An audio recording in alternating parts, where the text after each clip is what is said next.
Yeah, but he still got 10. Yeah, but this is what I'm saying. You can help him sit in this chair too. You can help him sit in this chair too. Like, look, I sat in that chair probably less than 20 times in the 30, this 34 years now I had the knowledge.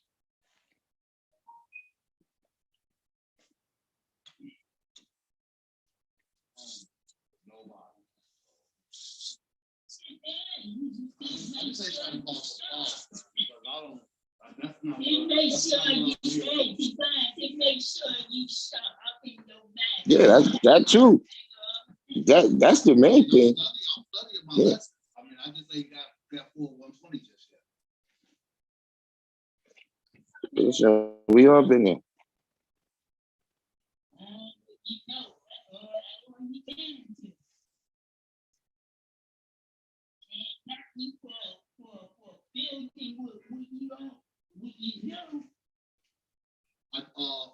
I know I'm gonna end up needing you again this summer though, if you don't mind helping me out. I mean, I know I have my little trouble, but I got something planned for an event this summer that I'm getting approved for a cooking event.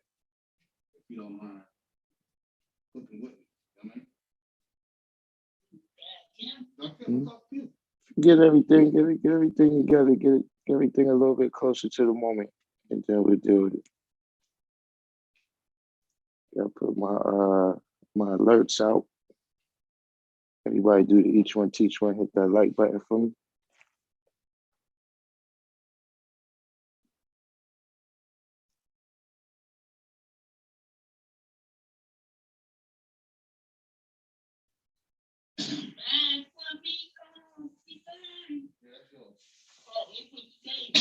Yeah, I have two of each.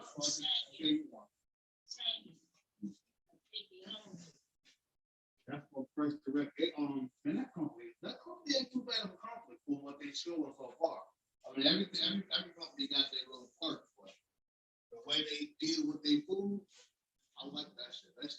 They don't have nothing sitting there for no longer than 48 hours. Yeah. So that means that shit always coming fresh. Yeah. I'm talking about everything. From the meats to produce, everything.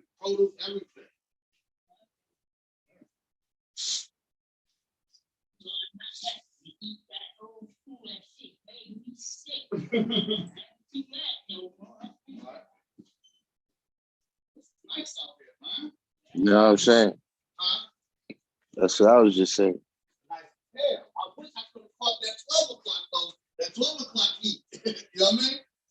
I know it was real nice around 12 o'clock. We came up for a lunch break. I'm like, oh shit. Hey guys, can I make my number, man?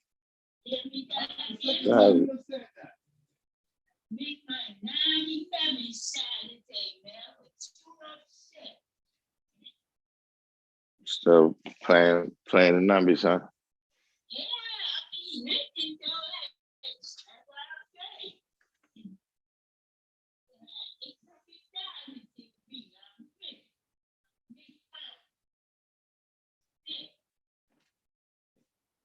say. Got Sun God, SW. All right, we starting to get a few people in here now. Everybody do the each one teach one, hit that like button.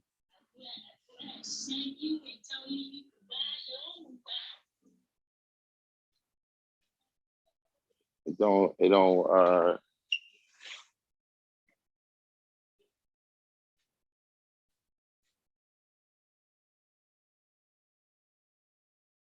we coming in pretty slowly today.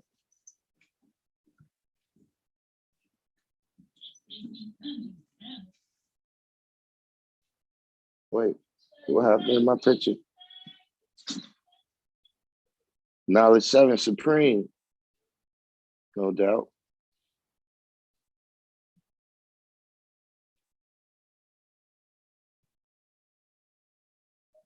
Everybody hit the each one teach one, so we can don't have too much people on the what did I miss what did I miss? Crew there. You know what I'm saying? But yeah, this week, man, I started seeing some things, man, that inspired the title to today's live.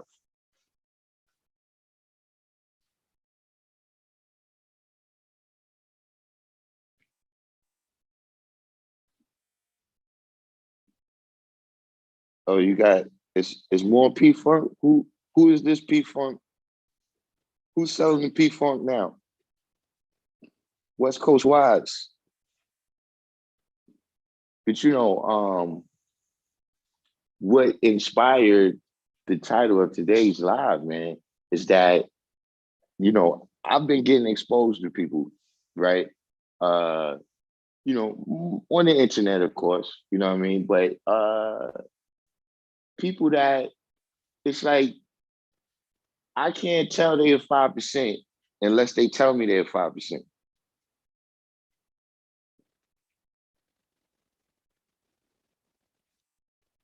Now, don't get me wrong.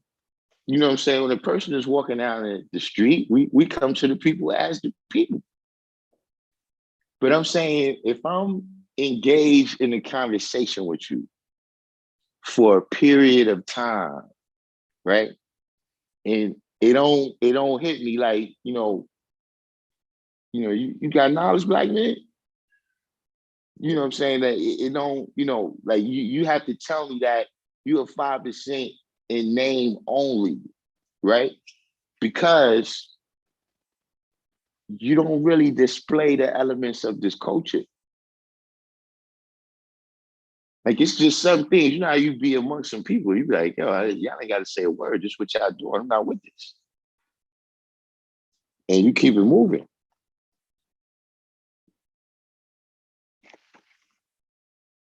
Now, see what I seen is that a lot of people, the mentality is, oh, well, that is, what y'all do is y'all deal with group thinking.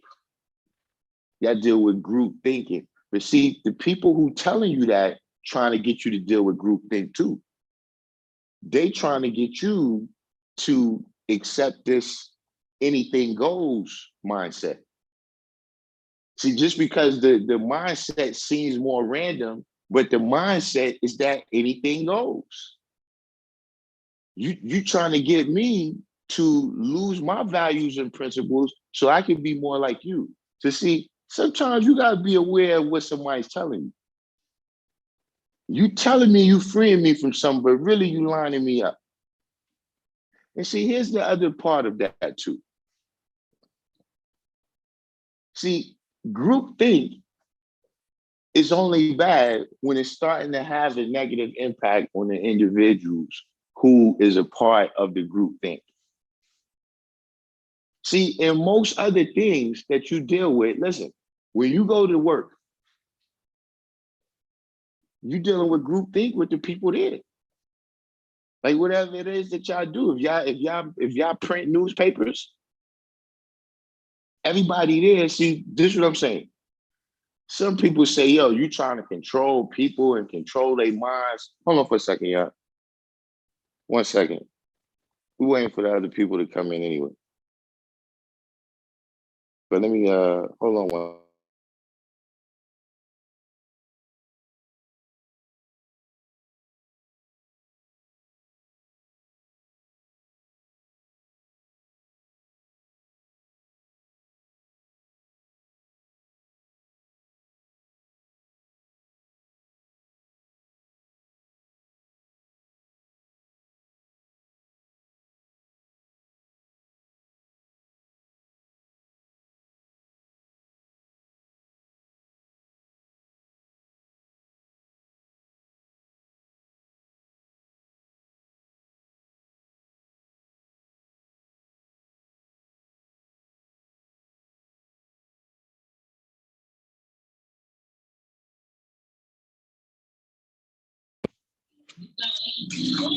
Peace. All right. We out here on the streets. Hold up, wait. Can you flip the camera on this? Got our sign up there. Can't hardly see it too good, right? It's one thing I never liked about that sign, though, man. They put us right next to the police thing. I guess you win some, you lose some.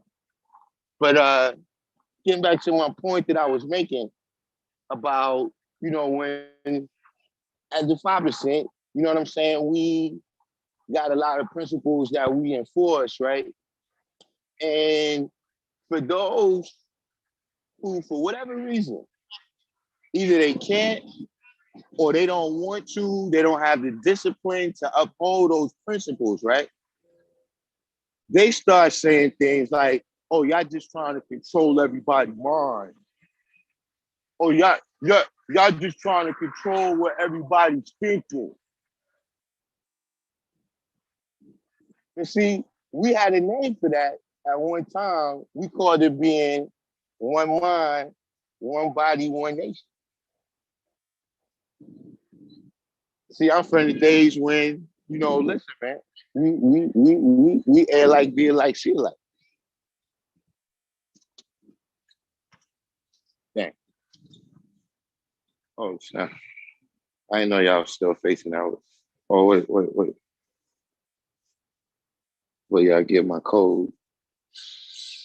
I want y'all looking at my code in here in the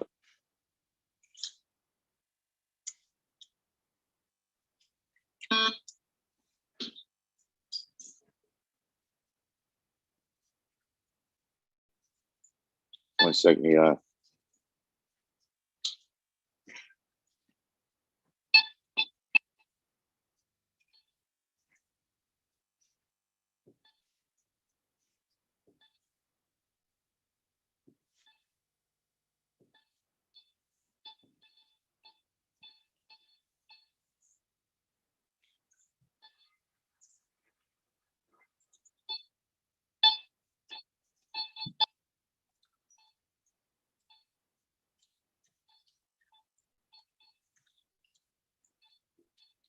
This.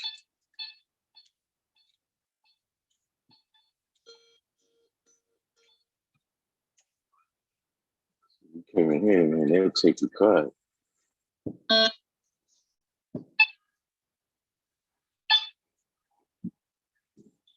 Right?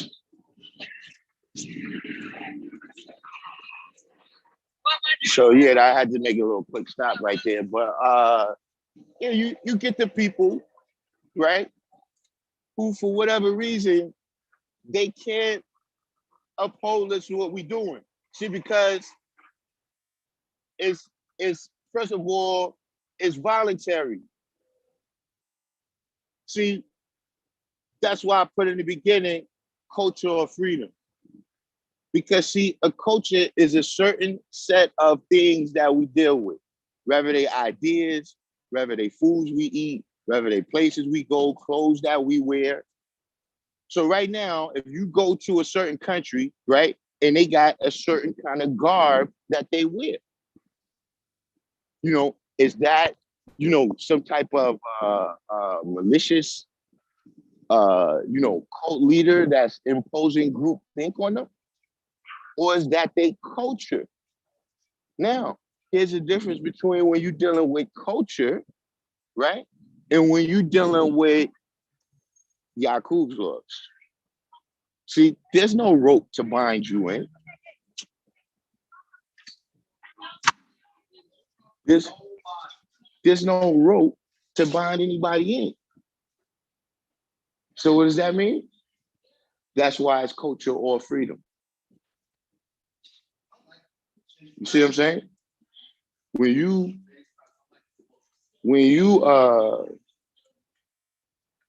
got the freedom, right, to make your own decision. Hold on for a second, y'all. Let me get all this here situated. Just touch down back over here, skew.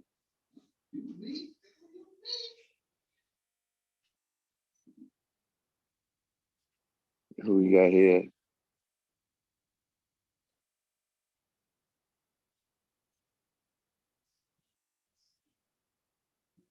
King Me, Players Ball, Teeth, Carmen's Longley. Yeah, and that's another thing. Brilliant elevation. That because I was dealing with that. Brilliant elevation mentioned the code. Or he said my code is 1964. Oh no, actually, I thought you told me something else. No, hell no, that ain't my code. Listen, that's the problem now. Be around your 5 cents too much. But see, when you got the freedom to do right or wrong, right? See, that's a part of what you call righteousness. That's what you call it righteousness. When you got the freedom to do right or wrong, and you choose to do the right thing. See, that's what we dealing with when we dealing with culture. Meaning, like, look, if you go in the penitentiary, right? You know what I'm saying? You got to live according to the way of life that's prescribed by the state that you live in, or by the federal government if you're in the feds, or by the city if you're in the county. But is that really your culture? Like, is that the stuff that you would do if you was free to do it? Would you go the rest of that time? Would you eat oatmeal every day for breakfast? Would you have pizza pockets and all this type of stuff? Would that be your culture? Would you be in here with all these other men and no women, no children, right? If you had the freedom to live that out. See, because if you don't have the freedom, then that's not your culture. But see, the flip side of that, right, is now, do you have the power? Do you have the strength to uphold the principles of that culture? Do you have the means to do it? Like, it's different cultures. You got to have the means to do that. Like, when we give you the lessons, we bring you into the cipher, we introduce you to this way of life. We giving you the means to do this. The brother that taught me, he returned to the essence now, but he gave me the means, right, to see this and live it out for myself.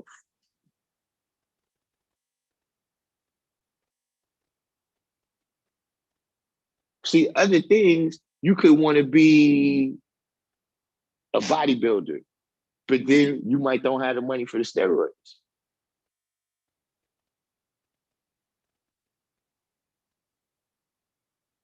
So you don't have the means to live that culture out.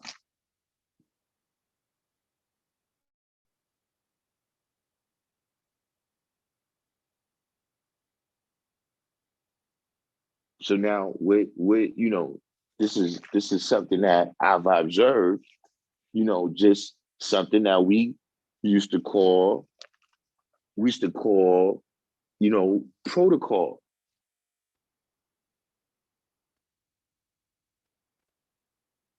Like, certain things that we deal with look and see, and this is a part, for anybody that might be new here, and you see a lot of times with 5%, other people, they may consider themselves 5%, and we tell them, no, you're not.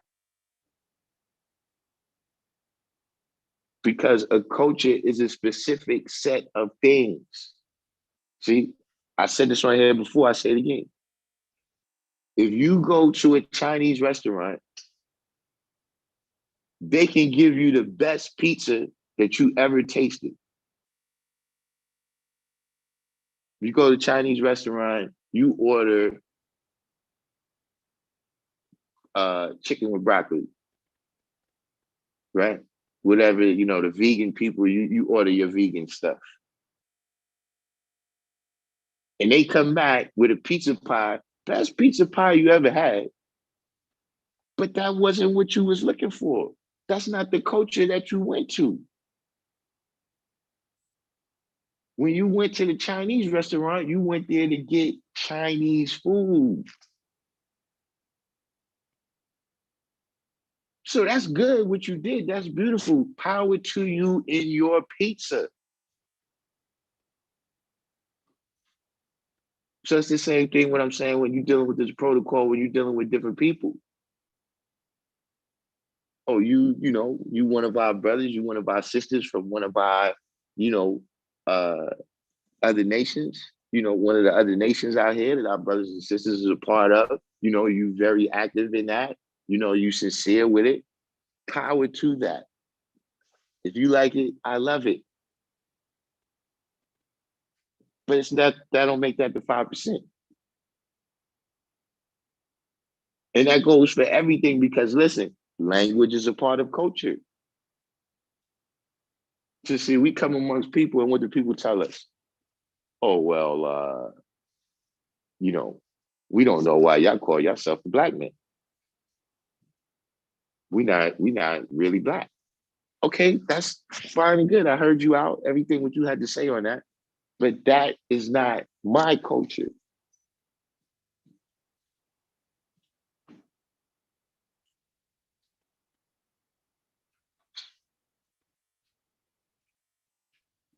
So that's a little something, man, for people to observe, which is another topic that we get into, dealing with, when you deal with culture, you're dealing with civilization.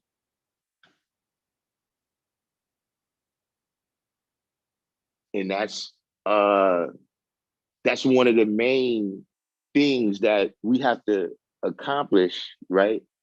As original people in general, as all original people, you know what I'm saying? Not just as the nation, but as original people, we've got to overcome, right?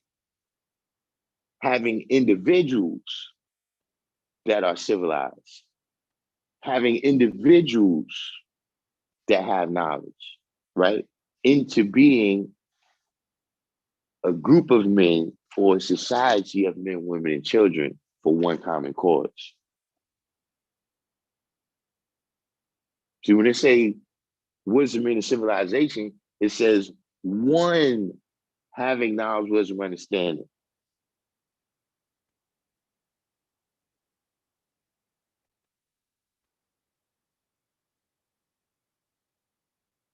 That's just one. Now, look though, here's the thing. And this goes into what I'm saying about the difference between being one mind, one body, one nation, and just plain old group think, where no one tells you why you think what you think. You just think it because everybody else thinks it. You're not dealing with a situation where it's saying, I don't just want you to think what I think. I want to know why you think it. That's what we're going through the cycles for. That's why I'm asking you all these questions. How you see this degree? How you see that degree?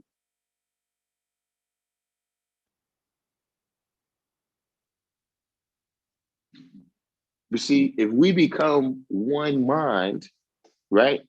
Then when we deal with civilization being one, having knowledge, wisdom, understanding, culture, and farm, now being the pursuit of happiness, right? Then that one is all of us, but we've come together as one. Somebody knocking on the door.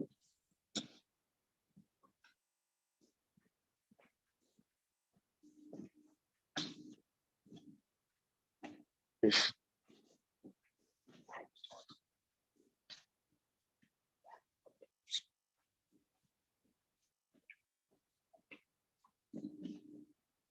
know what's going on with the class today, man. We ain't got the people out front regulating.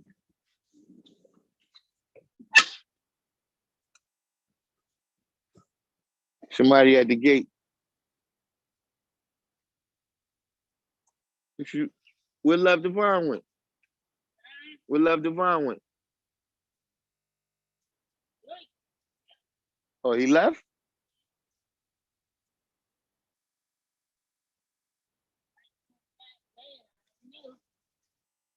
Oh, no, I thought you was going to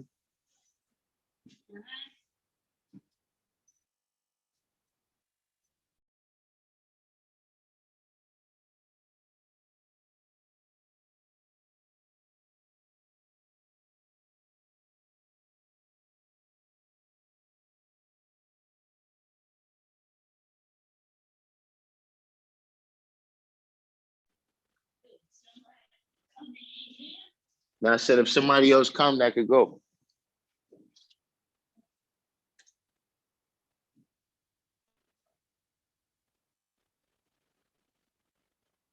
Yeah, that's one thing I don't like about this.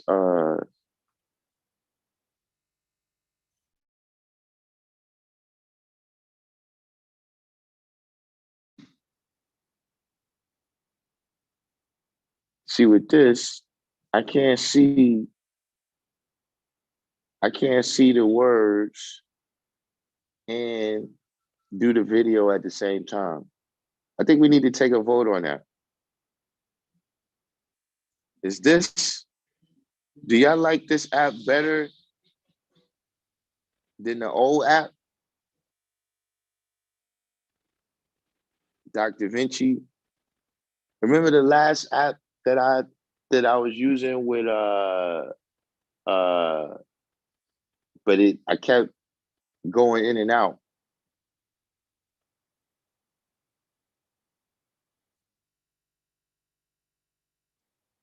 You know, there's some things, you know, this one is more stable. There's a little more lag time on this, but what y'all think is Zoom better than the old app? Streamlabs. Oh, that's the old. Oh, you talking about way back? You talking about way back?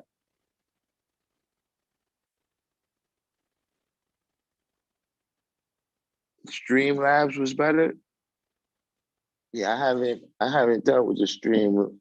Oh no. You mean StreamYard? It was an easier app. You know what I'm saying? I could do all the pictures and all of that easier. This one appears to be more stable.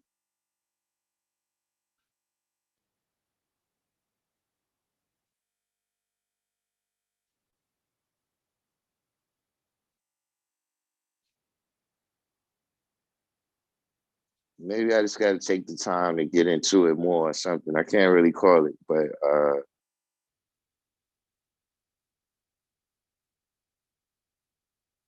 with this one, I think it comes down to with this Zoom, you gotta have more than one. You gotta have more than one computer.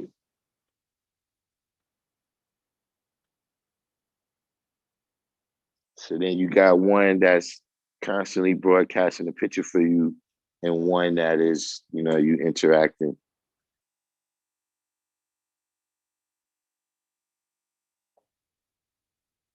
So really, right now, it looks like 50-50.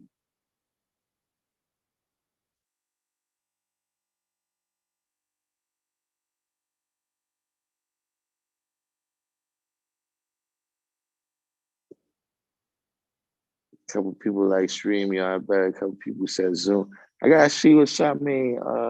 Yeah, I'm gonna check it out. I got a couple more days. I got a couple more days before I gotta pay the Zoom bill.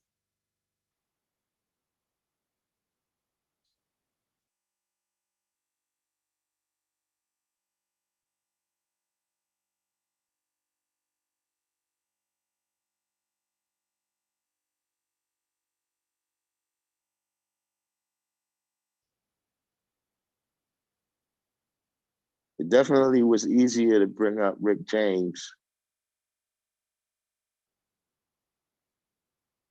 Definitely was easier to do that.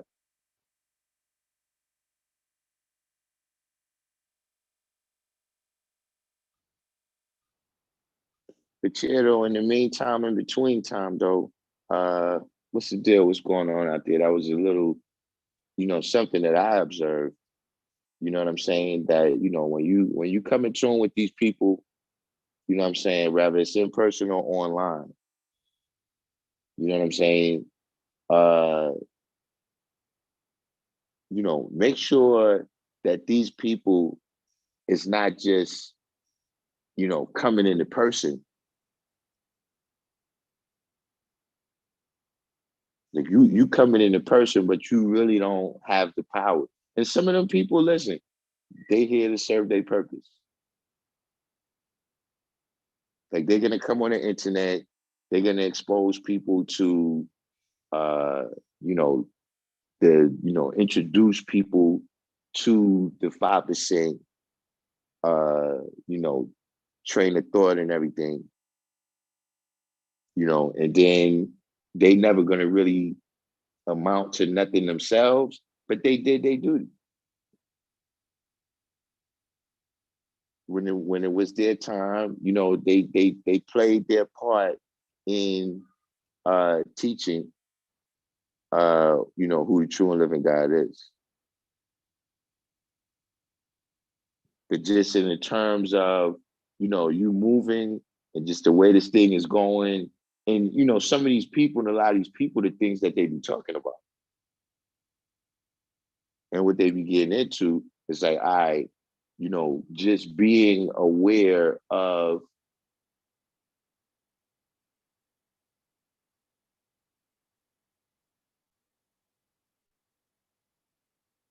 what just happened there. Just being aware of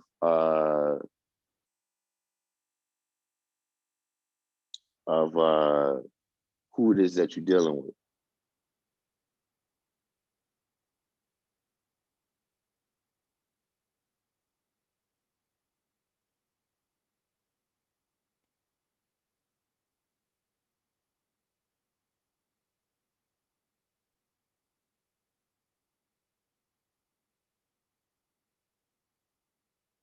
Hold on 1 second here.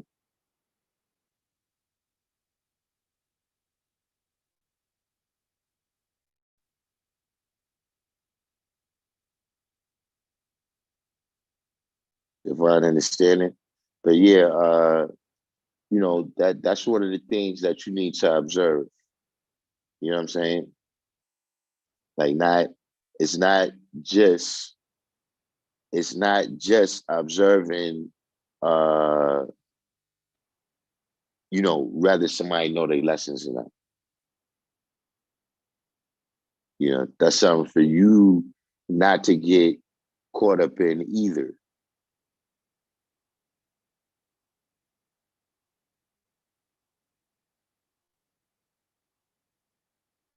You know what I'm saying?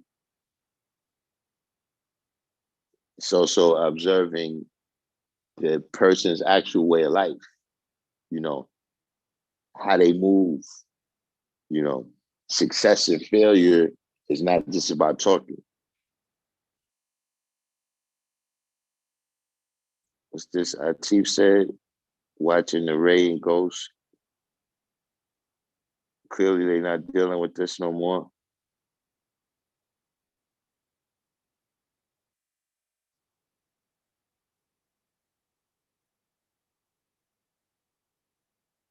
SW said I never took too many rappers serious as 5% when I seen them rocking crosses all through the 90s. Strong point right there. Um, I mean, there's a whole history behind that, you know what I'm saying, dealing with the Wu-Tang in general, you know what I'm saying? And, like I said, some of it is the good you got to take with the bad. You know what I'm saying? Like, we look at the hip hop and our impact on hip hop and everything, you know what I'm saying? And we have appreciation for the fact that we affected the world like that. But at the same time, there was somewhat of a commercialization. There was a commercialization of being God, not necessarily the knowledge. You know what I'm saying? Not in terms of studying lessons, but in terms of just having that aura, having people respond to you, in that way, like, oh, that's the God. You know what I'm saying? You know, as well as just like we a culture within a culture, right? We speak a language within a language.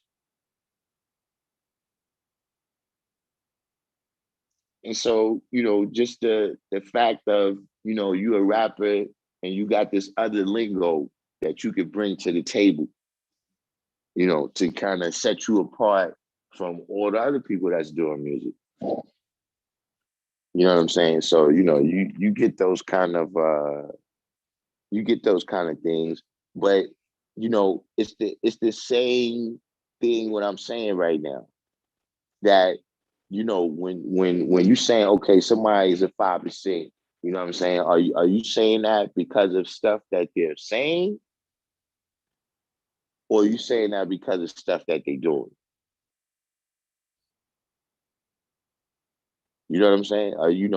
And especially when there's so much benefit in saying this, in that commercial forum. Like, see, that's the thing. Because look, even on your regular level, like even being in high school, right? Listen, man, being a five is, this was you was definitely one of the cool kids. And so, yeah, you walking down the hallway, you got your crown, you understand what I'm saying? Everybody calling you scientific, the sun maker and all of this. All of this is cool. But listen, at the school, we're gonna want to know what the degree's about.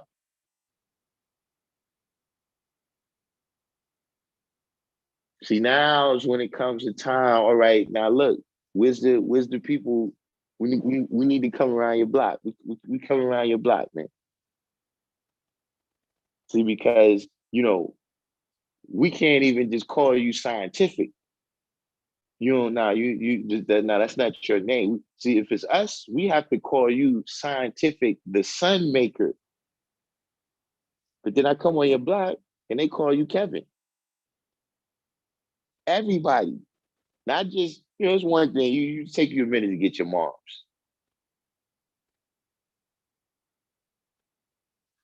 But just the regular everyday, the little kids over here, they don't know nothing about you being a 5%.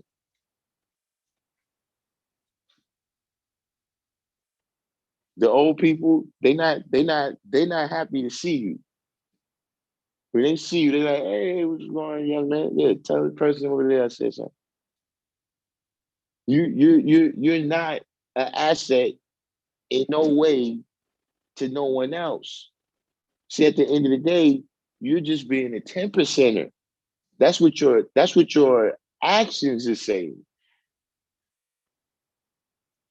Your mouth is saying one thing.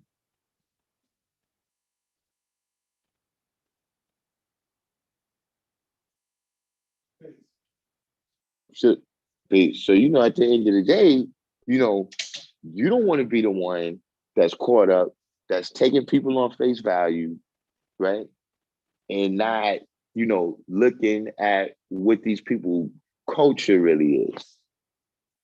You know what I'm saying? When you free to do what you want to do, right? Or even what's that? It's a definition when people say righteousness is what you do when nobody's looking, or something like that. Like when ain't nobody paying attention. When you could have got away with doing the wrong thing, but you did the right thing because that's what's in you. That's what you're about.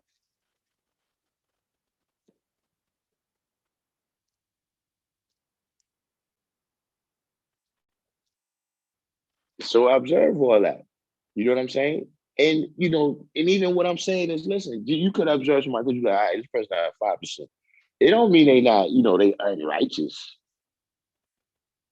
But I seen different people, like, you got people who their idea of being a 5% basically revolves around them being vegan. Like that's you hear that they talking about being vegan. They not really they're not manifesting, that one element, right? That takes the original people's power from potential to kinetic. And that's knowledge itself. Knowledge of who you are.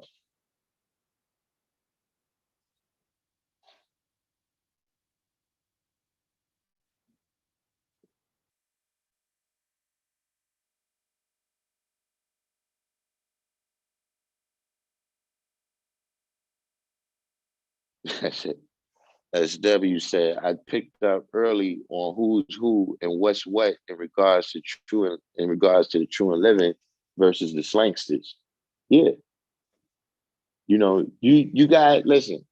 You got places, man, that I've been where you know uh people would tell you,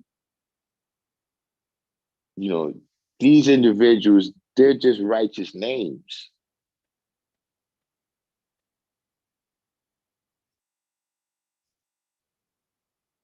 but they're not, they not the people. They not living this out. See, because once you get to that level, now you're just dealing with, now it becomes gang shit. It becomes, this is some type of just, organization or whatever. You're not really doing what it is that we say we're doing.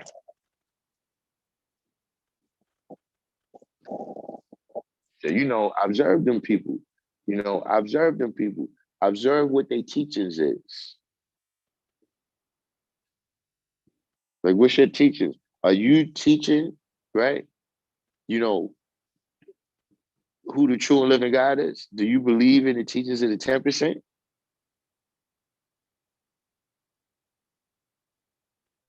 So you see a lot of them, they still believe in these teachings of the 10%, right? And, now the way it's happening, the 10% is, I mean, they always kind of existed, you know what I'm saying, in terms of being in this society with the capitalism and everything. But I'm saying right now, these people is kind of the marketers and the influencers that's out there telling you you could drink this tea right here and lose 80 pounds over the weekend. So now you believe in this, or yo, if you eat, you know, 3 of these kinds of berries every day, then you'll be able to, uh, heal people, by laying of hands. You know, all these different things that,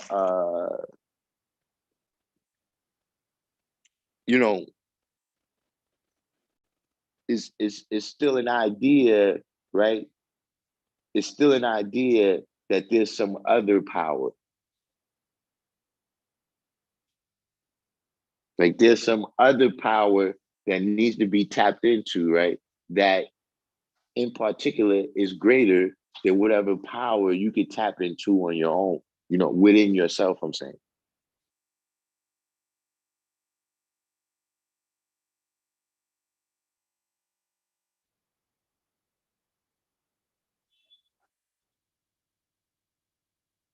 West Coast, why I said this culture is difficult, but the greatest nation on earth. I mean,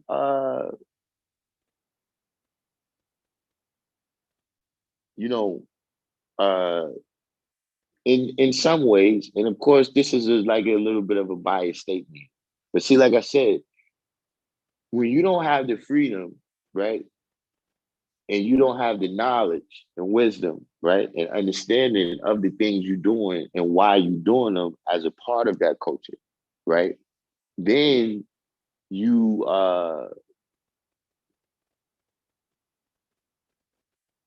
you start to leave what is the realm of culture.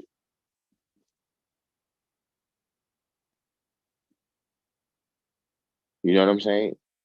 And that's what makes this culture difficult, is that everything is on you.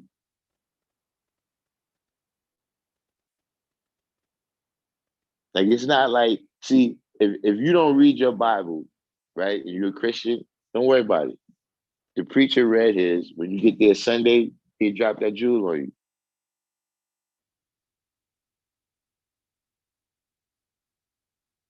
you committed some sin, you go do your confession, say a Hail Marys.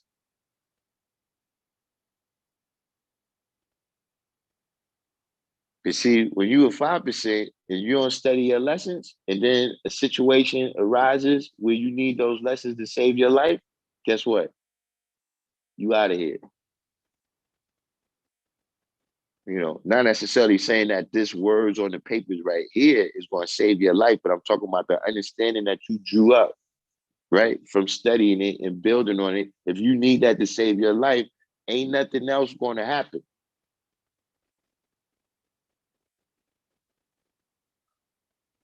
See, if you commit sin, right, you can't just come to the rally and go in front of the rally, tell everybody, yeah, yo, I did supreme wrong,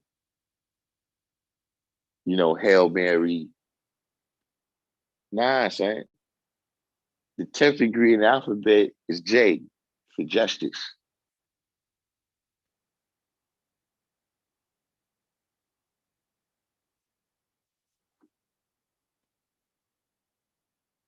L7, La Illuminati, 793rd. Players ball, truth rules.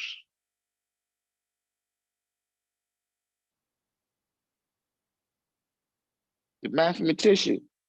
Yo, what's the science, man? Has there been any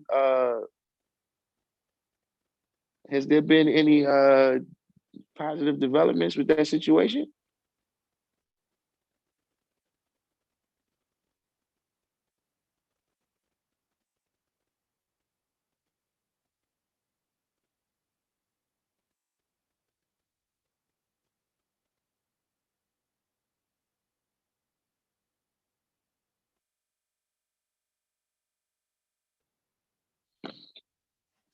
Um, so West Coast Wise asked a question here. Do you think it's harder to be a 5% now or back in the 80s and 90s? Um, I mean, for the average person or for me, you know what I'm saying? For the average person, like for the internet type of person, you know what I'm saying? It probably would be more difficult back in the days, you know what I'm saying? Because just the accountability was higher, you know what I'm saying? Um, you know, we knew each other, you know what I'm saying? So, you know, this kind of anonymous, you know, you just talk and then, you know, you log off. Like, nah, you know, back in the days, man, we're gonna be here a couple hours till we get this right. You know what I'm saying? You know, for the people who, you know, they don't really have the determination and discipline to learn 120 and maintain 120. You know, that might be harder. You know, maintaining 120 might actually be harder than learning 120.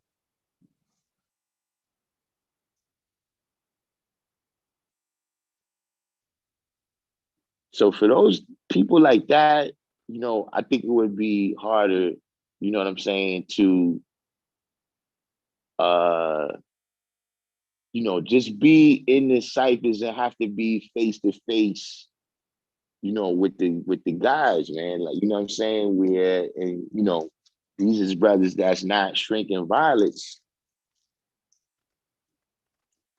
Now, for me as an individual, me, it was easier then. You know what I'm saying? And for those that is more closer to my mindset, I think it was easier because the system was there. You know, yeah, the system, you had to be accountable to the system. You know what I'm saying? But the system was there for you to grow and develop. You know what I'm saying? Like once you found wherever was the Ave where, you know what I'm saying, or wherever, you know, in terms of you know, there's certain places around the city, Fordham Road, Third Avenue, Broadway Junction, certain places where, the guys is over there. You know what I'm saying? If you go over there, they got a cipher over there, 20, 30, 40 brothers. You know what I'm saying? 225th Street, Gates Avenue, et cetera, et cetera. Everywhere in America they got it. Where you could go up there and you could learn whatever you needed to know. And everybody was one mind. It wasn't like, yo, you was gonna go to Broadway Junction, brother's gonna tell you one thing, and then you go to Third Avenue, they tell you something else. So for me, that was a much easier system. You know what I'm saying? And like I said, if you was there to BS, and then you had to be held accountable by the system, you probably didn't like it. You know what I'm saying? You probably, but I think it was easier in the 80s. When you get to the 90s, really, for me, you start, that's when it starts getting funny. Where it's like, I don't really know some of y'all dudes. I don't know what y'all about. You know what I'm saying? Uh, in terms of being able to come together and accomplish things, that, in my opinion, was easier back then. You know what I'm saying? Because everybody was already one mind, one body, one nature.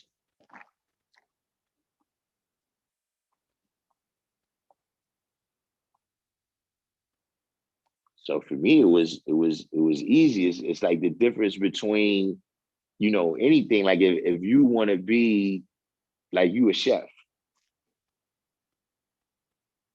you know what I'm saying? Is it easier cooking in the professional kitchen where you got all the utensils that you need? You got all the measuring things, you got all the ingredients, you know what I'm saying? And you got people there to help you do what you got to do. You know what I mean? Potatoes, you got the sous chef over there, let him peel the potatoes, you know, or, is it easier cooking in a strange kitchen where, you don't really know where they got none of the stuff at? Now, don't get me wrong, in a professional kitchen, you more accountable. You know what I'm saying? If you cook something and it's bad, the repercussions behind that is going to be greater. But in my mind, I would rather be in the professional.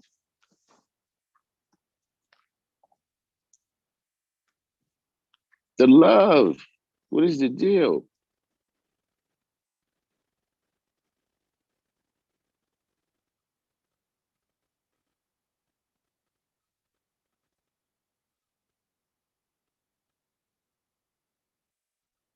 So what's cause why I say, oh, in terms of keeping the culture right and exact, I mean, yeah, it was definitely, yeah, that's the point I was making. Is that because the accountability was there, you know what I'm saying? Uh, yeah, it was much easier, and everybody was like within arm's length. It ain't like right now where you got people they in a little pocket over in Wyoming. You know what I'm saying? So when you like, if people want to know if Darkim knows lessons, they know where, he right over there. And so, you're gonna be more on point. You know what I'm saying? That, but for those of us that thrived in that system, you know what I'm saying? No matter what cipher that you in, you know what I'm saying? Why, son, peace to the God. Thanks for that donation to the what is this again? Super chat. Well, I said wisdom or being born in culture. Today's math.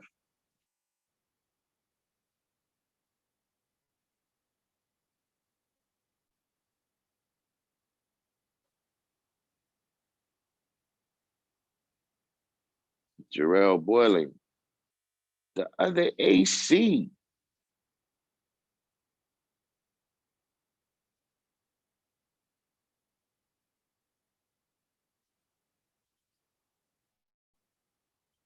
But like I was saying, whenever you in a situation, whatever the situation is, right?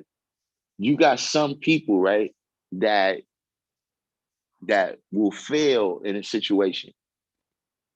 You know, especially when because even if it's a good situation, but especially in an adverse situation, right? You got a lot of people that's going to flat out just fail off the rip. They're not going to like it. It's not for them. They don't vibrate at the same rate. You know what I'm saying? And then you got the people who will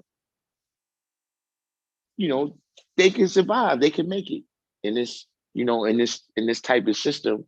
You know, they can make it, you know, they can handle it, you know. And then you got those people that thrive. Like they thrive. You know what I'm saying? See, I was one of the people that thrive in that situation. Like that's just you know, one of my personal lessons that I tell people, especially, you know, younger people, is that you know, uh one of the characteristics of people that rise to the top in anything that they deal with is if you like the hard part. You understand what I'm saying? Like, give you an example, you know, like when you look at the people like the Kobe Bryants and the LeBron James, they love practice. Like how much other practices the Lakers was having on their own, Kobe was practicing 2 or 3 times as much on his own.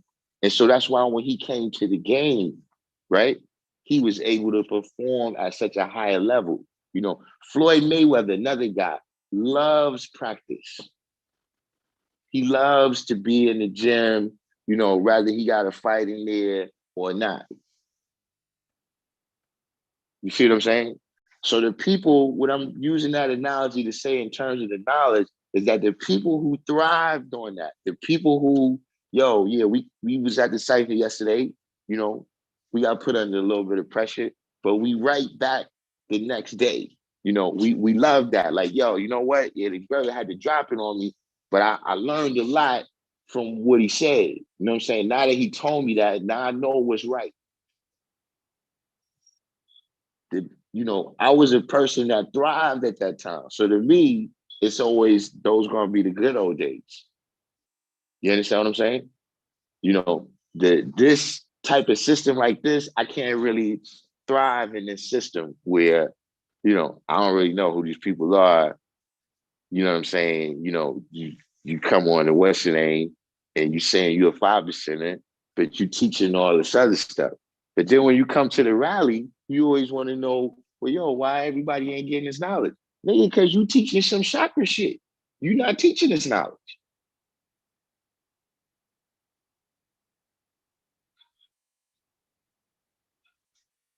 So those is what I see.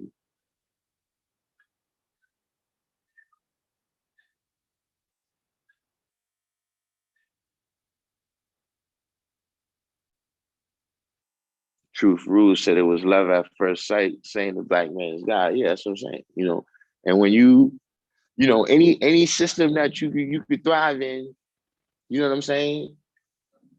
You know, it's you know, you're gonna think that one is better. West Coast Y said, I think it's easier now to get tricked into thinking some people are right and exact and stir people in the wrong direction, steer people in the wrong direction. Yeah, I would have to agree with that. That's pretty much what I'm saying, is that, yeah, I was much more confident, right? That when I went to ask the older guy something, you know what I mean? Uh, the answer that I was going to get would be right and exact.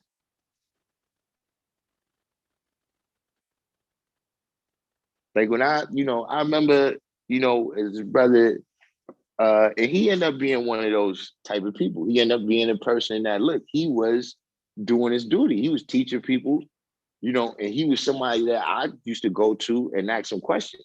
But then he went in the penitentiary, read the Bible, came back out, he was Christian. You know what I'm saying? But at any rate, I remember when I first got into 1 to 40, and I seen where it said the year one was 15,020 years ago.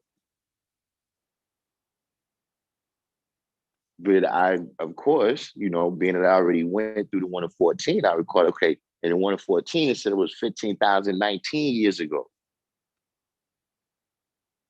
And so I already knew, look, when I come outside tomorrow, the first person that I see that I know, the brothers that I look up to, and the first one of them that I see, I'm gonna ask them, yo, what's the science behind that? And see, it didn't even dawn on me that, yo, I might go somewhere when somebody tell me something that's not right.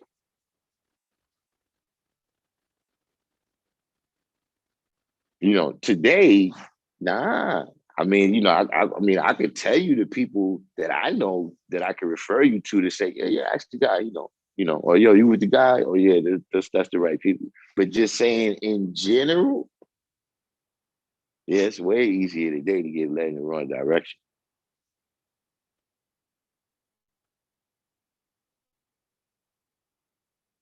Magnanimous 137. Peace to the God. Thanks for that. What you call this here again? The super chat.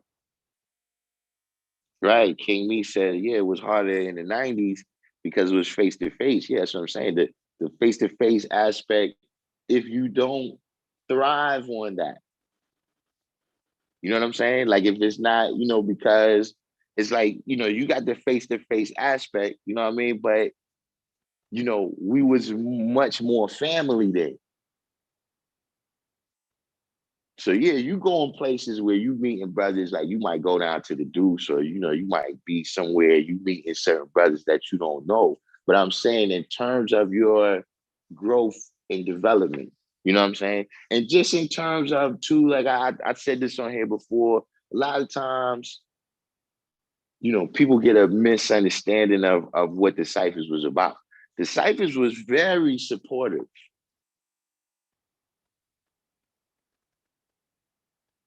It was when after a time, it was clear that you wasn't living this out. You like, dude, all right. Like I said, look, it took Elijah Muhammad 3.5 years to quote 120. He got third grade education. You got the knowledge, and you've been having it for all this time. You got the knowledge. 3 months now, you still on a 1 to 10. That's when things started. Like, dude, you playing with this. Like, if you want this, here it is, B. What you need, some lessons? Here. What you need to cut. Look, come to my crib, brother. All of this. I've seen this happen. Come to my house, man. We're gonna build. Yo, you good? Yo, what's the? And then after all this, you still playing.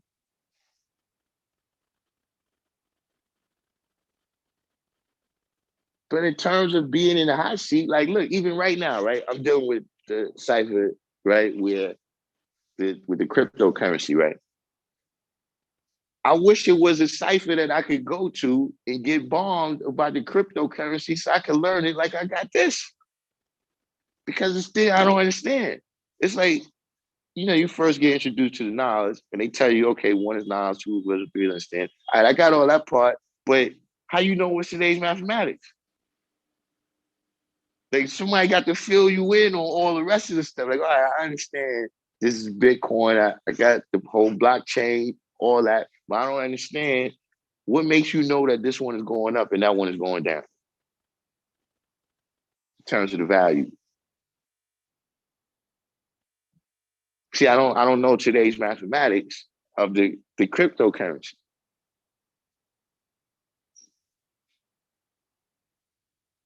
So for me, you know, and like I said, in terms of the face-to-face aspect of it, it's like, yeah, you first get a knowledge, you come in. Brothers is very supportive. Yo, young guy, or you just getting out.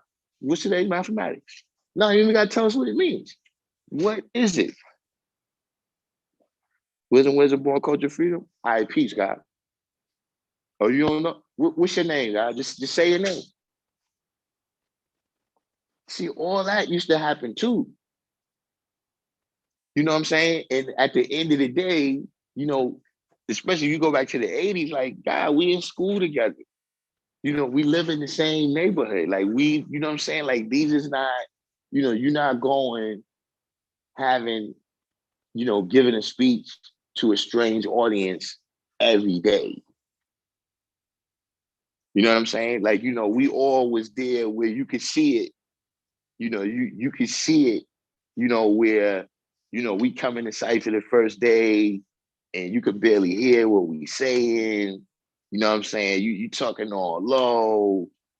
You know what I'm saying? You got a thousand pauses because you don't want to say nothing wrong. You're not making eye contact. You know, a couple months later, man, you know, this same brother, he stepped in the center of the cipher. You know, he's dropping bombs out here now. So the cipher was how we grew and developed, man. You know what I mean? So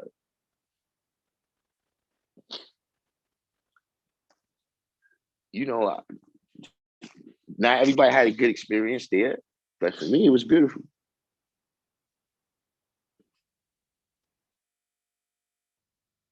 The wordsmith.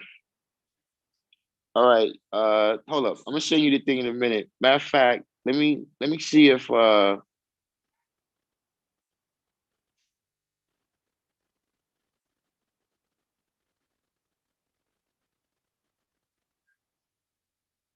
what nickname did well my nickname, I'm Doc. I'm the doctor, chief examiner. You should know that about me. You should know that about me by now. I'm I'm Doc.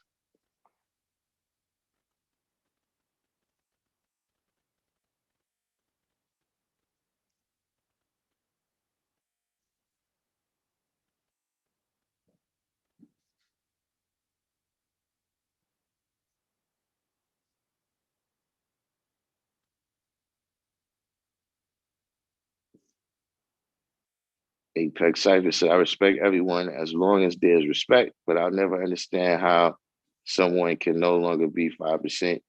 Well, I'm gonna tell you what that is. I'll tell you what that is. They never was 5%.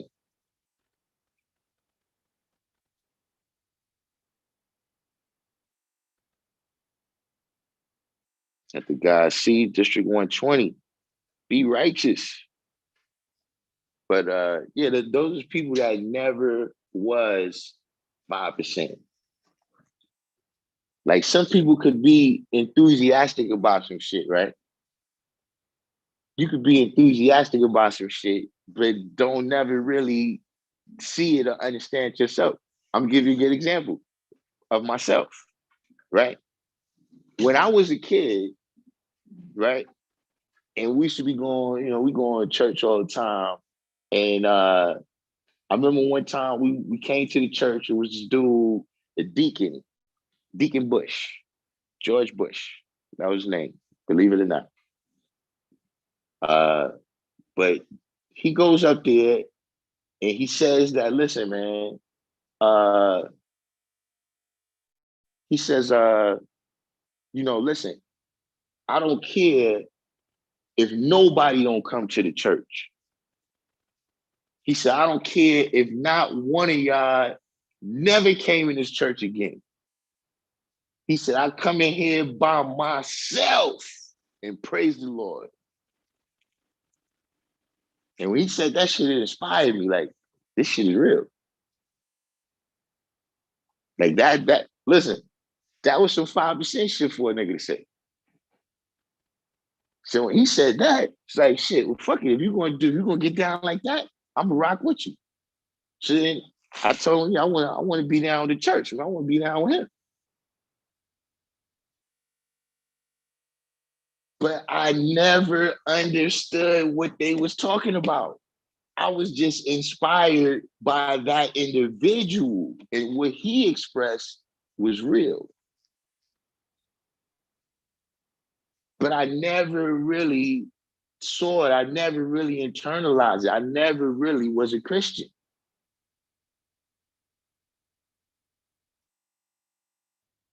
So you get the same thing here.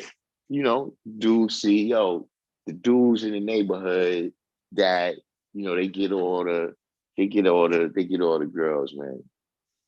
You know what I'm saying? The dudes in the neighborhood that, listen, their chains don't get snatched. You know what I'm saying? The dudes in the neighborhood that, you look at them too hard and, it's 80 brothers on the block wondering what's that about. You see these kinds of things and you want to be down.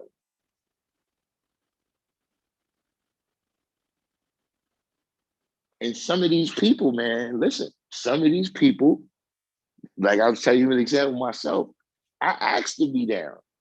Some of these people are very, energetic about this, studying the lessons and, being pious. But in the end, they never really drew the signs up. They never actually eyewitnessed, right, that they was the guy. God, listen to people talking, man.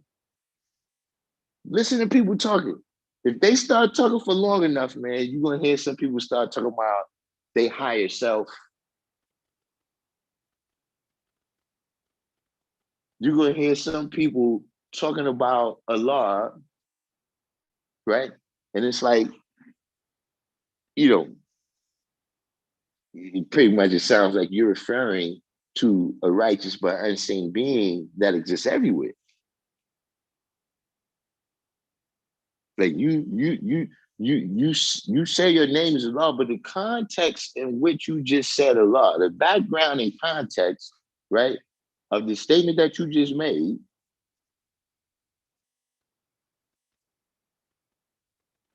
doesn't sound like that.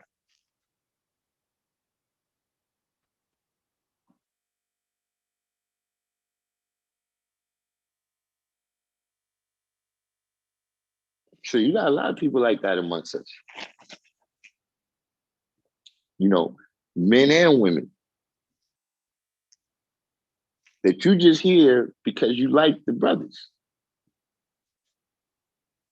Whether it was one brother that, you was romantically involved with, or he impressed you, or, he was the hardest dude on the block or whatever. But you here because of that. You king.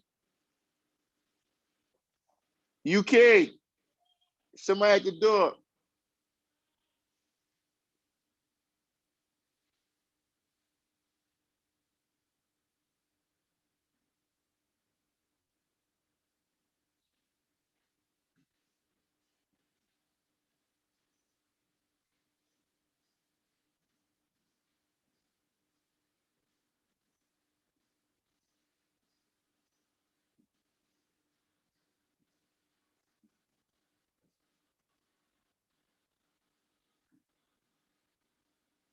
Mm-hmm. Yeah, well, there's plenty of followers, what I'm saying, amongst the people. That's something that it's a how do you describe that feeling? You know, um, when you realize that, everybody's not everybody. For me, the first real, I think I mentioned that story before. You know what I mean? Funny story. I came to the rally one day, and shout out to Dumar YD, the big bro. So I come in, and Dumar goes up in front of the rally, and he starts building. And at a certain point, he says, "Yo, man, I know it's agents out there in the crowd. I know it's police and all that out there in here." And when he said that, I started looking around like, wait a minute, it's police in here? Like, I couldn't, at the time, because of my youth, and inexperience, you know what I'm saying? You got at this time, I'm just coming to the knowledge. I don't know about COINTELPRO. Like, I know there's assassinations going on. You know what I'm saying? I know, of course, if I'm already being interested in the 5%, I know that, yeah, there's a situation. I don't know exactly who's the 10% and what they're about, but I know that this thing is, it's not freedom, justice, and equality. I know this. But I don't know all the details, you know what I'm saying, of, group infiltration and all these things. Like, that was my first, experience, with knowing, or beginning to find out. And then, over time, just other things happen. You know what I'm saying? Where eventually you seen that, everybody wasn't, you start seeing that. And see, that's another reason why when you ask that question, was it easier back in the days, that kind of regimen that we had, you know what I mean, of building and the way we built and all those different things, right? That regimen actually kept people on point. Meaning like this, an example is in the summertime, you would have some people would come back to school and we would know more lessons. Like, in particular, I recall I learned 120 in the summertime, like a little bit before my born day. You know what I'm saying? And so when I come back to school, I'm lit. I'm ready. I'm ready now. I'm ready. You know what I'm saying? I mean, listen, I've been maintaining with the older brothers also. listen, listen. I've been building with the firstborn all 7-2. Listen, man, I'm ready. When we get back to school, right? Most of the people, they didn't know their lessons, right? Like, you went back to eating ham and cheese over the summer because you had that freedom, right? And that freedom, you couldn't uphold the principles of your culture no more. You see, when you have brothers like Rakim, you know what I'm saying? Rakim was like a bodybuilder. We junior high school, man. I'm telling you, this is like Lou Ferrigno or something. See, when you had people like Rakim, people knew that, listen, if you get there, you're gonna have to see Rakim. And if you don't know what you're supposed to know, you're gonna have to deal with him.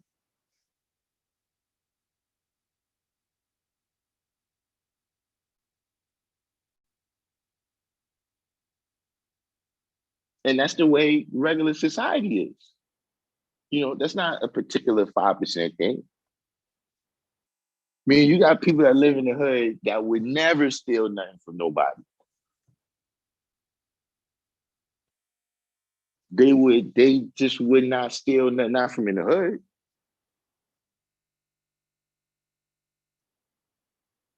And then you got other people that listen, if the police is not posted on this corner, they just can't help but steal.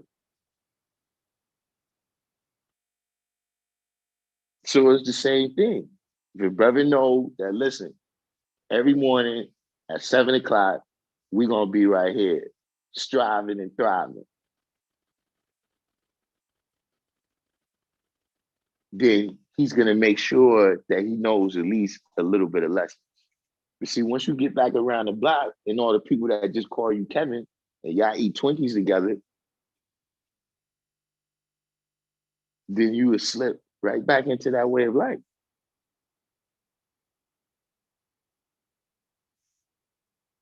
Hold on. There goes, matter of fact, let me try to get this up.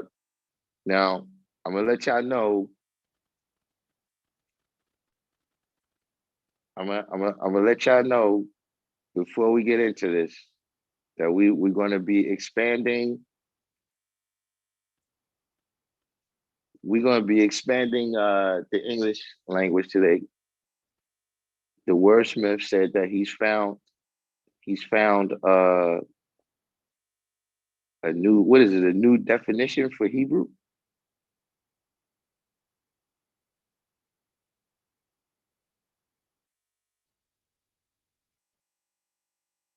True Food said, how about the 22nd letter in our alphabet is V?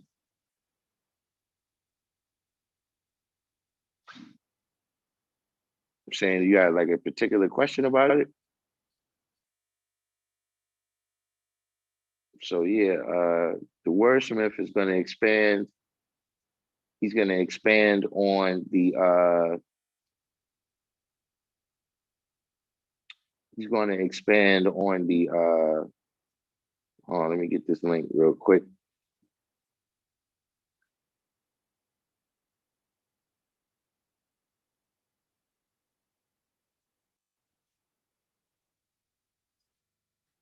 On the English language by giving us a new definition of. He's going to give us a new definition of Hebrew, or expand our definition of Hebrew. Hold on, I'm trying to get in touch with Rob Bourne right now. I just sent Rob Bourne the link.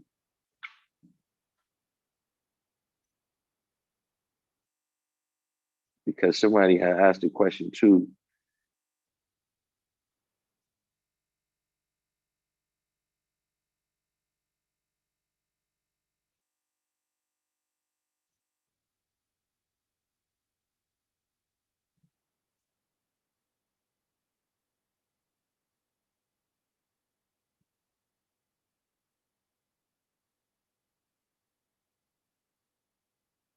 West Coast wise, yeah, they still call me Doc, but most of the people, you know, the firstborn is not.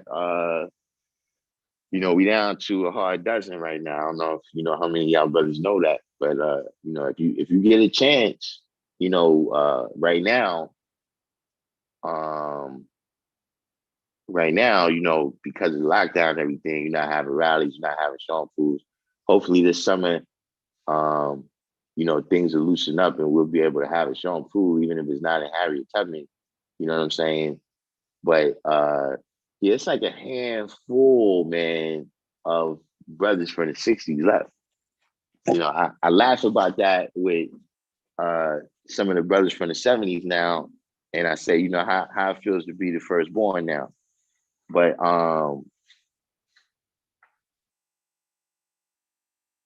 it's only a handful of them left.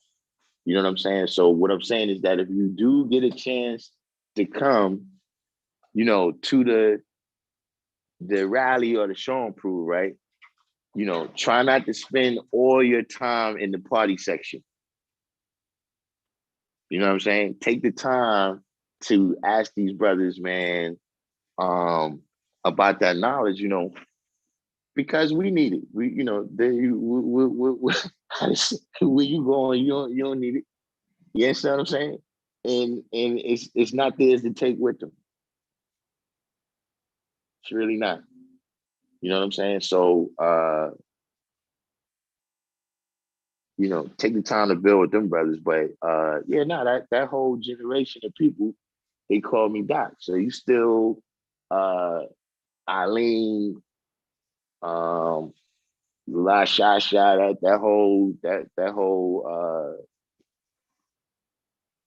that was La Rajin.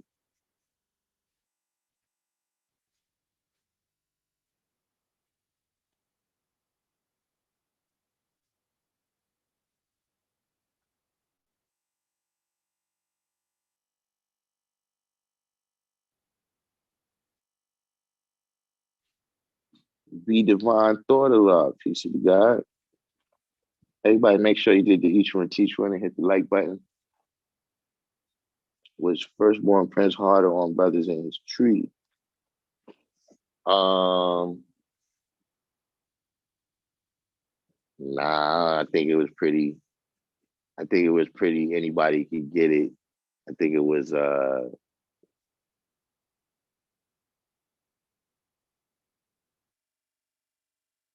That was. Yeah, I think he was pretty equal opportunity. You know what I'm saying? Um,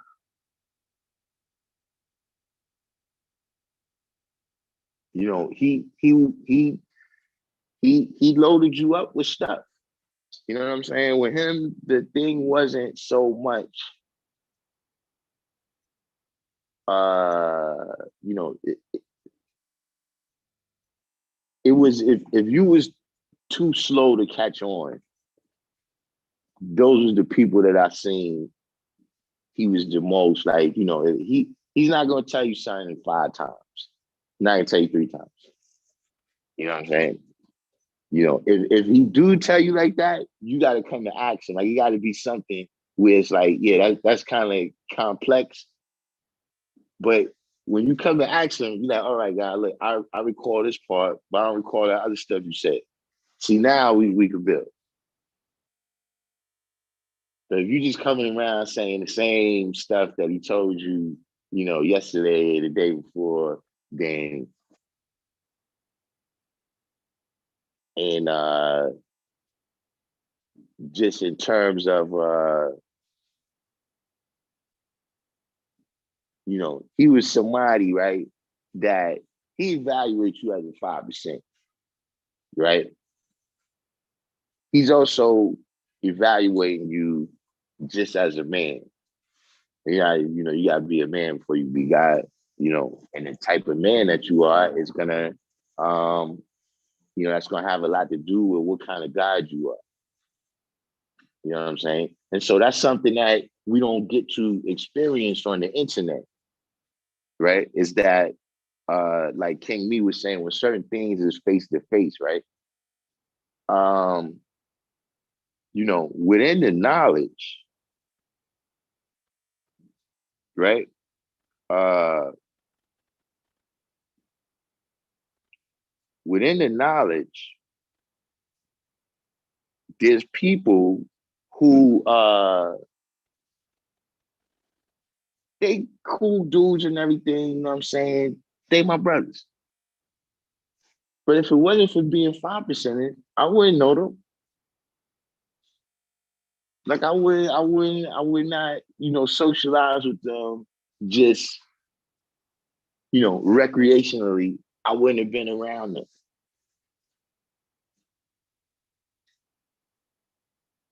And see, Prince is one of the people that if you that type of person, then look, when he see you, say peace and all that.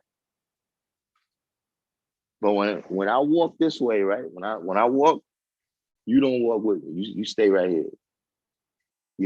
Don't come with me. You know what I'm saying? And then if he really didn't like you, then he go into his Muslim stuff.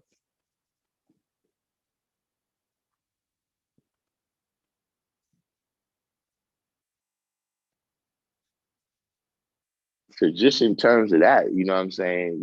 But I mean, he was especially if you wasn't, a young brother that was particularly curious. He wasn't really one where you're gonna see him like when you see the pictures of him. There's a couple where he's in a group of people, but generally, you ever notice that you see most of the pictures with him, it's him and maybe one or two other people that he real cool with.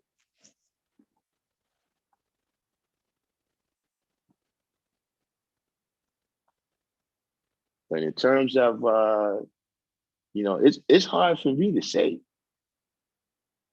Um, in general, though, in general, I will say that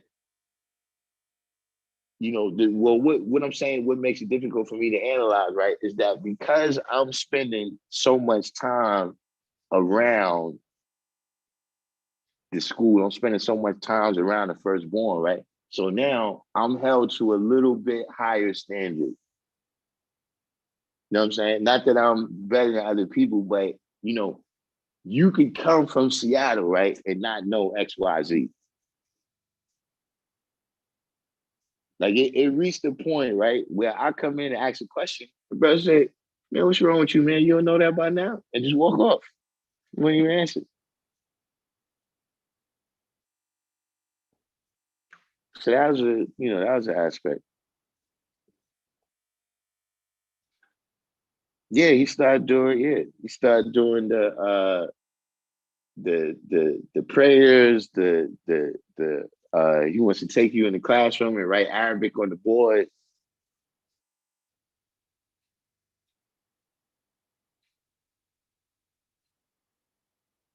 But you got some brothers that's real, just open with everybody. You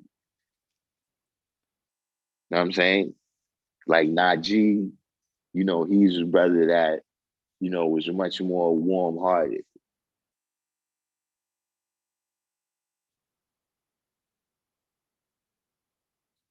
You know what I'm saying?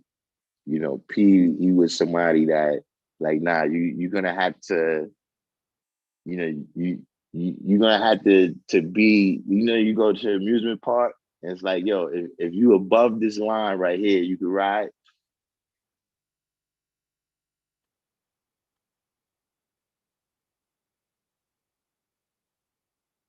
You had to be above the line to go. And there's other people like that too. Dumar. You're not gonna just be hanging around Dumar. You gotta be on point.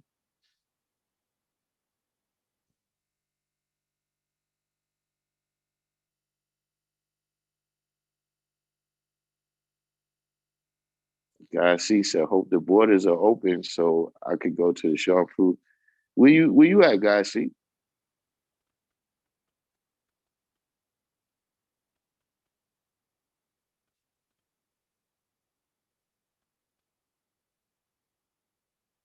Um, um, well, West Coast Watch asked me if I'm harder on the people that in particular is from my tree. Um, I would say in the beginning, like when it comes to listen, just studying your lessons and you know, just in terms of introduction to the protocol, you know what I'm saying? Like if I meet you, right, and you got the lessons, right? You got the knowledge, but you never fasted 3 days. It's not like I'm gonna tell you, nah, son, I can't build with you, yo. You're gonna fast 3 days. But at the same time, I'm not gonna give it to you, from if you trying to be introduced to it now, you're not gonna get it without fasting 3 days. So yeah, in a lot of ways. But in general, um, I got a pretty, I'm a fly or die kind of teacher. You know what I'm saying? And by that, what I mean is, uh, I'm gonna give you the basics. Like when you go outside, you're gonna be able to build everywhere and with everybody. But you really got to be on your own, man. You know what I'm saying? I don't really run a type of program like for the most part, within 3 months, the person is most likely you're gonna have to go your way. Like you gotta go out there, you gotta go, you know what I'm saying? So I don't um you know, we not really around each other like that for me to be hard on them. You know what I'm saying? But just in terms of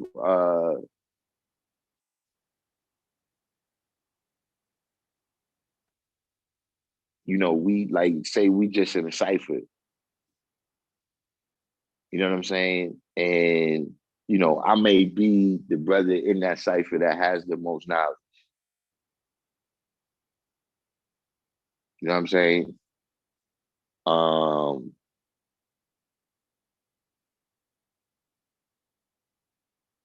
the people, so let's say that, because I got the most knowledge in the cipher, I got the potential to, teach everybody something. Not saying I'm teaching them that the black man is God, but teach them something.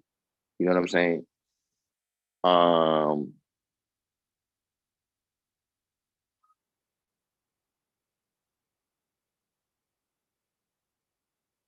in that situation,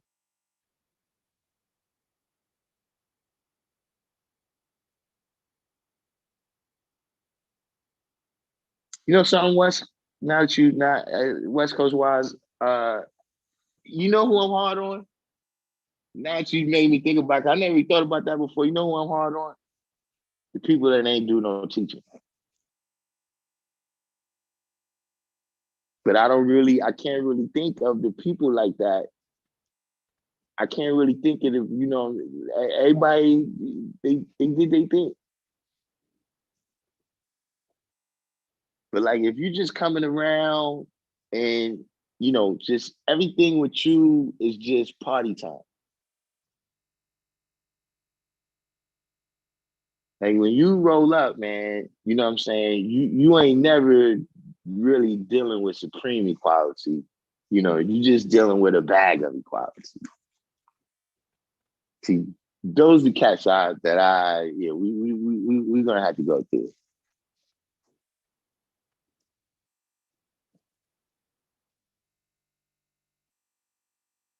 But in terms of, everything else, man, look, all I can tell you is that you got it, man. You know what I'm saying? They gotta they gotta fly or die. You know what I'm saying? I'm talking about like, the birds, when a bird reaches a certain age and they push them out the nest. Like this is it. We both can't survive. We both can't survive with the food that I could go and catch and bring back. You got to go out and you got to kill so you can eat.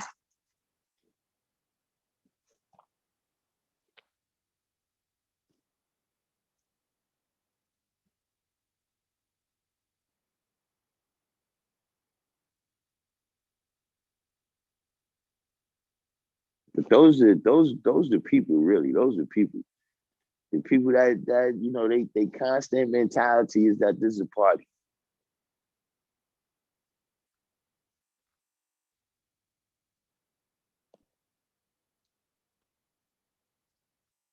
See, all right, so you from Montreal, Canada. I mean, the border with Canada is closed. Things are a little more serious than I thought. I tried to hit Rob Bourne. He's busy over there with them people on that app. Hold on. So we about to bring in the wordsmith.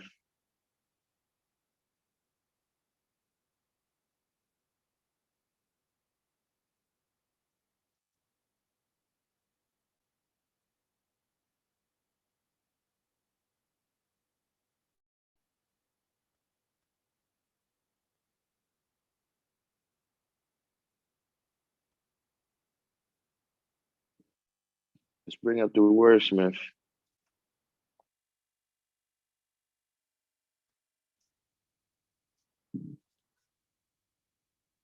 Yeah, you're right about that. We got a lot of but you know, we got to lead the Masonic Brethren along the West Coast. Self I build. The kid we got today, you know, the Masonic brothers. See, this is what I'm saying. You wasn't allowed to do that back in the day. You know what I'm saying? You know, when you know, a situation like this, everybody gonna have to build. But you know, today we got into a lot of storytelling, so people probably just listening to the stories. You there, Wordsmith? Hold on, let me.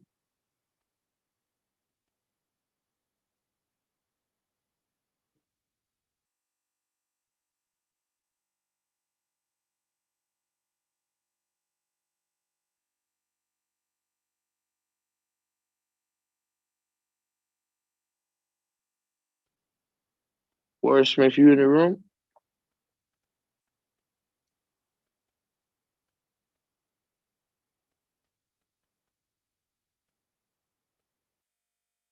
See, I had to save Wordsmith to the end because y'all already know what he's. Y'all already know this is about to put your helmets on.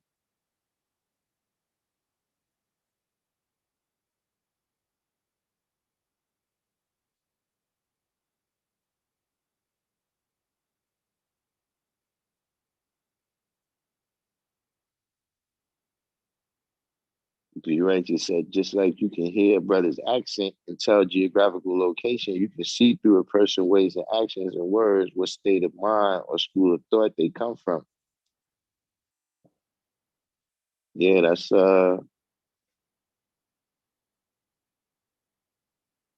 you know, when you on point, you know, especially because you know that's one of the things, you know, adding on to what you're saying, is that's one of the things that's happening right now. You know what I'm saying? With the you know, the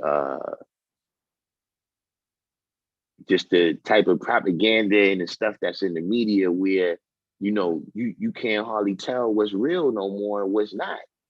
You know, you can't tell the things that's real from what's not real. You can't tell the people who's real from not real.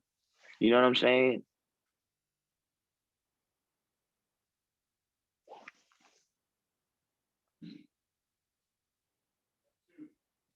Mm-hmm. Who's that, Jermaine? All right, no doubt.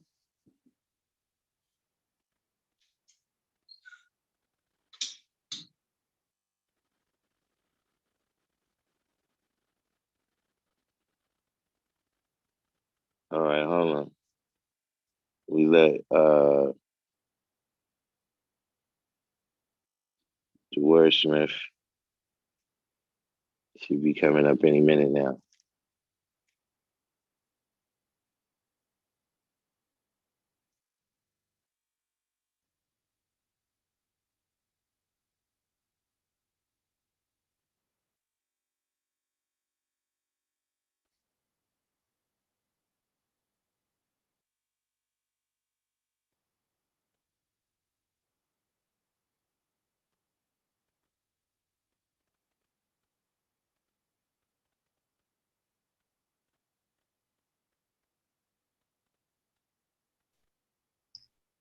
Yeah, can you hear me?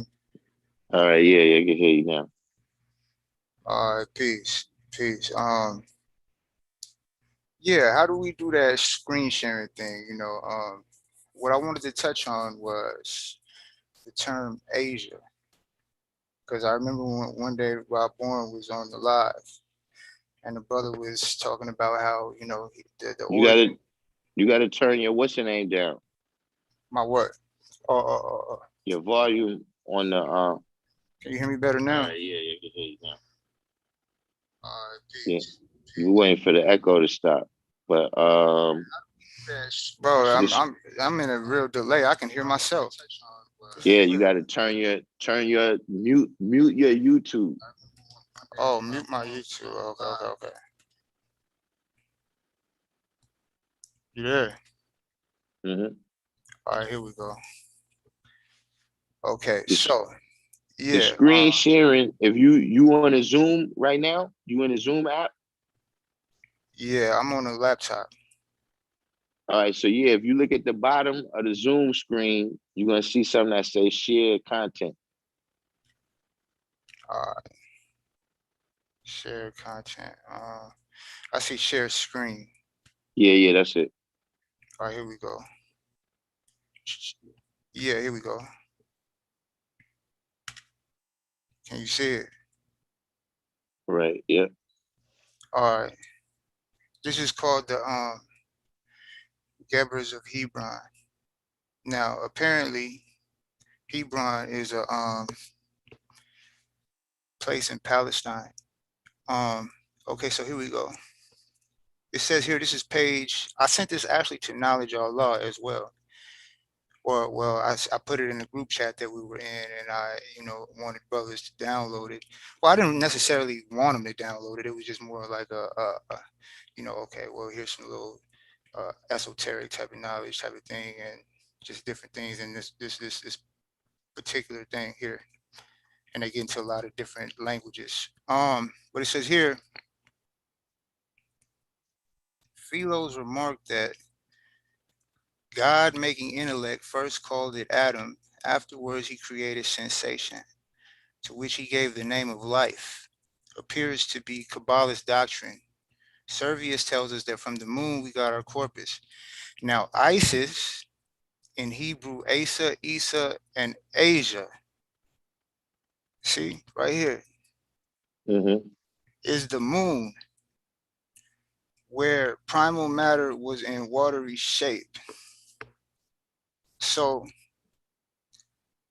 it says Asia, this is what we teach. You know what I'm saying? We teach that what? Asia is the woman, the moon, symbolic to the moon. This is what this is saying right here. It's showing, proving the black woman being the earth, and showing, proving the term Asia right here. That's what I'm saying. But and a lot of the times we're not, see, we speak English, which is also English. Let me just throw that in there. We speak English, which is also English. But we don't necessarily have the some of these ancient tongues. We know some words. A lot of us might know some words, like you just were talking about Firstborn Prince. He knew Arabic, and that's peace, but there's a lot of different languages that we may necessarily, because what is language? Language, when you talk about phonetics, you're just talking about sound, making sound. So I'm saying, Mm-hmm. so when we're in the supreme alphabet, it's the same thing with the supreme alphabet. When when you go through the degrees, and you're quoting them to yourself or whatever, or you're quoting your mathematics, you're quoting your alphabets. You're hearing it's the vibration of words and all that. This is just you make it sound. So anyway, it says here, like I said, I want to go over it again. It says now Asis, Hebrew Asa, Isa, and Asia is the moon. So that's pretty much all I wanted to show. And Mm-hmm. and I don't know if Rob Bourne is on right now, or if he's familiar Yeah, with he it. just came in. You there, Rob Bourne?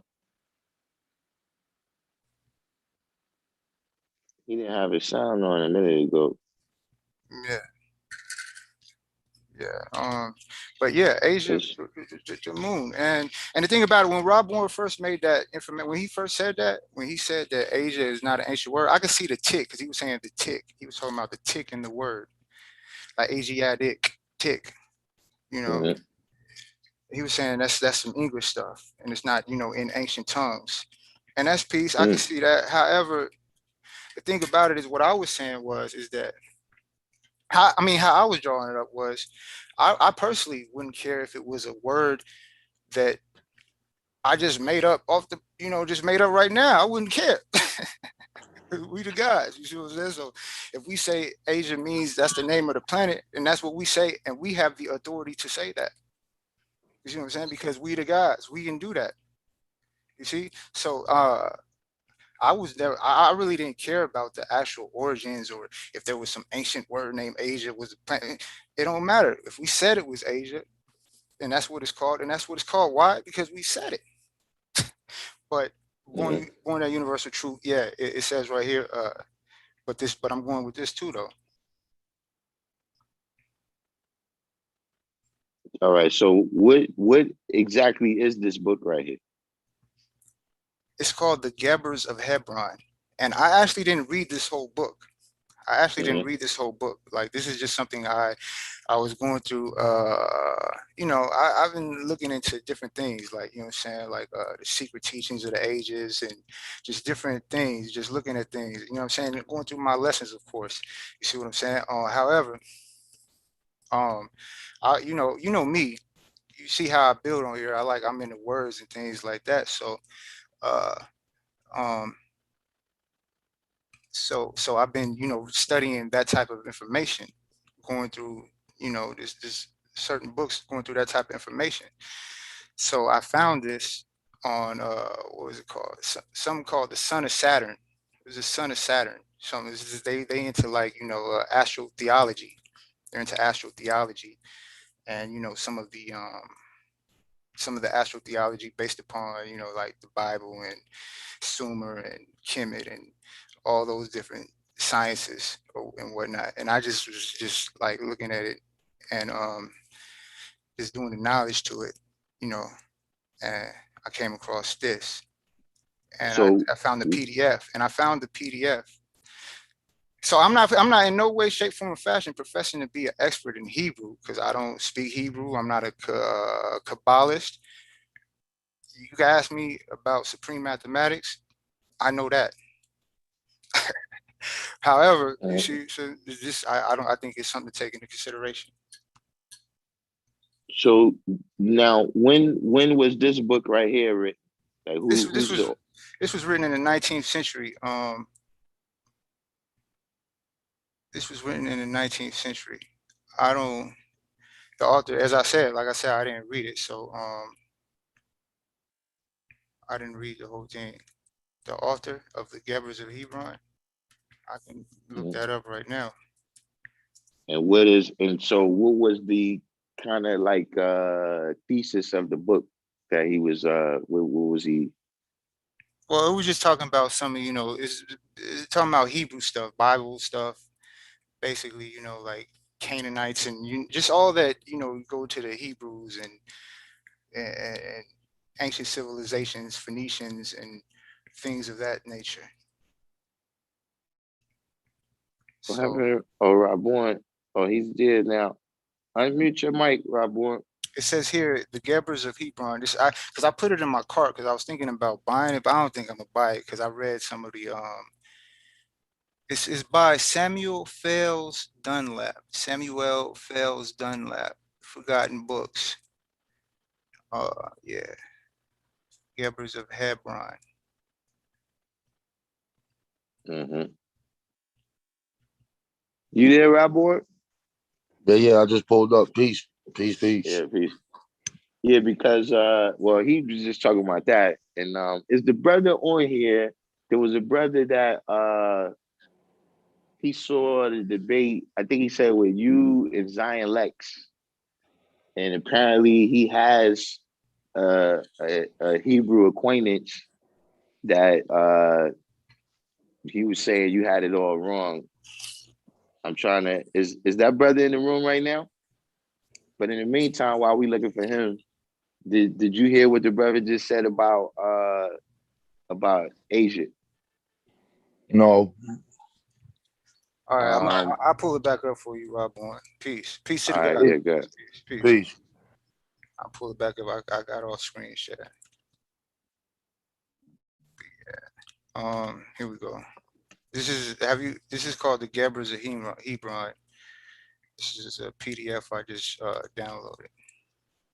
Okay, here we go. It says Philo's remark, the God making intellect. First, can you see it? Can I y'all mean, see well, it? go ahead. You can read it. I'll just listen to you. Go ahead. Philo's remark, the God making intellect, first called it Adam. Afterwards, he created sensation, to which he gave the name of life, appears to be Kabbalist doctrine. Servius tells us that from the moon we got our corpus. Now, Isis in Hebrew Asa, Isa, and Asia is the moon, where primal matter was in watery shape. So what I was doing was I was saying that, just looking at this, when I seen this, I was like, okay, Asia, that kind of, because we teach that Asia is what's symbolic to what the earth, and we teach it, and well, we don't necessarily teach, but Elijah said that the moon came from the earth 66 trillion years ago by what Jatu, which I interpret as just the justice that Allah brings to the universe. I, take the spookism out of that, but not that there was any spookism in it from the jump. I'm just saying, just some people how they would interpret it would be different than me. Um, yeah, but yeah, he taught that Jatu. Yeah, so Hold on. Yeah. So one so basically this is just kind of correlating with what what we teach. You see what I'm saying? Where it says Asia is the moon here in the Gebers of Hebron. It's on page. You can look this up if you want to. It's Gebers of Hebron. There's PDFs, and it's on page 259.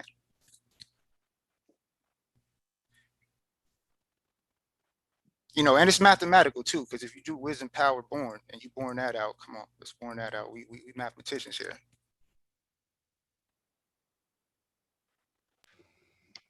right. So I mean, just in me looking at that off the muscle, once he says Kabbalah, I already know that that is a late book. And in the Kabbalah, you'll have the word like Asiya or Asiya, or and they'll say that that word could have came from is the origin of the word Asia. Once you start that out, I already know that that's a theological text. When you start talking about Adam, that's not a history book. He's dealing with straight theory or straight theology. And once he said what the moon means, the word like in metaneta for moon, that's I already know like nah, because I know it's Ea. I mean, so that's E8. I mean IAH. You can look that up. The metaneta is right there for it. And when he looks at the word ISIS in the word for in Hebrew, I know I'm like nah. So once I see certain things, I first I knew I wanted like I'm like, yo, who's the author of this? And then when I see, then when I read the book, I know what the premise is. If I see like the page, I'm not gonna know. But yeah, but you can use that. That's your understanding if you want. But historical wise, linguistic wise, that's not correct. What he is getting at when he talk about Pliny, I showed on here the other day that Asia is a woman. Yeah. I showed that the other day, but Asia to them is I already showed what kind of woman she was. So you could call her a Mediterranean or white woman or brown woman. I don't know. The painting is white, so I don't know what color it really was. Right. Well, However, it's you a were talking woman. about tick, right? Because I remember you were talking last time. You were talking about tick. So I mean, we say Asiatic. We know the ticks. I don't even know. Like I'm not like I don't rock with the word tick. Ticks are bloodsuckers, but I do rock with tick as it relates to the clock. I mean, Right. it ticks and tocks. The clock ticks and tocks. so Yeah. so I rock with it to that degree. Yeah, you can do it what Um, you want. Like here's the Asiatic. thing. Yeah, Asi- when we building, we can do whatever we want amongst each other because we kind of understand we're looking at things in a different lens, right? So, but when we talk to other people and they be like, okay, tix is a suffix, it comes from Greek, whatever. However, when we doing this is what we say it means to us. But where And does when we Greek come say, from? They would have to go back to they would have to go back before that too though, because then you get I into mean, all we have that. the proto Indo-European languages. You see what I'm saying? Like when you get into all those languages, and it's like really when you get into it, there's like a lot of gray areas with that stuff. Because I kind of I haven't done extensive research on the proto Indo-European languages or whatever. However, like I've done enough to know that there's a lot of gray areas with it to where it's Right. like okay where words come from, that's like where words come from Yeah. and the You're gonna origin of definitely words. get that. Yeah, Yeah. that's why they tell you they don't know where the word is. They tell you that. There's just theories of the word. If you ask about Africa, there's theories of the word. However, when you're looking at their language, you're looking at the written record in Greek. So you got something called linear B. Look that up when you get a chance. Linear B, Linerb. That's a writing script in that area. Then when you get to linear A, look that up. You're gonna see some shit you never saw before. You're gonna see these people at an early date with like some hieroglyph shit. That's they own shit that ain't got nothing to do with Egypt at all. But this Minian civilization, they go away. And that could be because of that explosion of the island of Sanatoria in that area. And that basically like destroyed shit. And that's where your story of Atlantis and all that other shit comes from. But that's why that we don't know. Right. We just have like certain shit that they found and they like, yo, what the fuck is this? So we missing parts of history because of nature. However, the key point here is understanding the history of it to see, all right, when is the first time we saw this word in the written record? I mean, and we like, okay, Herodotus, fine. Then we go down the line. Okay, this is what all right, we got it. Cool. However, how do we get it? And what does it mean to us? Why do the Black Americans, the first people that we know of, calling ourselves Asiatic, right? You see it in Egypt, but they don't call them Asiatics. It's another word that they use that is translated to Asiatic. But when the Egyptians talk about them and it's translated in English, it says the miserable Asiatics. And that's on the Stella Akamos, right?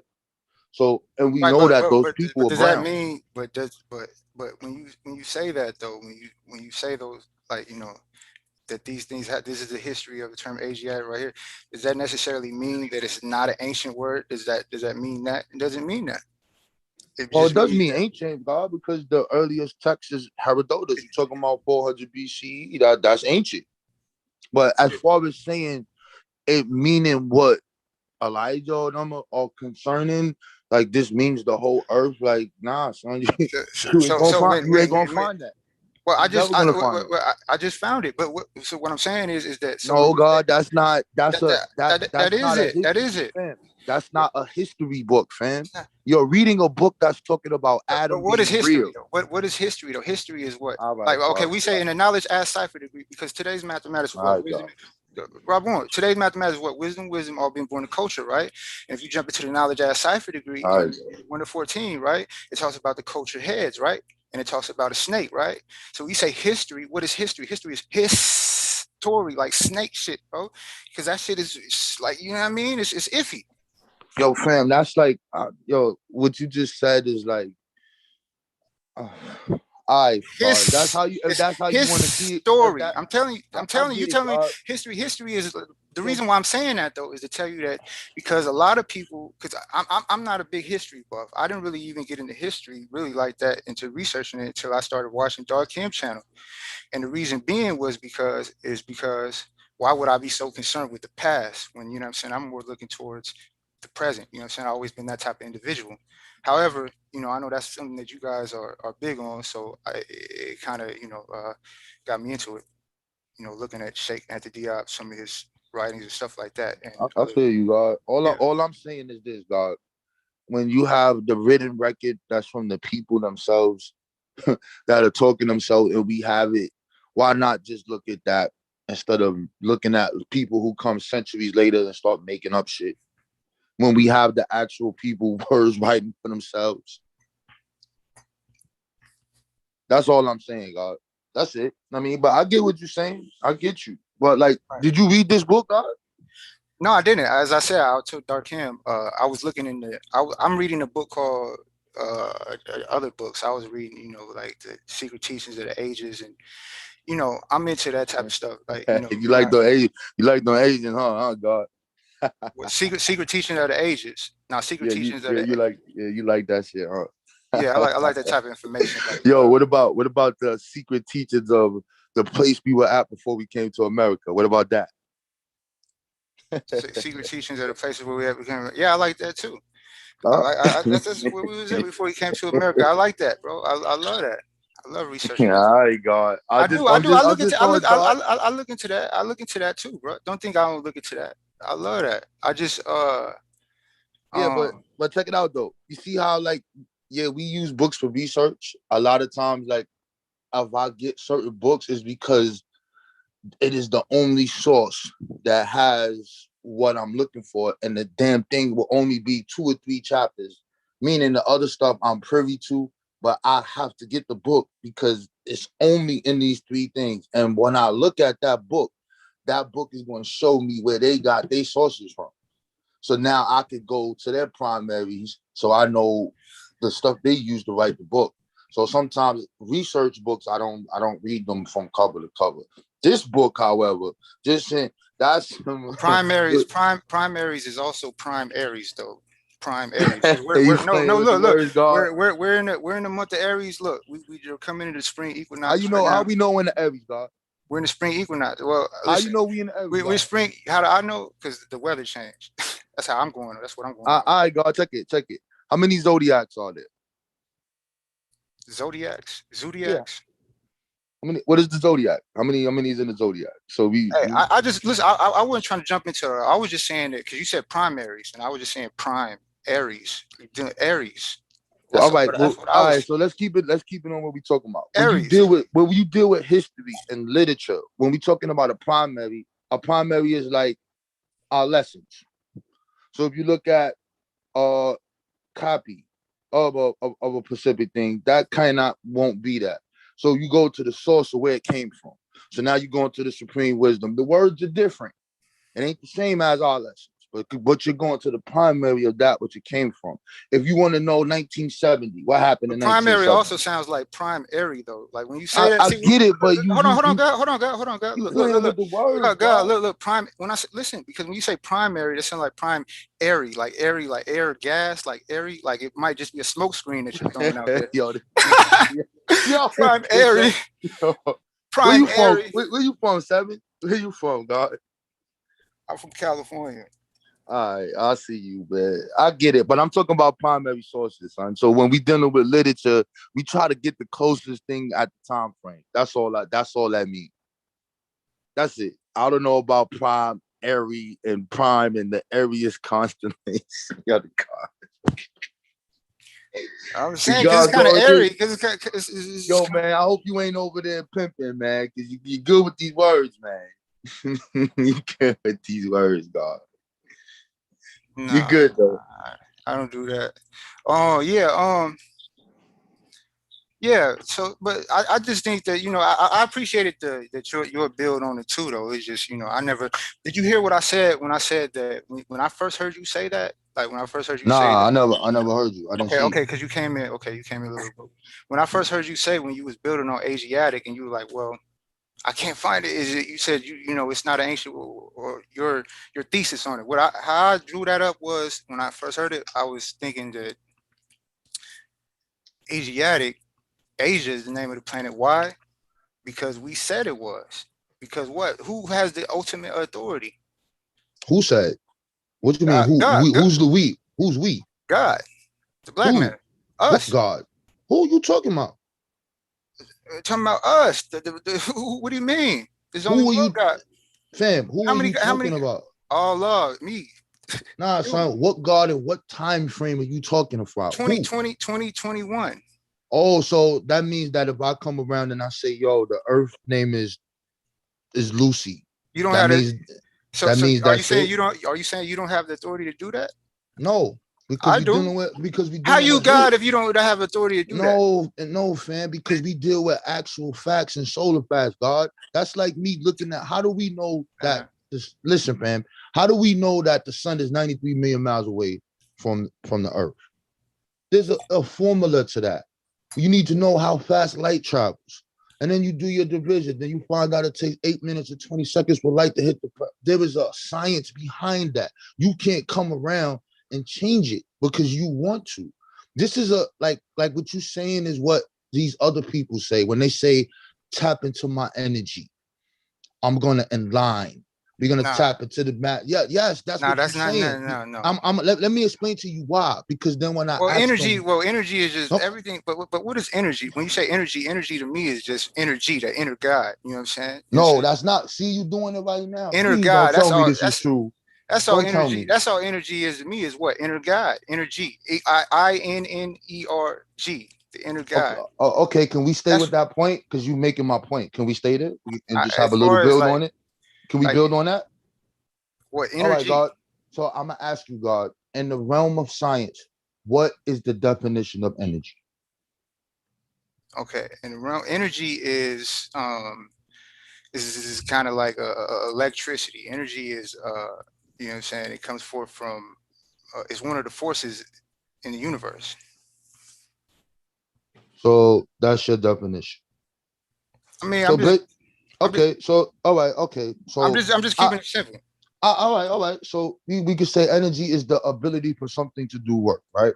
So I'm gonna ask you this question based off of what you just said, the inner God and all this other stuff, right? What are the types of energy? I don't know why you asking me all these questions. Is the because you just said that I said energy energy. I is said Yeah. I said INNERG. yeah, Energy. you God. changing You things said around, God. you I'm said talking about energy, God. What are you talking about? You playing word okay, games, okay. fam. We built on this we built it on this channel before. We built on this when he was talking about Darkim had a stream about this, was kinetic and potential energy. We built There on you this go. before. That's right and exact. We built on this before. So I see I see what you're going with this. See, I wasn't even around. Yeah. A like, B like, C like. Where you at? Right. Where you at in the A like, B like, C like? I zigzag zig. I zigzag zig between A alike. Hold on. I zigzag zig between A alike, B alike, C alike. I zigzag zig. This was my point. All I'm saying is this, God, you entitled to see things the way you want because you can't do that. But when we having conversations where you have words that are restricted to its history, and especially if it's dealing with science, we have to deal with that. And you have to, Yeah, because but that is the foundation. If we I saying told you what history was though, God. God, if we dealing with supreme math, God, and it tells you that knowledge is the foundation, you must know the foundation upon these words and what is You the know how hard science it is. You behind know it. how hard it is to find. Look, when I researched it, you know how All right, hard it is to man. find. Hold on. You know, like your channel, like just I learned this from looking at your channel, Uh-huh. looking at New Black Knowledge. Mm-hmm. Like some of that stuff you guys had, some of the information you guys had, you know, about like West Africa, things like that. You know how harder it is for people to find that type of information. You I can't go to know the that. library. You can't go to the library and find that type of Yes, you information. can, God. Why he calling If you himself could God? hold on. If you could, you have to do some type of digging for it. You ain't gonna. It's not just gonna be on the shelf like that. You're not just gonna grab No, a no, book. no, it's not God. You Yeah, right. yeah, But yeah. you gotta just know like about the subject. You gotta know who's teaching the So subject. that's because history. Because okay, so what I'm saying is that history, you know, is sometimes it's flawed. You know, it's sometimes it's flawed because how you know keeping record. I get you, God. I'm not disagreeing you when you saying this one point right here. You're saying that, it's his story, meaning somebody else wrote the story. I got that point. Now I didn't say But his story. I said oh, his, like this. that's a new thing. So you just No, gave me something new. This is the 2021 version. Hist story. his, All like right. a What snake. does hist mean? Break that down. I don't know. I'm lost, God. Or, you What's know, hist? I was just tying it in with man. Now I'm I kind of. don't know. I'm lost, God. You gotta help me, man. What the hell? I was talking about, you know, well, the knowledge cipher degree in the 1 to 14 his. So the knowledge what? The knowledge cipher degree and the knowledge culture. The snake in the lesson. Okay. Oh, so His, like a okay. snake, his. Oh, okay. I see what you did. You entitled to do that, God. Who said you not? Go ahead. I never heard that before. That's some new shit. Yeah, that's a Hey, new hey, one for me too. I never hey, hear that one yet. bro, Yeah, boy. you can do that though. You can do that as long as you're able to break it down and keep it in its context. And if you talking to people who don't know this, right?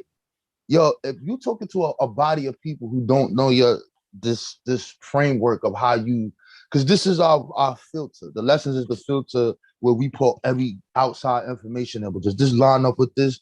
No, it doesn't. Now get that shit out of it. So anything that's supernatural to me, that shit is going out the window. I don't care if it came from Africa or wherever it came from. Get that bye. You know what I'm saying? I ain't dealing with it. That's just me. But when we talking in history, as you say, right? They not gonna know that. You're gonna sound crazy to them because they're gonna be like, nigga, history means a recorded actions in time. What are you talking about? His snake. That's what I'm saying. So you gotta that's why you lost me, God. But I never heard that before. That's a new one.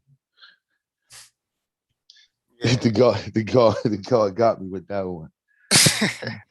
You got me. Nah, I get it, God. I'm just, if I do this, if I seem like I'm pressing, it's just for I want you to think more about, try to look at things from different avenues. Because if you around sons, right, and there's no one to challenge you, and all you around is the gods all day, you're kind of you're gonna get to a point where you're stuck because there's no friction because you guys all see things the same way. Even though you might have a different way of explaining it, it's automatically going. If I ask anybody today's math, they're gonna say it in their own words, but the foundational principle is all gonna mean the same thing. No one is gonna ever go to no crazy thing, and if they do, that means them niggas ain't God. They don't know the lesson. So that's all, God. I'm just challenging you because if you said you didn't read the book and you don't know about the I'm not. author, right? Yeah. No, That's not a good look. right. And this is No, to no, keep no, you swift. So no, when you no, go no. out, you don't And get that's why I beat up. made that. That's why I said that. That's why I said that when I Yeah. first said this. When I first presented this, I said I didn't read the book. Actually, what I was doing was I was trying to because I had got a new tablet. I was just downloading different PDFs. So I'm not going to read that book because Yo, tell the truth. Tell the truth. I got you mad when you heard me saying what I was saying and you went looking and researching and you found something. Tell the truth, dog. now Cypher, emphatically now Cypher. No, that's not what happened. That's not what happened. I kind of I told you already how I felt when you said that. I said if we say if me and Allah and Elijah said that Asia is the name of the planet Earth, and that's just what it is. That's how I felt when you said it. I never went and go look. Right. I You know what I struggle with the most? I struggle with the fact that I seen these Egypt dudes and they supposedly the first people, as far not the first people, but the first people to have the written word. And I'm like, why the fuck do they call the earth Geb and Geb is a man? How are you the only? Everybody else is calling it with the woman, I but read you niggas somewhere that calling it Geb the earth.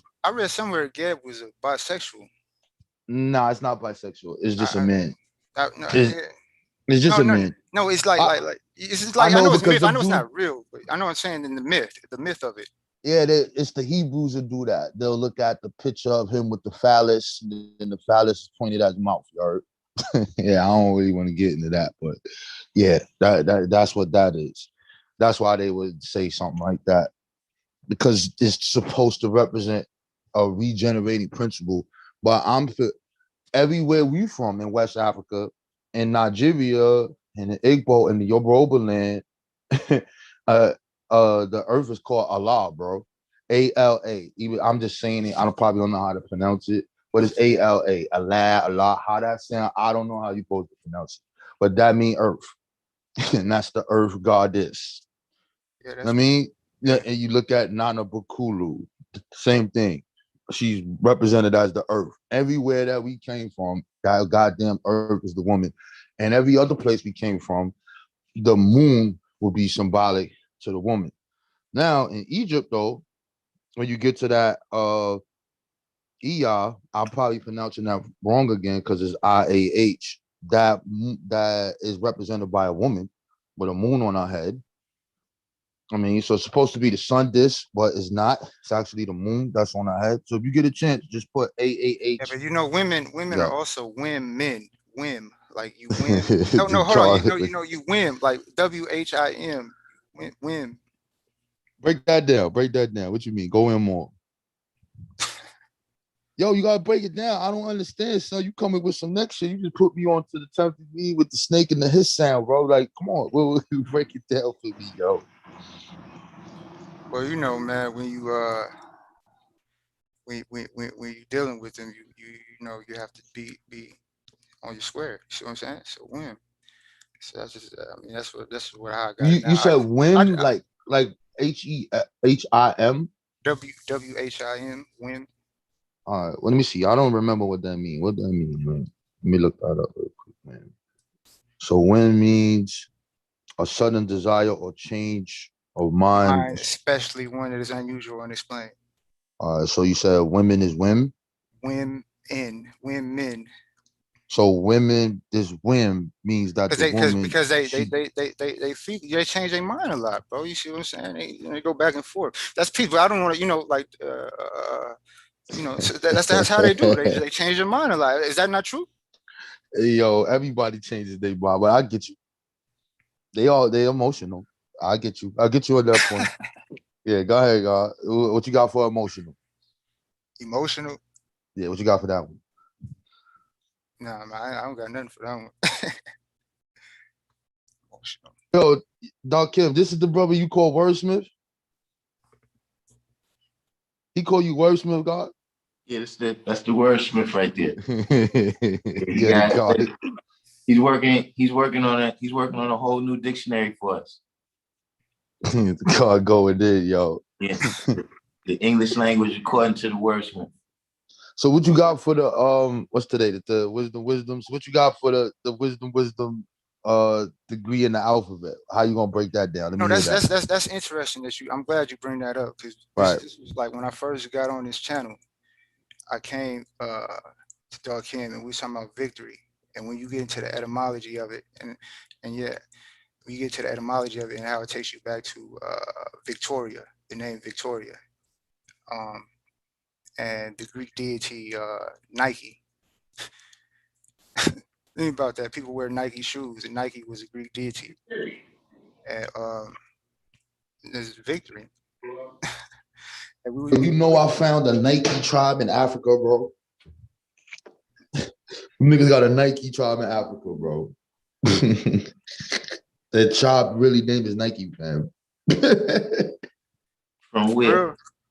I think they're in West Africa. Let me just pop in there because I don't remember, God. You know, sometimes I just be seeing shit, be reading stuff on the fly. So let me see. Yeah.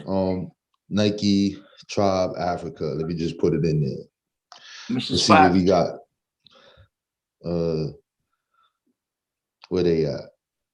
The NDB tribe influenced Nike Air Force. Yo, this shit is crazy. Hold on. Where they at? Nike tribe. How you playing? I'm serious, God. I'm telling you, I saw this shit. Nike Mr. Spot, tribe. you there? Mute. Mr. Spot.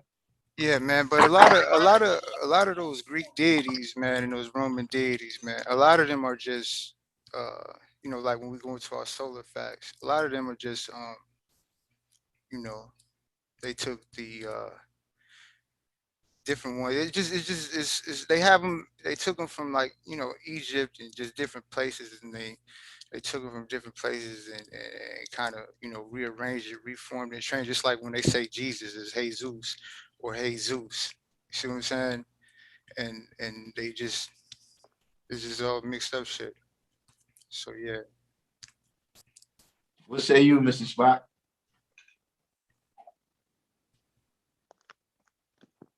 You there? Your mic is. All right, peace. What's the deal? Oh, this is the first time we got these brothers to come on. You man. can hear me, God? This is great. Yeah, I hear you. I need me a kombucha, man. Kombucha.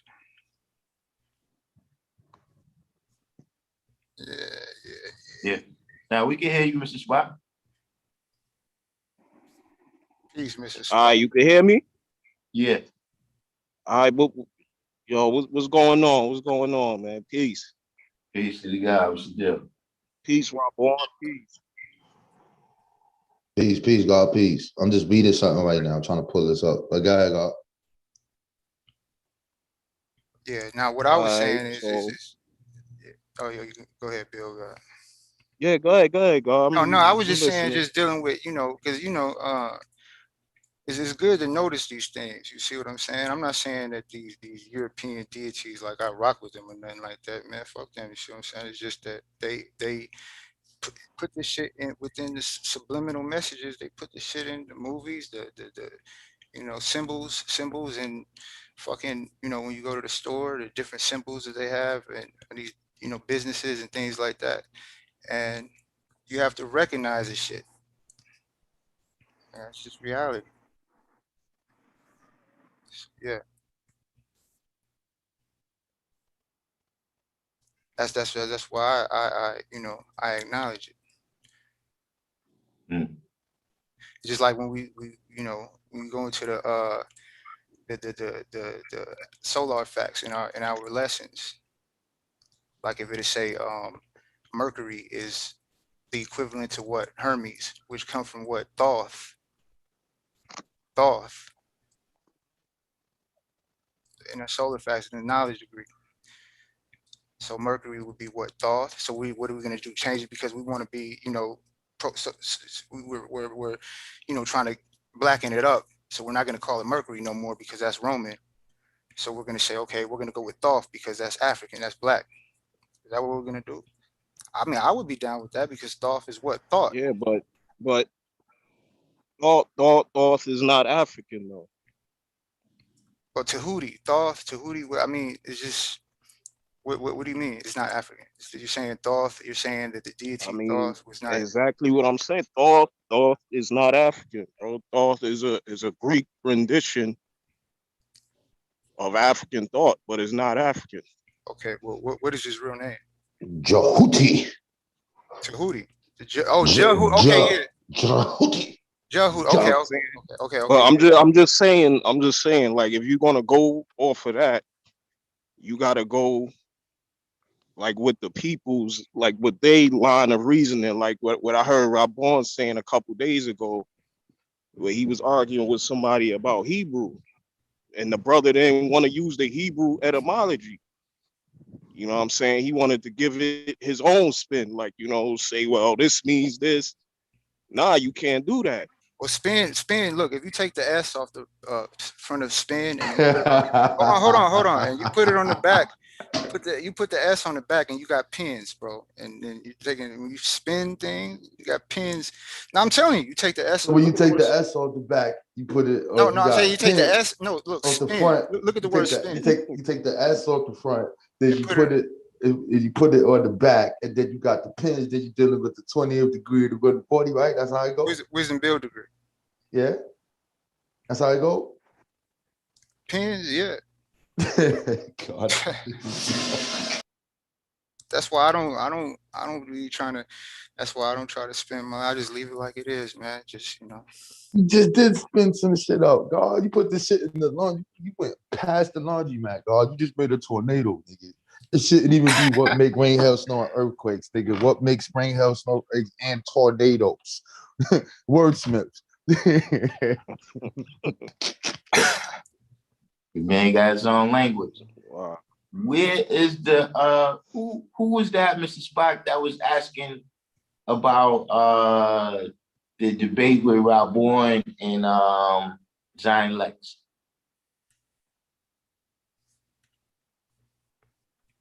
It had to be a Hebrew. Yeah, he was saying he was trying to. Oh, I'm not. I don't know. Yeah, I don't know exactly who was asking about that, but what I will say is, Zion is a beast, man. Zion is a beast, and he's one of those dudes with his knowledge, wisdom, and understanding. He's telling you that the black man is God. He's just not saying it with those words. And Zion, if you listen to him lately, I'm telling you. He's trying to appeal to the senses. Zion is a track runner. I say it all the time. Sarnetta called me on the phone a couple of days ago. I'm like, what's up? He was on. I like, yo, what up, Zion? So he was on there talking. I think it was to who he was talking to. It wasn't a pastor. It was somebody. Oh, JJ or one of them weirdos he was talking to. And I was talking to him. I'm like, what up, man? I said, yo, son, my nigga, like, you did the hop skip on the debate. No, man, we could do it. And that wasn't a debate. That was a conversation off the fly. So I never called me and, yo, could you come over here? And I said, yo, son, I don't feel like talking to this dude, man. I said, you know how I am. He's like, nah, everything's gonna be fine. All right. So I go over there. And then I met him. And that's really what it was. So, so he's like, well, how'd that shit go? He asked me if I wanted to talk to him. Then he said, okay. And now once we get there, we have this 2.5 hour discussion. And a lot of shit he's saying, I know that shit is bullshit. But if I don't remember something, I won't say nothing. I'll be like, all right. Cause I know later on we're gonna have this discussion because I know it's bullshit. I just can't remember where I read this shit at. And Right. now I know when I went back to the lab, all this shit comes from Hebrewism in Africa, this fake ass. You talking about Sankofa is Hebrew and it mean nah, nigga. I know where all that came from. I just don't remember because I don't talk about that no more. I'm on a whole different plane. So a lot of shit I didn't forget. I just remember bits and pieces. So now you done made me I literally got put 120 slides together, son. 60 showing all the African culture in the Americas, and then the rest to bomb on your shit. And this nigga don't show up. Yeah, that's Nowhere to be found. I mean, so you use a runner. So when it comes to that, he knows that this is not like meta netta. So he's getting good at that, right? So he gets props for that. He gets props for going into studying Hebrew because a lot of them niggas don't even know their own shit. So I give him that. Yeah, they don't. And I rock with him on the gematria because we had a conversation before because that's dealing with math and we dealing with how them letters mean numbers and shit. So I could get with him on that. That's just like, you know, like theology shit, just pull out. But now when we talking about who we are, the history and the historical record, that nigga on some, yo, nigga, we was Hebrews in West Africa and all that. Nah, fuck out of here. Cause even I know before he even said you know, as a like speaking about Asiatic, you know, he bears witness to Asiatic. Yeah, I know, because he think that all of the Canaanites and all them niggas is black, and he don't look at that's us. Let's not say that. He think they No, all see us. when I'm saying Asiatic, you still thinking about like, you know, continents and shit like that. He's not talking about that. You know, he's seeing it from an element perspective. This is what I was trying to say before. I get you. Yeah, This is but what Professor the Smalls is saying. Hey, I'm finna get back in the chat and do the knowledge, man. Peace to the guys. nah, man, we need Peace, some more peace. wordsmith breaks down. Don't go nowhere. Yeah, I just Nah, want to do nah, the nah, nah, knowledge, nah, guys. nah, God, don't go nowhere. Stay here, man, because it's hard to get you guys up here, man. This is my first time seeing y'all up here, man. It's Yo, encouraging, man. y'all can hear me, right? Yeah, we hear you, God. Go ahead, All right, build. I'm outside. This is my first time, yo. My first I time gotta, I'm coming gonna get on in. the I'm gonna live. get in the I chat. had But to take I my might jump phone. back in a second after I get my kombucha. Pardon me, guys. I might jump back in after I get my kombucha. All right. What's that? What's a caboose? Break that word down before you leave. Come on, man. Come on, God. Stop playing, man. Nah. All right, to the other guy. Yeah, man, keep building. I don't want to talk. I want to hear about you, God, what you studying, what you reading, how you moving, God. Because I only see y'all in the chat. Oh, all right. So I wanted to touch real quick on I was watching and I was listening in on a show the other day, and somebody was talking about um astrology, numerology, the word Muslim and Muslim. So I want to touch on that real quick, if we could. All right, God, build. Well, first I'm gonna deal with the Muslim and the Muslim. You know what I'm saying? Because I know some people they under the impression to think like Muslim is something totally different than Muslim, which in a way it is, because KRS-One said, you know, we took funky, we took fly, we took, you know, fresh and all these. We took words and made them our own reality. You know what I mean? So in a way, they you know took Muslim, and now Muslim means Moorish,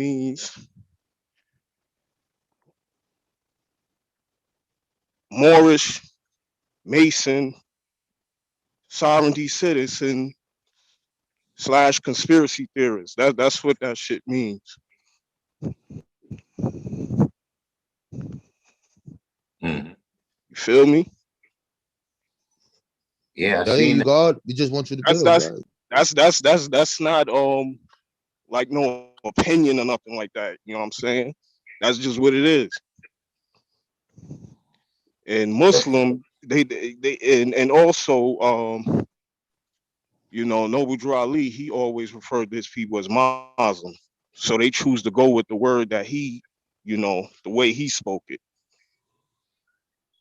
Mm. And I know a lot of people seem to think that Muslim is older than Muslim because it was more, you know, it was used more often than Muslim.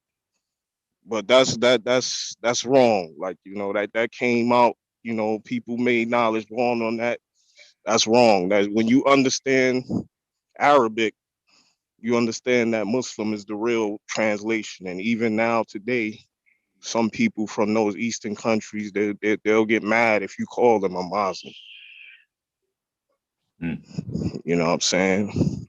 How much of that you think is because you brought up an interesting point that I've been thinking about, you know, between being on YouTube and being on that Clubhouse app, right? Right. You know, how much of that, right, is kind of like we being overrepresented, or certain trains of thought is being overrepresented on social media. You know what I'm saying? Where you got some things that seem like a movement, but it's really a handful of people. You know what I'm saying? Nah, I feel you. And they're being the ones that's kind of informing people of who these things is. You know what I'm saying? Like for us, we had the you know, the so-called Muslim gods, you know, who, Yo, you stupid God. you know, I'm saying they present Right. themselves as a whole movement, but really you're overrepresented in people's minds. You know what I'm Oh, saying? that's a Like, fact. That's a fact. That's a fact. you know what I mean? So even, you know, when in the media, that's what I said, in all media, just like, you know, the criminal is overrepresented. And, you know, the black criminal, I'm saying, is overrepresented in mainstream media. You know what I mean? So then it makes people think that this is the case. You know what I'm saying? When in fact, it's like, nah, this is just a handful of people right here.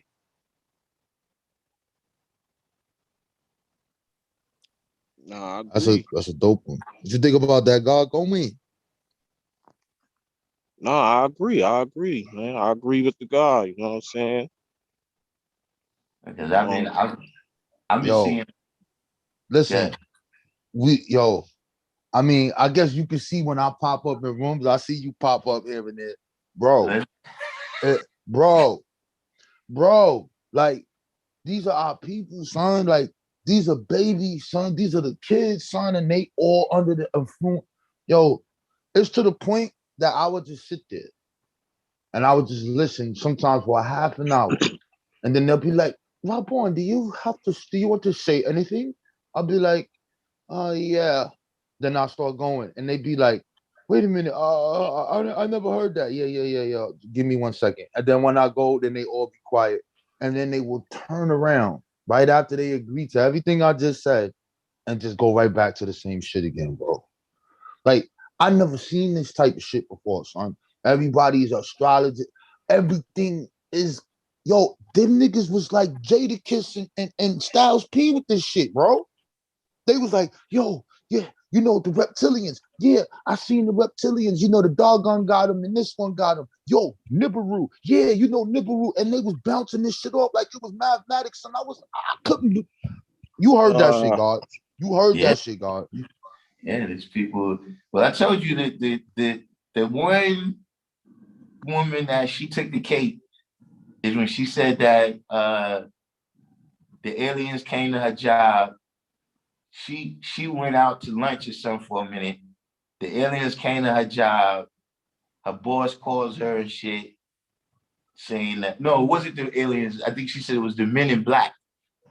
The men in black came to her job, scared her boss. The boss calls her, all this stuff. And then the aliens came by her house to get her son. Like the aliens, they was like, yo, it's time. We gotta, because apparently they've been taking her up in the ship for a while. And You know, she was like, at first she resisted, but then yeah, she let the baby go with her. So, you know, at that point, I was like, yo, we've approached the point. It seems like it came kind of fast, right? Where,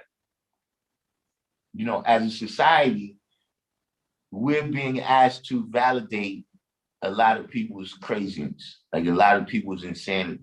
You know what I'm saying? So instead of you adjusting your mentality or your behavior for the crazy stuff you're doing, you try to get everybody else in society to agree that your behavior is normal. You know what I'm saying? And so, right now you got these kind of, there's a whole room. I don't know if you've seen that room at nighttime where they deal with UFO stuff, man. Yes, and that's not to say that all that UFO stuff, it could be UFOs, but see, this something, man, we got to master this right here. Yeah, but you like just all took that, it to all that another. other shit you saying. When she said the Men in Black shit. Yeah, so when she said it's like, oh man, this can't be real. And that's what it is. It's like, don't get me wrong. I know that, art, people going to express certain things through art. But it's like, yo, when you giving me an idea, like you got a mindset about whatever it is you trying to transfer to me, right? And all of your evidence for this is the movies. And you just going down the line. You saw the movie. Did you see Men in Black? Did you see the Will Smith movie? Did you see Peace. Like if that's all the evidence that you got, you know what I'm saying? I mean, it's something that I can take it into consideration. You know what I'm saying? But I'm putting everything on the scale here. You know what I'm saying? Where it's like, all right, and it's tilted in the wrong direction, bro. You trying to load all this stuff up, but it still don't have the weight.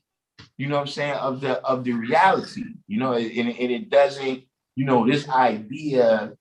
And I've been saying that for a long time too. That look, if you 7 and 6 is 6, man, somewhere down the line, the answer to everything can't be the white man. Right. It cannot be. Right. You know what I'm saying? Because if it is, then what you're saying at the end of the day is that the white man is all powerful. You know what I'm saying? And once we really do that, then listen, we might as well party with everybody else. What we up here being righteous for if the devil is all powerful and we ain't gonna overcome nowhere? We might as well go ahead and pop pills and get on lean to it. Yeah. Hey, yo, G, did you see? My bad. I know the other brother gonna build, but did you see these other dude? The shit that I kept telling you about. The nigga that was fronting like he was a fucking part of the nation. The nigga that had the flag on his shit. Yeah, I started off today's what's the name with that. You know what I mean? Just to say that, it's some people that, like, yeah, you got the knowledge and we, you know what I'm saying? But at the end of the day, you know what I'm saying? You're not really, what it is that you're teaching is not really this. Like if I just listen, if I come in your channel, I see you got the flag right there, but nothing that you're saying, none of the mentalities, the mindsets that you try to transfer over here, I recognize as nothing dealing with the 5%. You know what I'm saying? And then even the way that's real shit. He reacted to you asking him the question. You know what I mean? Like even if you would say, well, the people in here, so we're gonna lay it down a little bit simpler because we don't want to lose them. But yeah, this is the science of that. You know what I mean? Or this is how this coincides with that. Like, you're not, that would even be something. Like if you like, all right, well, these people is interested in this topic. So I'm coming in and I'm using this topic to draw them up, to who they really are. You know what I'm saying? But at this point in time right now, before you came on, that's what I said that, we got to stop looking at the preachers and these type of people as the 10%. I mean, yeah, they got their job that they're doing, but the real 10%, man, is these marketers and these influencers now, man. You know what I'm saying? The people that get on here, right? And they teach you about this righteous but unseen powers that you got to tap into, you know. That's And right, God. Bill, God. I'm really just Yeah. getting up on this stuff. Like the shadow work, I had to Google it. You know what I'm saying? What the fuck is shadow work? You understand what I'm saying? Like, I understand all these points that people was making, but it's like, listen, right now, you're confusing yourself by mixing up 1,000 different things. You know what I'm saying? Like, you know, your name is Anunnaki, right? But then you got a picture of some Egyptian stuff for your avatar, right? And then, you know, the stuff you talking is indigenous, you know, and it's like, at the end of the day, man, you know, I see what you're trying to do, but I haven't seen that work out yet. It's crazy, God. Yo, listen, man. I don't know. And then he called me right after that. He was like, nah, God, you know, I didn't mean to do that. I said, yo, fam, I'm gonna let you talk whatever you want on the internet. I know, nigga, that you ain't God, my nigga. Because everything you was saying was not representing who the fuck we are, bro. That's why I did that.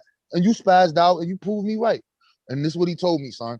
He said, yo, nah, we was in the room building before, and you know what I'm saying? And you definitely peace, God. You know what I mean? I just got knowledge last month. Huh? You just Right? got knowledge last month. I asked you, did you go to the school? Got no business even opening your mouth right now. So I asked you, did you go to the school? I asked you, do you be going to the school? You was like, yeah, God, you know what I'm saying? So what was that, God? Where you from, bro? And then we start talking, and I was like, all right, my nigga. I would look back up there, the nigga took the flag down, you heard? He don't put the flag up no more. Yeah. He took it. Look, he said, I already knew what happened. He came back and took it. Listen, just like that. Listen, the room that I was in, I came when I see you in the room. I went in there, and the people, what they was talking about was Farrakhan an agent or not? You know what I'm that's saying? it. And then they start going into, you know, a lot of different things where it's like, yo, listen, man, I understand, you know, y'all want to pluck this mystery apart, but see, one thing you got to respect is this, B. You know what I'm saying? In terms of the G code, son, you're not gonna find out what happened with that, son, because dudes is G's, son. We not about to come on YouTube and tell you what happened. We're not gonna get on Instagram live and start popping smoke with people. Like Scram, Yeah. that's it. That comes with us. I wish you came in there a little earlier. If you would have came 15 minutes earlier, these niggas was bashing Fab. They doing all this shit, right? So I let them niggas talk. And I said, I got something to say. I don't think he's a government agent. And they was like, why? And then I told him, nah, he got Scientology. They poisoning the people. And I slow down, sister. We gonna slow this down. What does the Nation of Islam do in the black community? What do you mean? Like they're selling people dreams. What dreams are they selling the black people? That's all you need to answer. Well, is he not cleaning people up? Do they not help people who come from jail? Yeah, they focus on the jail niggas because they sell them a dream. Sister, I'm a primary. No, they don't sell dreams. No, they basically are telling you the same thing that you claim you're saying here, that you people are gods, you are the controller of your own destiny, and it's pointing you in a direction to know your history and how to become better husbands and wives, etc. Only thing you follow in their doctrine. You're gonna believe in the spaceship, you're gonna believe in the Scientology, you're gonna believe in that. That's just what it is. But the organization that what it's doing for people ain't destroying anything. Well, you know, he what's his name? Then I just start going to history. Well, yeah, they ain't do nothing. And Dr. York did more than that. And I had to go run it. After that, son, they all got quiet. And that's when you came in there, son, the whole room saying, everybody cool. Yo, give Rob Bourne a green bean. Yeah, he Pete. Yeah, all right, get out of here with that shit, man. You know what I'm saying? So I'm like, yo, son, You nigga, you don't understand. And then you got people of other said nations in here, and you're doing this. You gotta understand what COINTELPRO is, son. Mhm. You saying this shit in the front of these people, and no other nation does that, son. Where do you see these niggas get on TV and say, "Let's talk about George Washington"? Mhm. Let's talk. Let's talk about Washington and what he did. They don't talk about that shit. It's in the history book. That's all you gonna hear of that. Ain't no debate. They decided to unify and say we are the family and we taking over. And whoever's in the way, you gotta die. And that's it. They decided to stop fighting amongst each other and deal with social equality, put their resources together, and said we going in. But we are at the helm of this shit because we was here with them from the jump. And they couldn't do it without us. So they said we gonna use technology on these niggas. We gonna tell these niggas we gonna free them. You know what I'm saying?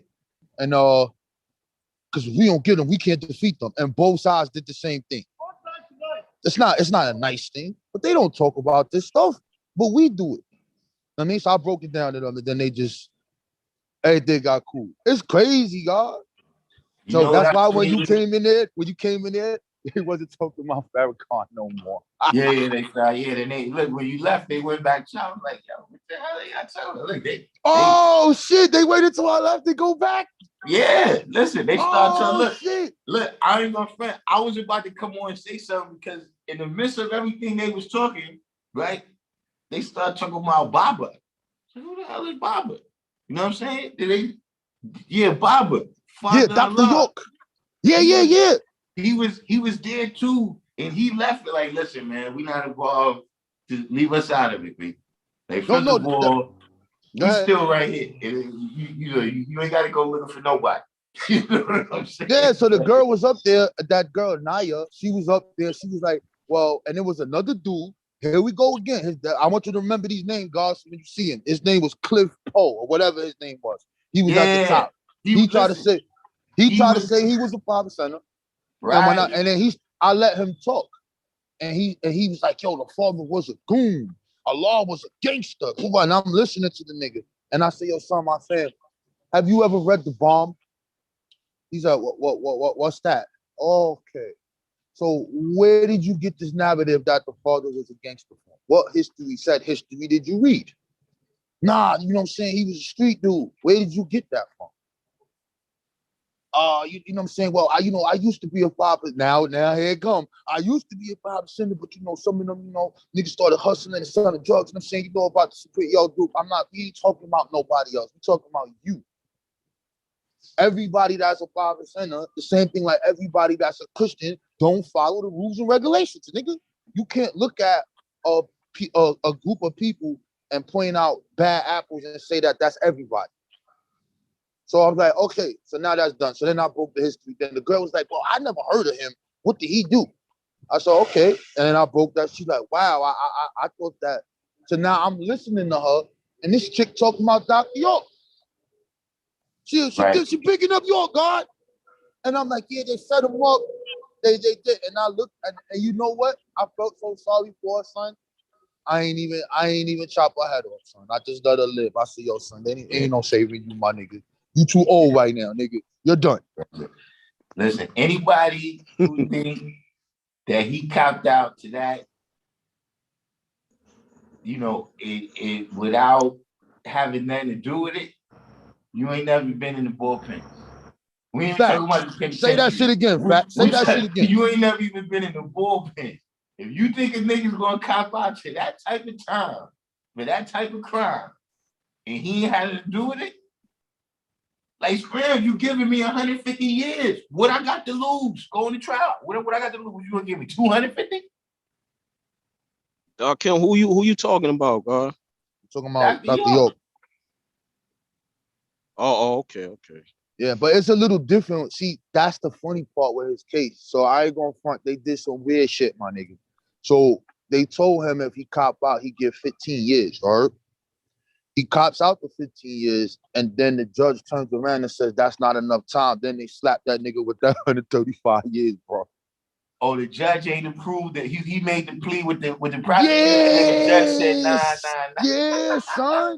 That's the crazy. That's the only suspect part in his whole type. Cause I never heard. What did he plead guilty to? He plead to 70 counts, nigga, of child trafficking and sexual motherfucking assault, and you could say rape. Nah, he didn't plead guilty to that. Yeah, I know he he did. didn't plead guilty Yeah, to he that. That's did. why I'm We got asking. the That's video. what I'm asking. What All right, let's do it right now, God. We're gonna pull him up. We're gonna go with the primary. I'm gonna pull it up. There's a video. I don't know if what sexual allegations and rape. I don't know if that's two different things, but Nah, we're gonna do it right now. Here you plead. go, God. It's only 5 minutes. Let's go. We're gonna go through the math right now. We're gonna deal with the supreme math. Let's go.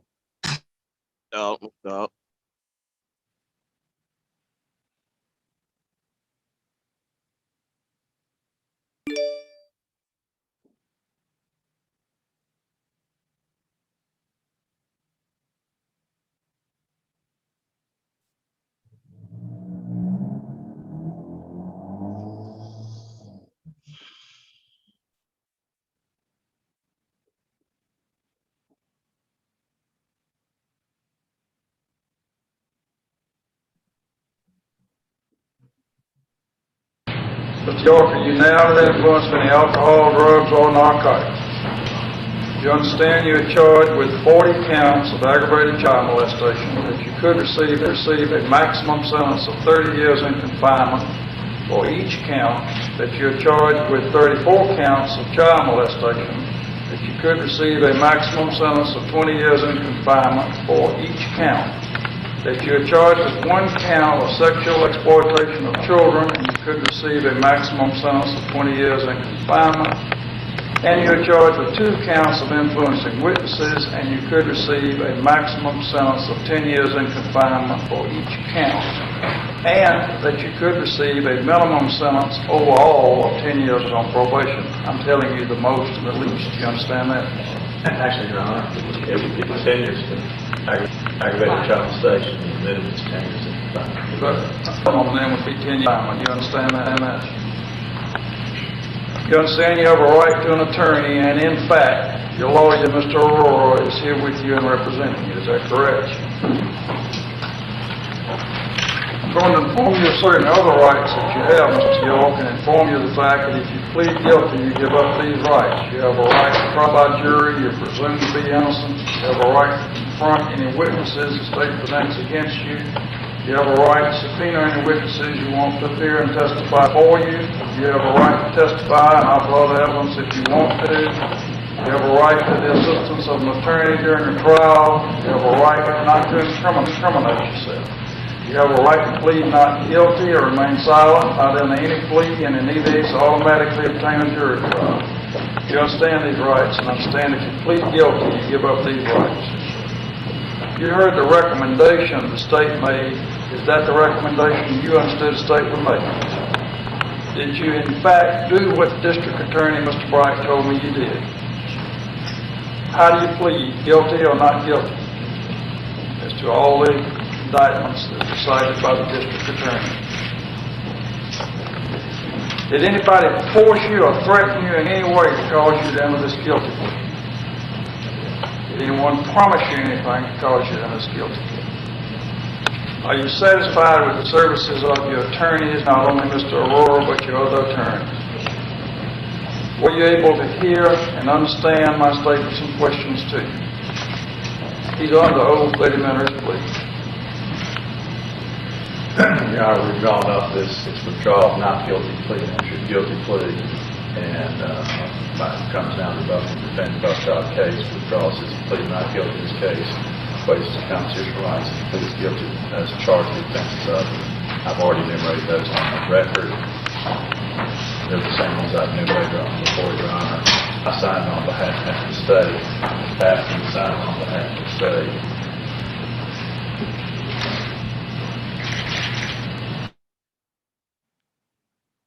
Yeah, that's pretty. I don't think we gotta watch no more, God. Yeah, that's pretty incriminating.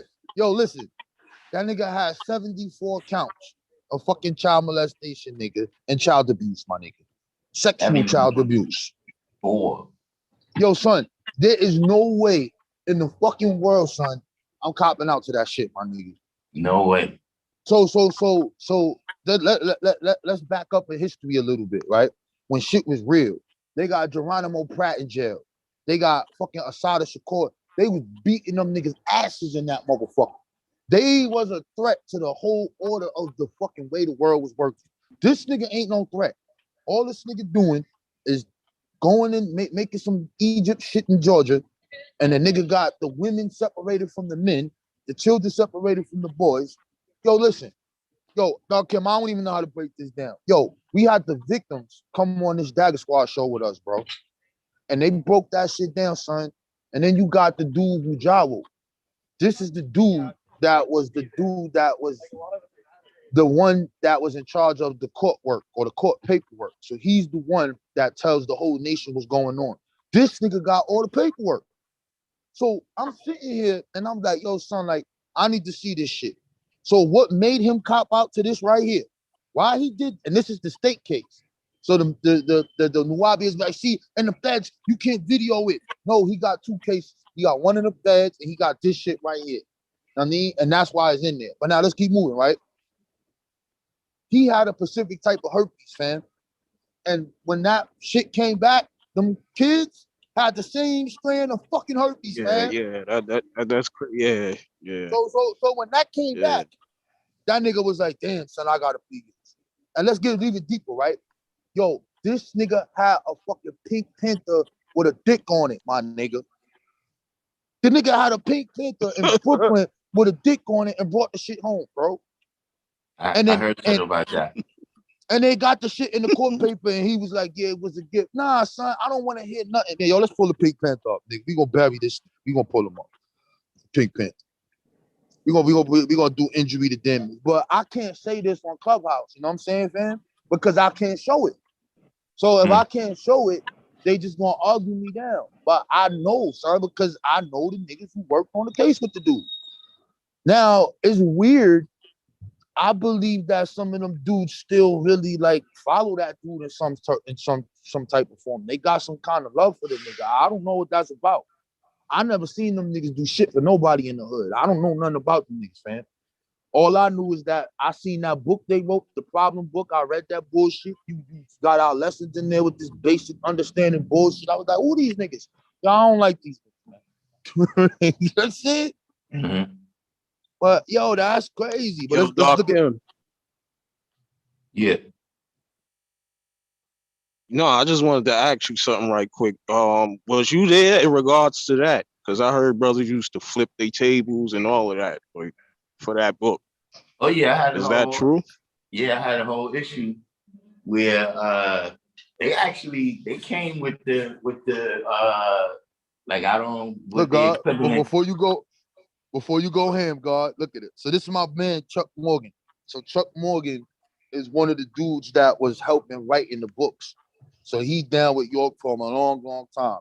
And he broke down how all those books started getting written, who made the language, and it was actually the children who wrote this shit. He ain't write none of this shit. They did it. But anyway, ask the Nuwabians, why would Malachi York keep a 4 foot tall, stuffed Pink Panther dog with penis? Look at this shit, bro. And this is in the paperwork, bro. Court transcript, December 30th, 2003. I will also tell you that I'm not going to have a closed trial. I have made arrangements to have a closed circuit television set up, and spectators will be able to watch the trial. So this is what this guy is saying. But hold on, let's get it down. All right, the Pink Panther stuffed doll was confiscated and removed from the York property. It was an important piece of evidence that was spoken of and identified by witnesses and victims as being present when they were sexually molested, placing York, the victims, and the Pink Panther doll at the scene of the sexual intercourse. Here it is. Witness testified. Victims described it. Ex-wives confirmed it. York's office staff knew it. Everyone in court saw it. York did not deny that it belonged to him or that it was on his property, nor did his attorneys object to it being allowed as evidence. I'm done here. Nigga, what you doing with this, B? So now that I know this, I'm saying? I don't give a fuck what you taught. I don't give a fuck if you said 1 ounce of truth. I'm not fucking with you. So when I heard that girl, son, that shit hurt my heart, son, because she gone, bro. Mm-hmm. That kind of hurt me, man. But I'm sorry, go ahead. Yeah, that's great. I mean, in that particular, right there, this is what we talking about with him. He's definitely crossing lines where you definitely changing everything. But I think some of this, when it comes to Farrakhan and him, right? Or really all of them, you know what I'm saying? Anybody, we need to lose that idea that a leader needs to be infallible. See, like what you were saying with George Washington, like they can accept, they don't give a fuck. We know Julius Caesar was a fucked up motherfucker, but that's our nigga. If it wasn't for him, you know what I'm saying? Maybe some other motherfuckers would have took us out. You know what I'm saying? Or Thomas Jefferson. Yeah, we know the nigga got flaws, but we not expecting him to be a righteous but unseen being and shit. You understand what I mean? So saying that, sometimes we just looking for that smoking gun. Aha! I knew it. He drank a beer. You know what I'm saying? And so now everything was going on, we don't want to pay attention. And then from the other side, you know what I'm saying? The only way for him to do that for that many years, you know what I'm saying? Because, even in terms of, from what I know about it, that case in Georgia, that's about everything that happened in Georgia. You know what I'm saying? But I've been hearing that since he was in New York. How do you perpetrate something for that long unless the people believe in you? You know what I'm saying? Like you got some other holiness that you've taught the people that you have that allows you to get away with all this negativity.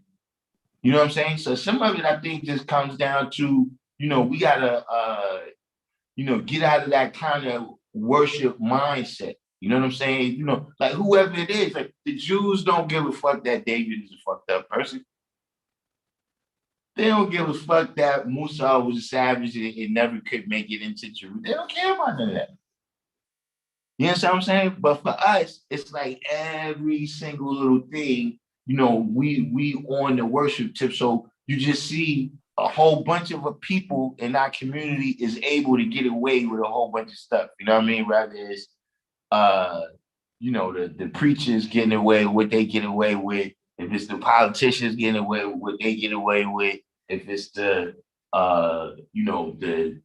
the other cultural and religious leaders getting away with what they getting away with, it comes down to,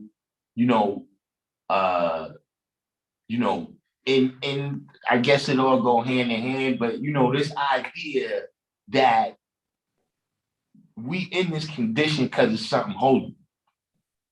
You know what I'm saying? Like slavery and all of that happening because your righteous and good God ordained it. And so now if your righteous and good God ordained it, the only way to reverse it, right, is for some, mystical, magical character to come and split the Red Sea for us. You know what I'm saying? So it makes us negate certain people. You know what I'm saying? Like, I used to not like Booker T. Washington and W.E.B. Du Bois. You know what I'm saying? I didn't like Booker T. Washington for a long time because I didn't understand what he was saying. You know what I'm saying? By the time I'm growing up, we being taught that, this is after the civil rights movement and integration and all of this. So the sky's the limit. So this guy saying that, yo, you should be a janitor.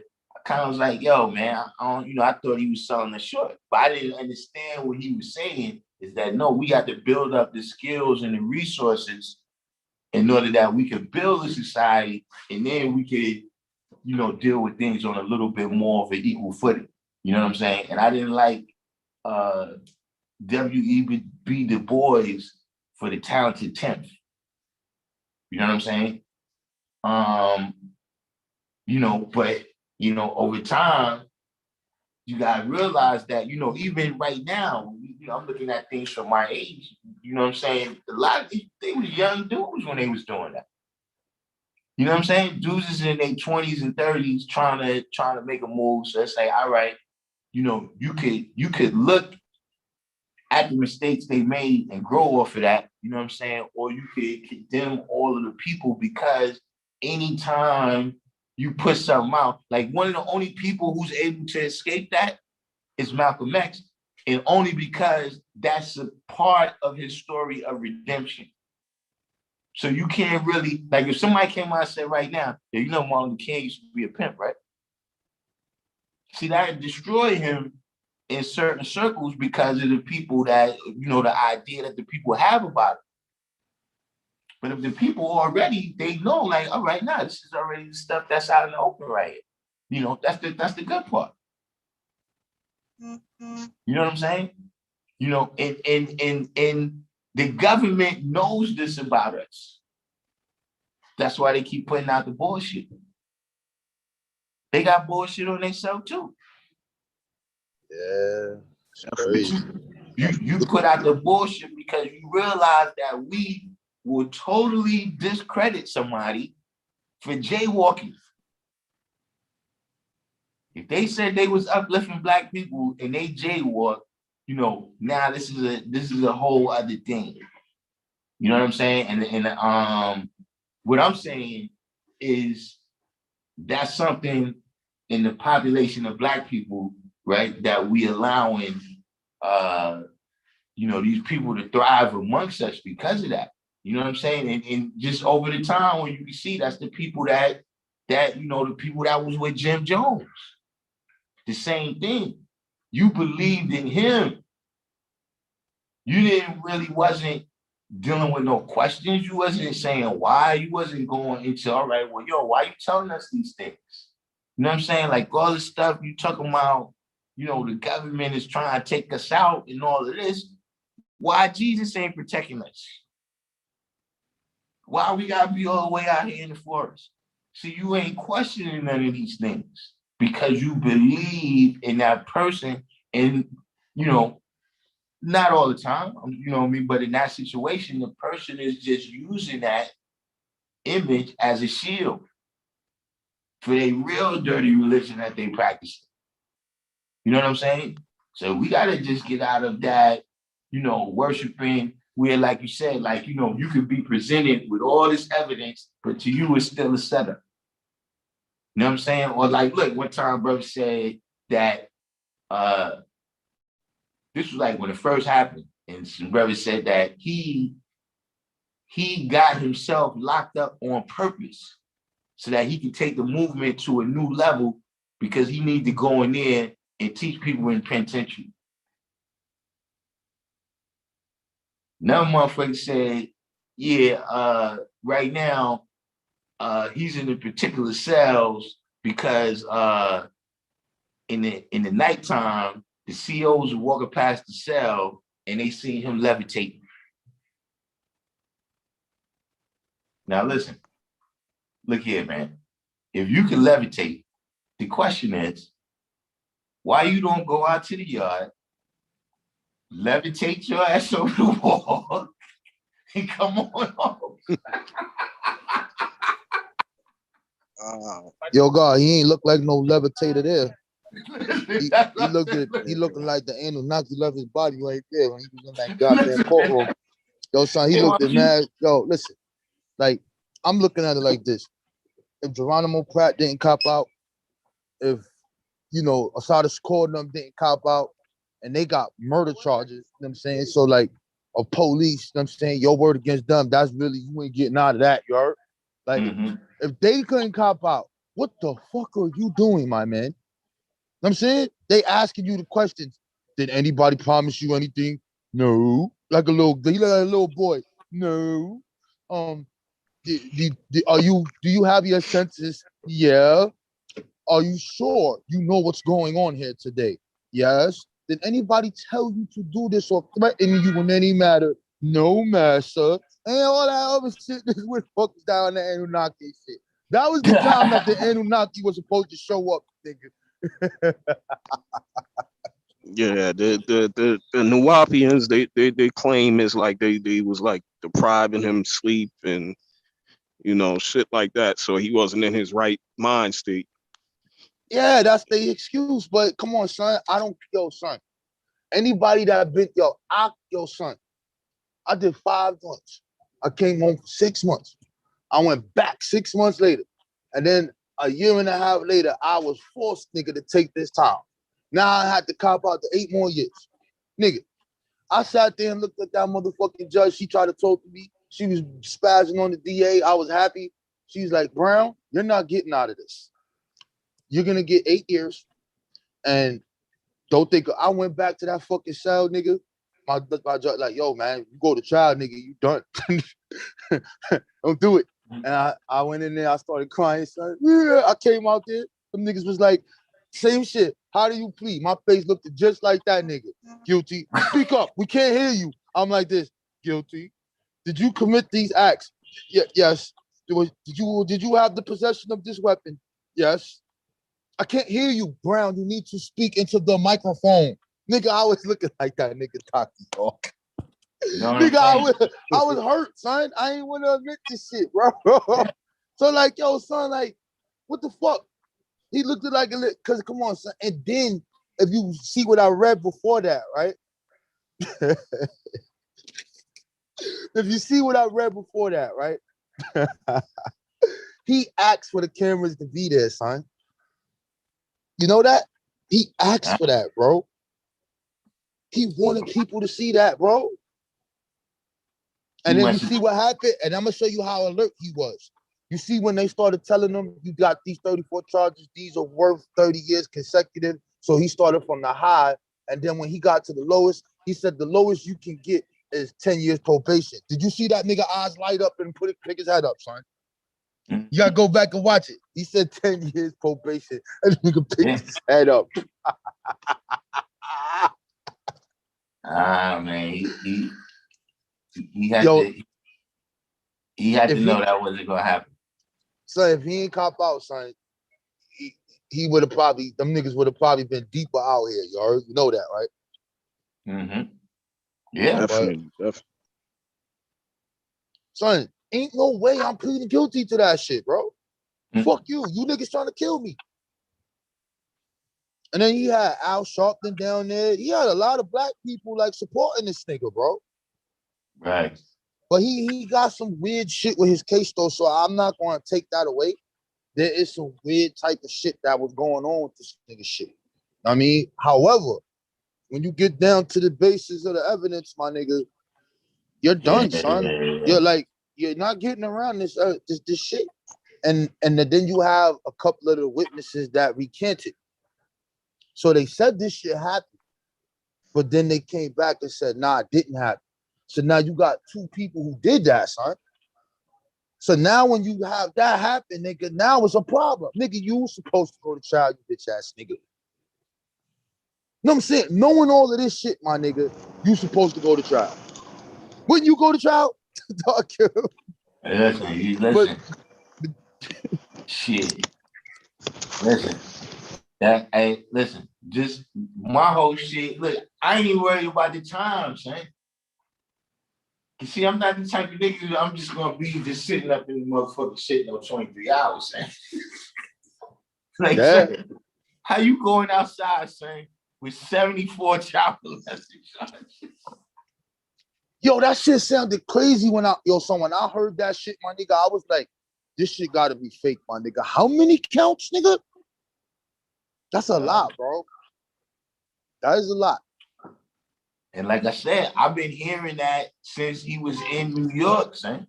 Yeah, I don't know about that because I wasn't out on his reign of terror, you heard? Yeah. I wasn't out here, yo. I seen them. I had a chance to build with some of them the little time I was out here when they was popping. But I never, like, you know what I'm saying? Like, I just couldn't get it. I didn't understand it, son. I'm telling you, God, I opened that fucking book, son, and I was like, yo, who is that? Nigga said, this is Yaku, black man. Open the book, yo, who is that? Oh, that's Shambhala. I said, who these people? These the people of the earth. This nigga had the dinosaur people in there. I'm like, yo, son, hold up, my nigga. who's these niggas? This is Astral Command. I said, yo, who's these niggas? The Ethiopians. I said, yo, them niggas got power, son? Yo, this a comic? Yo, this shit for real, bro? He's like, yeah, how y'all know this? I'm Master Teacher. I said, who is he? He's the man from the planet. He's Ilionum. He's from the 19th galaxy, yo. Yo, his story, yo, Darkim, his story is the shit that we hear on Clubhouse. Yo, check it out, Darkim. He said that he was on the D train and he went to the Bronx and he was walking out the train and the aliens abducted that nigga when he came out the train. Listen. That's how I keep telling people, look, it might be aliens and we can deal with that thing. But right now, let's just try to deal with freedom, justice, equality, food, clothing, shelter. Let's stick with that. Then once we master that, then let's talk about outer space and all this shit you suck. Yeah, and you know what's crazy? These niggas keep talking about this alignment and all this other shit. And I didn't hear that build you did on energy. I wish I was here for that. And I slowed it down. So I was like, okay, masculine energy, feminine energy. I'm here to tell all of you that energy is sexless. And they're like, what you mean by that? I said, okay, we're gonna define all these terms as it pertains to science, not what you think. So sex can only be produced from biological figures, which are mammals, etc. They have specific chromosomes that create this sex. They were like, well, what do you mean? I said, yeah, you have your X and Y and X and Y. Energy don't have X, Y, X, Y. They don't have that. That's not there, fam. So what is energy? We establish sex.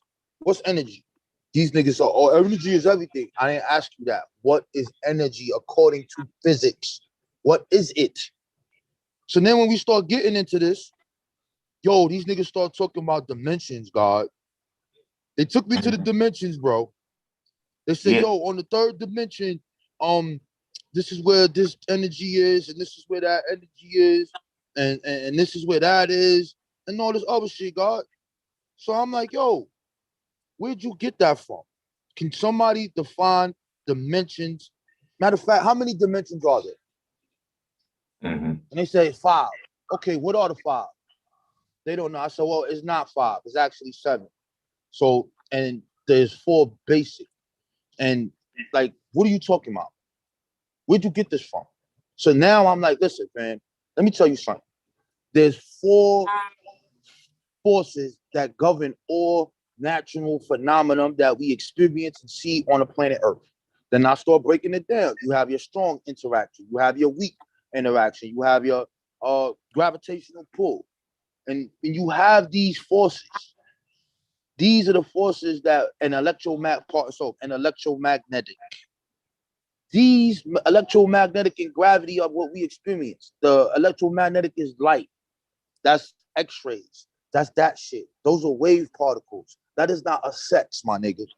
That is not a biological male or biological female. It is not defined as such. Right? And then you have gravity, which is dealing with the body of mass compared to Earth. So in order to understand the natural world, you must understand the laws that govern the natural world. You must know what these forces are, and you must know what the dimensions is. So where the fuck did you niggas get that this fucking dimension on each one of these dimensions is just weird shit, and we just went over length, depth, time, space, or loss of mass and loss of light? Where did you get all of this other shit y'all saying?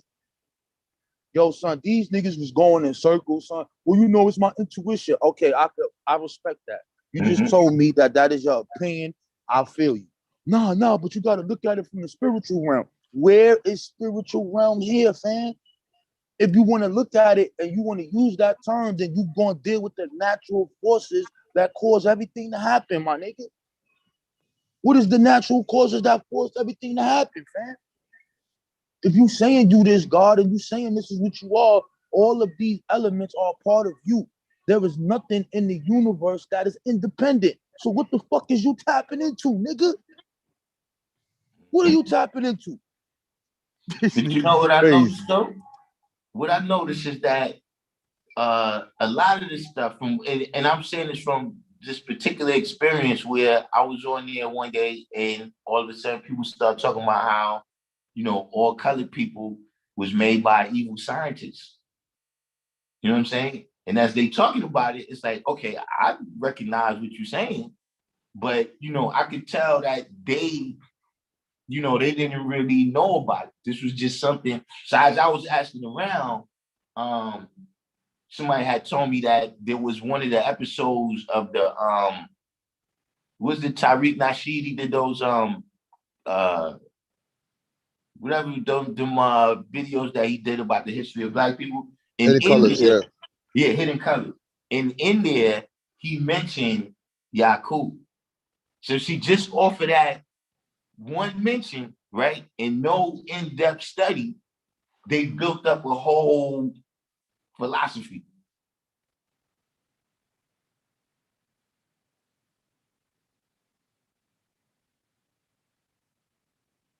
And yo, shit is crazy. What else? He Kareem, I think he bounced. Damn, man, I should have stopped talking. We should have stopped talking, man. It's good to hear the other brothers build, man. I should have shut the fuck up, man.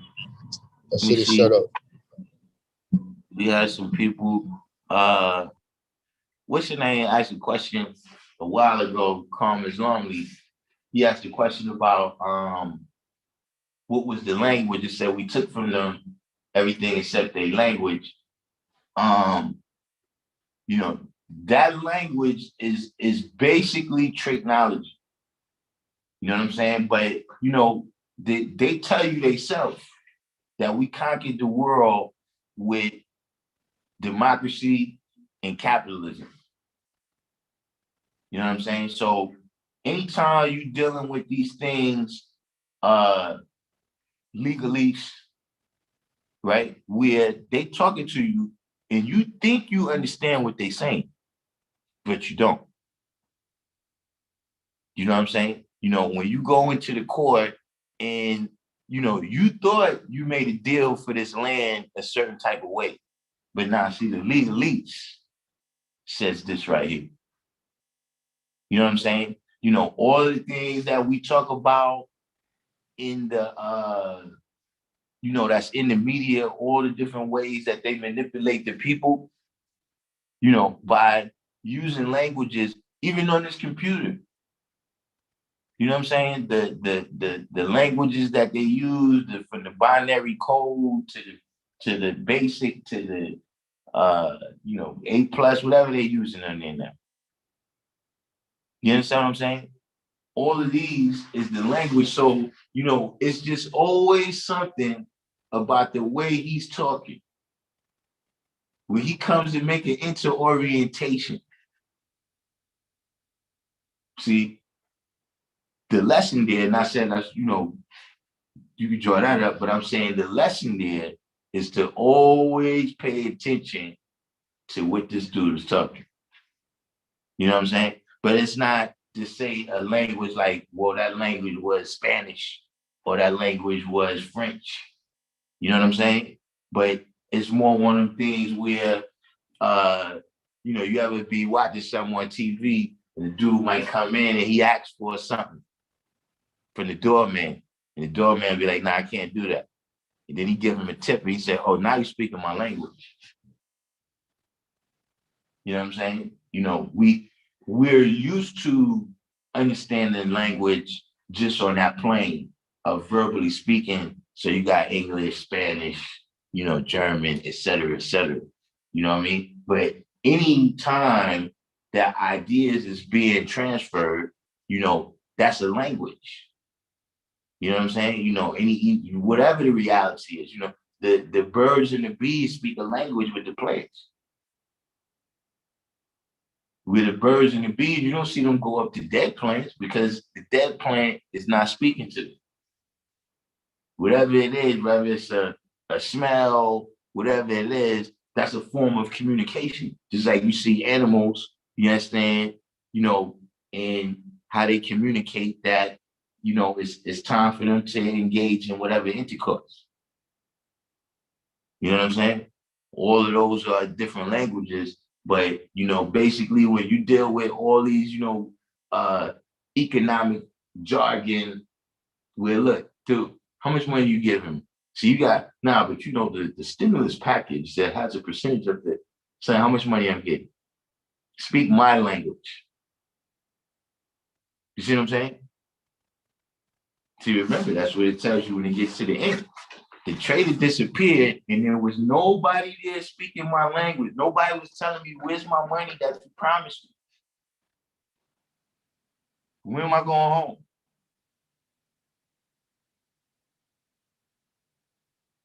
Facts. And So in the the God, meantime, we don't speak our language. It kind of what the people be saying, like we don't have a code. Like shit, the 5%, we got a code. But we can sit right there in your face and be talking to each other. You don't know what we're saying. But see, that's what they're saying that no, we don't have no language. We can't really even communicate with our people, man. You know what I'm saying? Half of them these days don't even think they are people. So we can't, we don't know who we are. We don't speak our own language. You know what I'm saying? We don't have, a way, what is your legal system? Saying that this is, I'm talking about, historically, right? This is one of the things they do. They go someplace and they impose their legal system on the people. So if we here with the Indians and we have a land dispute and we're going to settle that in the Supreme Court of the United States, guess who's about to win this case? See?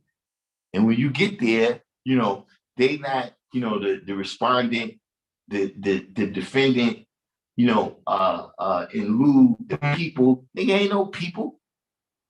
It's y'all motherfuckers right here. You know how many people is downtown right now talking about the people against that person? I ain't got no problem with what they did. But all of this is the language that they speak, right? That we always got to be aware of.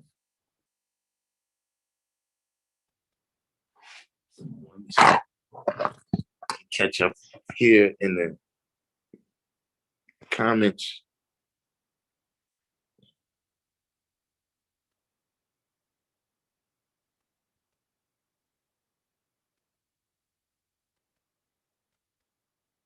We are here. yeah. So the God asked me about those the 13 zodiacs instead of 12. Oh yeah, no, I didn't hear about that one. Yeah. So what can I pull up about this? Give me one second. Give me 1 second.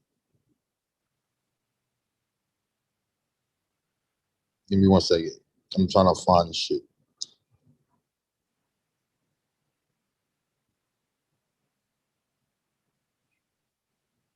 Yeah, the God I be. You right about that. Zechariah Sitchin. Yeah, some of the stuff that they saying, they be acting like it's brand new, but it's not. Coast to Coast with George Norrie. Who was the dude that used to be on before him? I used to watch it. I used to listen to it on WABC.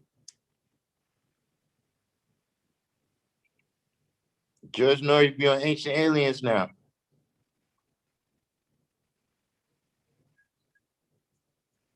Why you came in?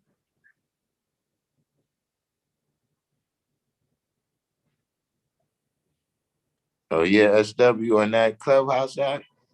People be wilding. Like you could go on Clubhouse and it's basically like every fringe idea, you know what I'm saying, that people kind of, I don't want to say debunked or discredited, but the common, the prevailing wisdom on it is that, that this is not true. These people is on there with multiple many followers.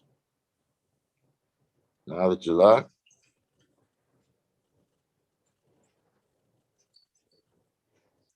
Yeah, here it go real quick for you, 793rd. So I'm gonna throw it on the screen now so you can look at it. So the name of this 13th zodiac, it's been known, it's called Ophiuchus. and Ophiuchus is the serpent bearer, and it actually comes around November to December. So if you think you are Sagittarius, your whole horoscope is wrong. So this is NASA. So let me scroll up. So this is in the Time magazine. It says NASA elegantly shuts down those new zodiac star theories. They said it all started with a resurfaced story. NASA discovered the 13th zodiac sign, Ophiuchus, or the serpent bearer. Anyone born between November 29th and December 17th would no longer be a Scorpio or a Sagittarius, but an Ophiuchus. Scorpio's window would be cut to just 7 days, and the entire astrology chart would shift, meaning some Pisces, Leos, and Libras will have a different star sign. So let me go down here. That's the original story there.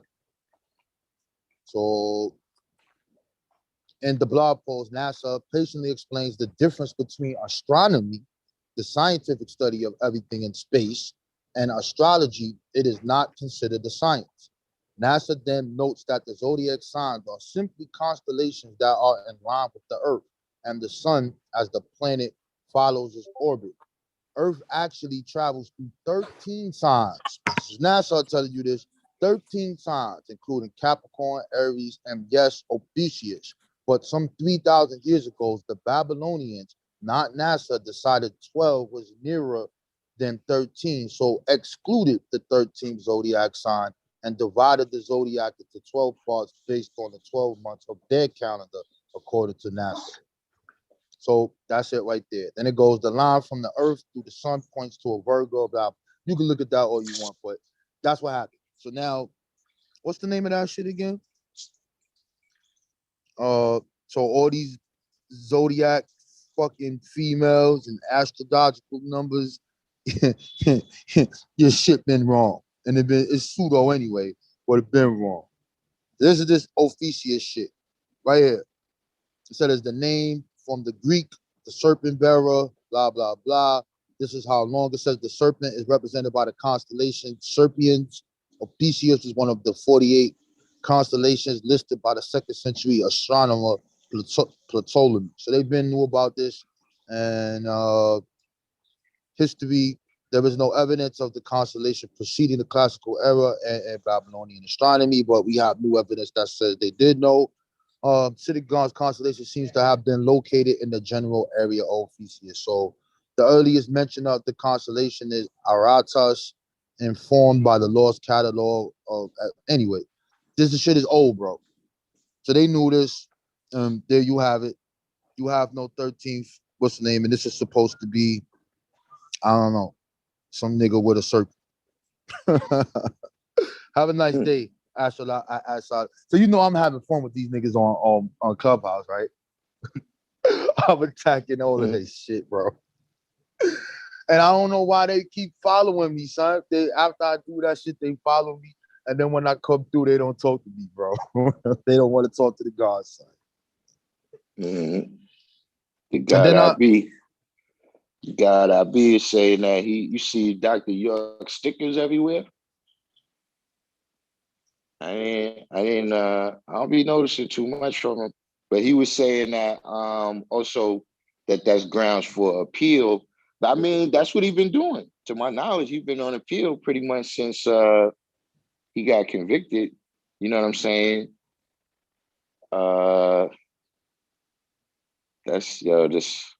He said does Yakub got a tree? Does Yakub got a tree? I mean a family, I guess. I don't know. I have no knowledge upon that. And what's that brother you said? His name is Knowledge 8. So I see his comment. He said, I've been waiting to catch up with you involving your debate with Zion Lex. I did research on DNA. They got most of my questions answered though. So okay. Yeah, we can build on that. I didn't even see that comment. Divine Truth came in. Big Truth. Kareem. I don't know, God. What you think about the science of astrology? What you think about the science of astrology and all that? What you think about All right. Born from Cali. Astrology, well, to me, the way I look at it is something in terms of when people before we had clocks, you know what I'm saying? Even myself, you know what I'm saying, back in the 70s and 80s, you kind of knew what time it was by just the position of the sun. You know what I'm saying? Like when it got a certain time when the sun is going down, this is, when you know certain things. You know what I mean? We telling time by when the street light come on and shit like that.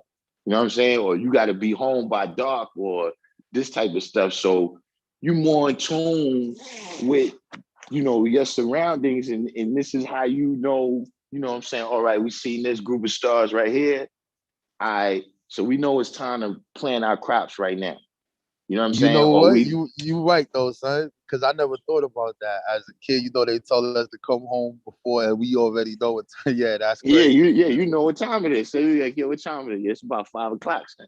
Like you already know. Just like, look, right now, I'm noticing that. I don't know how many people are still in tune with that, but like, look, how like a couple of days ago, it was getting dark at like 6 o'clock, maybe a quarter after 6.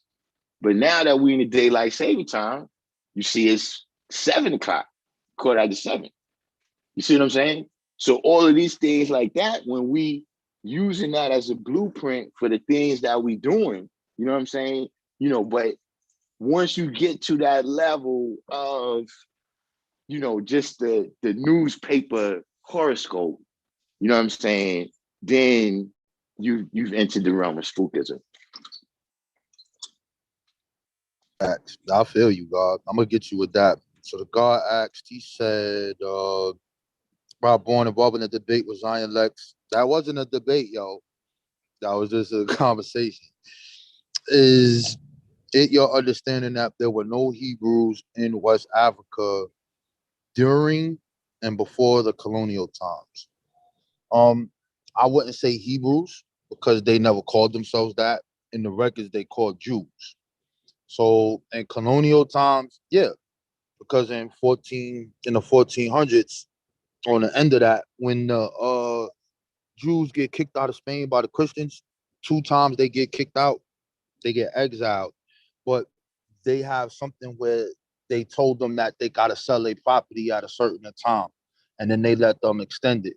However, some of those Jews were still working with the crown, so they began to live in West Africa, and they went specifically to Guinea and Guinea-Bissau, or I'm probably pronouncing it wrong, but I think it's spelled Bissau. And those Jews became what you call the Lancados. They lived among the African tribes. And being that they lived among those African tribes, they married into them and they stayed with them. I'm saying, and those become your African Jews right there. This is when that culture you really see comes in that area, and that's in the 1400s. Going back to, let's say, maybe 12th century, 13th century, 14th, before the European gets there, and the Arab works, you have Pacific works with them, and one is called uh the Arabic, it's called the West African. What is it called? The West African. What's the name of this damn book? It's a source book that got all the Arabic sources in it on West Africa. It's called I can't remember off the top. Damn, that's crazy. I can't remember the book. That's wild. But yeah, I know it's by Nehemiah, but I have it. I would have to go back to my house and look at it, but I got it. But anyway, in there, I was searching because in order to understand the history of West Africa, you have to look at the Arabic records, and we have them. So they have a place called Damdam, and Damdam was supposed to be the land of the so-called Jews. So this is dealing with, now you in 1312, this is before the European gets there. And then when they describe these people, these Arabs calling these people Jews, they say that they put marks on their faces. They say they play with fire, and it says that they lost their way. However, that can be the Arabs talking shit because they don't like Jews and they want to take over that area. So now you have Sunni Ali who kicks the Jews out of West Africa because they're still conducting their trades. And actually one of their kids got killed. So now when you ask the word Africa as a whole, I'm specifically talking to him about West Africa. He want to go all over the place. I'm not going to your North Africa and that because that's a whole different history. I'm talking about who we are and where we came from. So now if you get to North Africa, there's a Jewish town or settlement that's called Tuat. So you can look, matter of fact, let me just put it on the screen, man. I don't even read this shit no more. So if I mess up, this is the reason I go to the screen to North Africa because I don't remember. I don't have time for I call them nigger brews. I don't got time for the nigger brew shit, yo. To Africa. So I'm gonna show you this right now, right? So this should pop up. Is it Tuat or is it Duat? Is this it? Yeah, there it is. All right, so I'm gonna show you this real quick. So this will answer your question about Jews being in Africa. So right here, see this on the screen? This is called Tuat. All right. So it's a natural region in the desert in Algeria, right here, Tuat.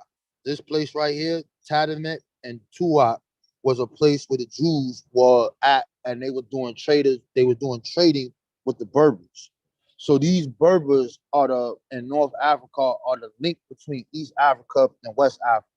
So if any Jews came through that trans-Saharan trade route, it was because of their linkings with the Berbers who converted to Judaism because they wasn't feeling Islam.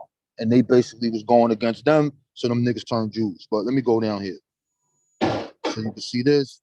The Tuat Oasis was an important in the trans-Saharan trade because of their location. Where is it? Okay, the earliest mention and reference of Tuat by Ibn Battuta. He visited 1353 after crossing the Nile. He traveled. I want to hear about these Jews. Where these niggas at?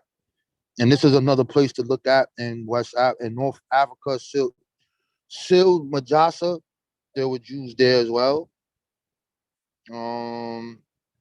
Where's this shit at, man? See, I don't remember this shit, man.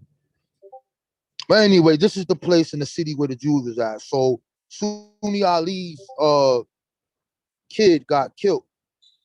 And because of that, they raised war on the Jews. And they wanted to take their shit. Let me see. Hold on. I'm gonna look up one more thing because I know I got this book in here somewhere. Let me check it out. So let me put it here. I'm just gonna put Jews in here.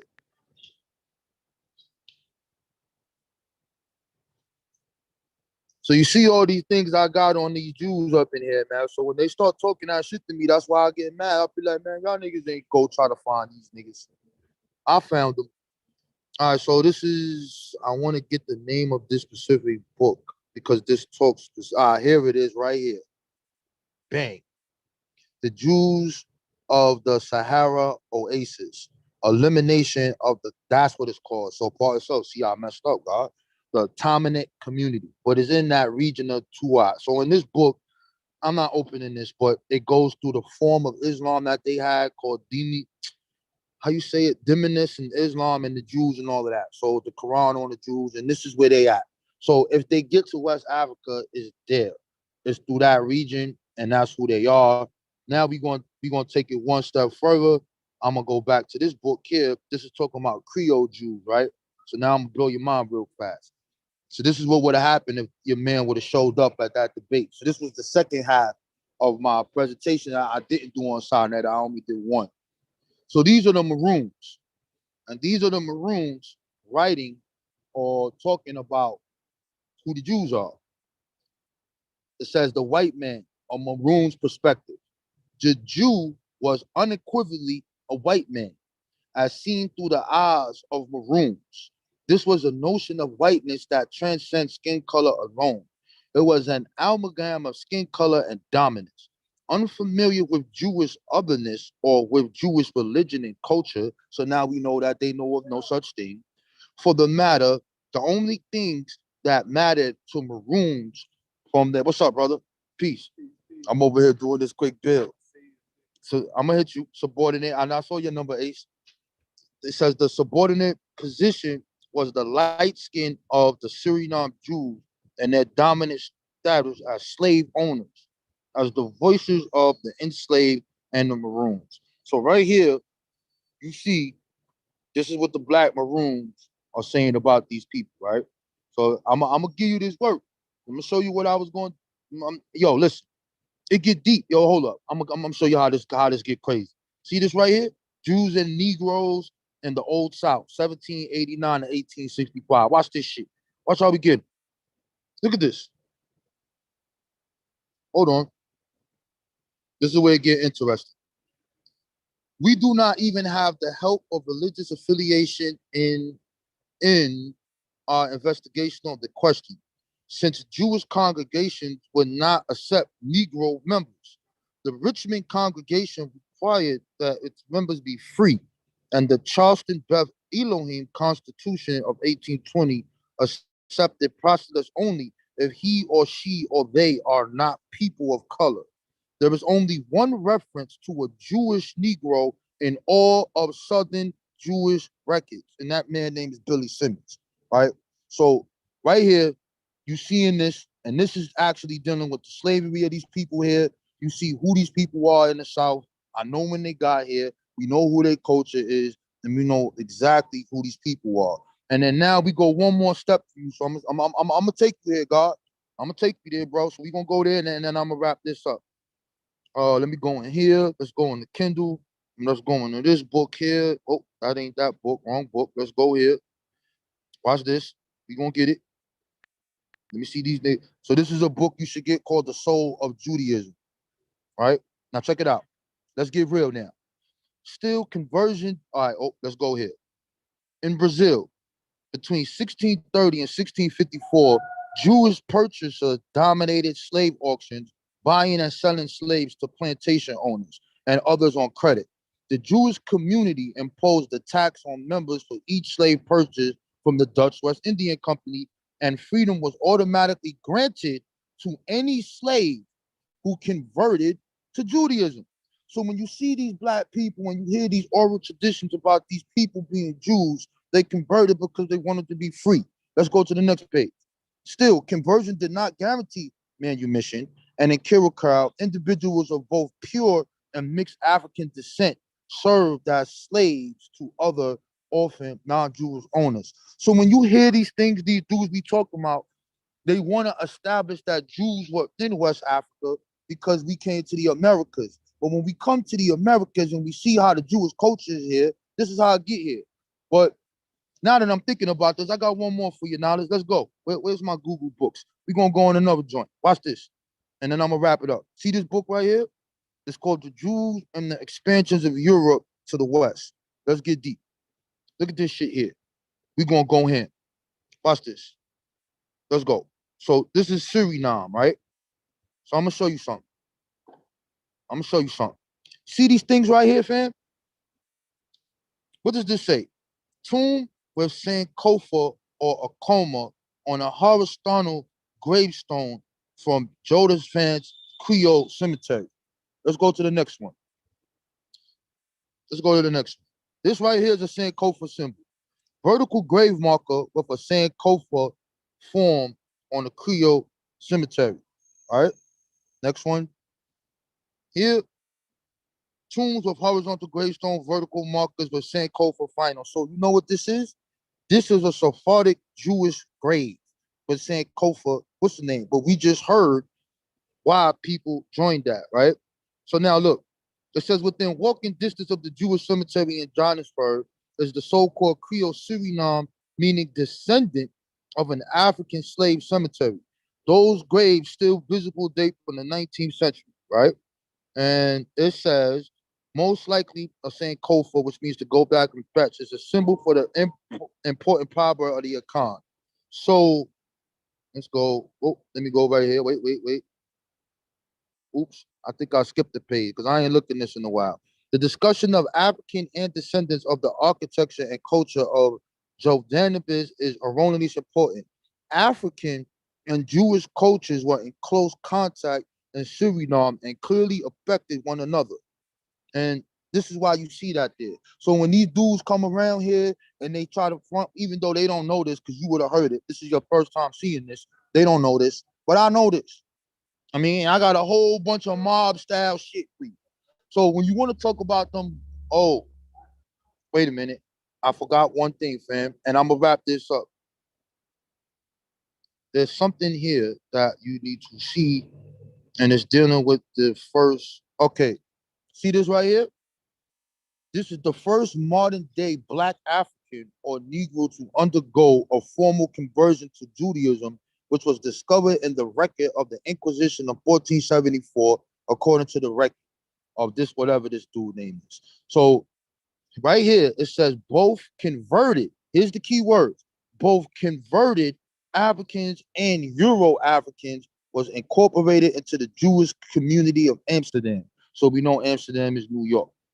So these dudes want to talk about these black so-called Jews in Africa and don't know the history of how they got there. Don't know that they come from Spain. Don't know the history prior to that with the trans-Saharan trade, and don't know that any African that you see that comes into play is a converted person. They don't really trace their lineage back that far.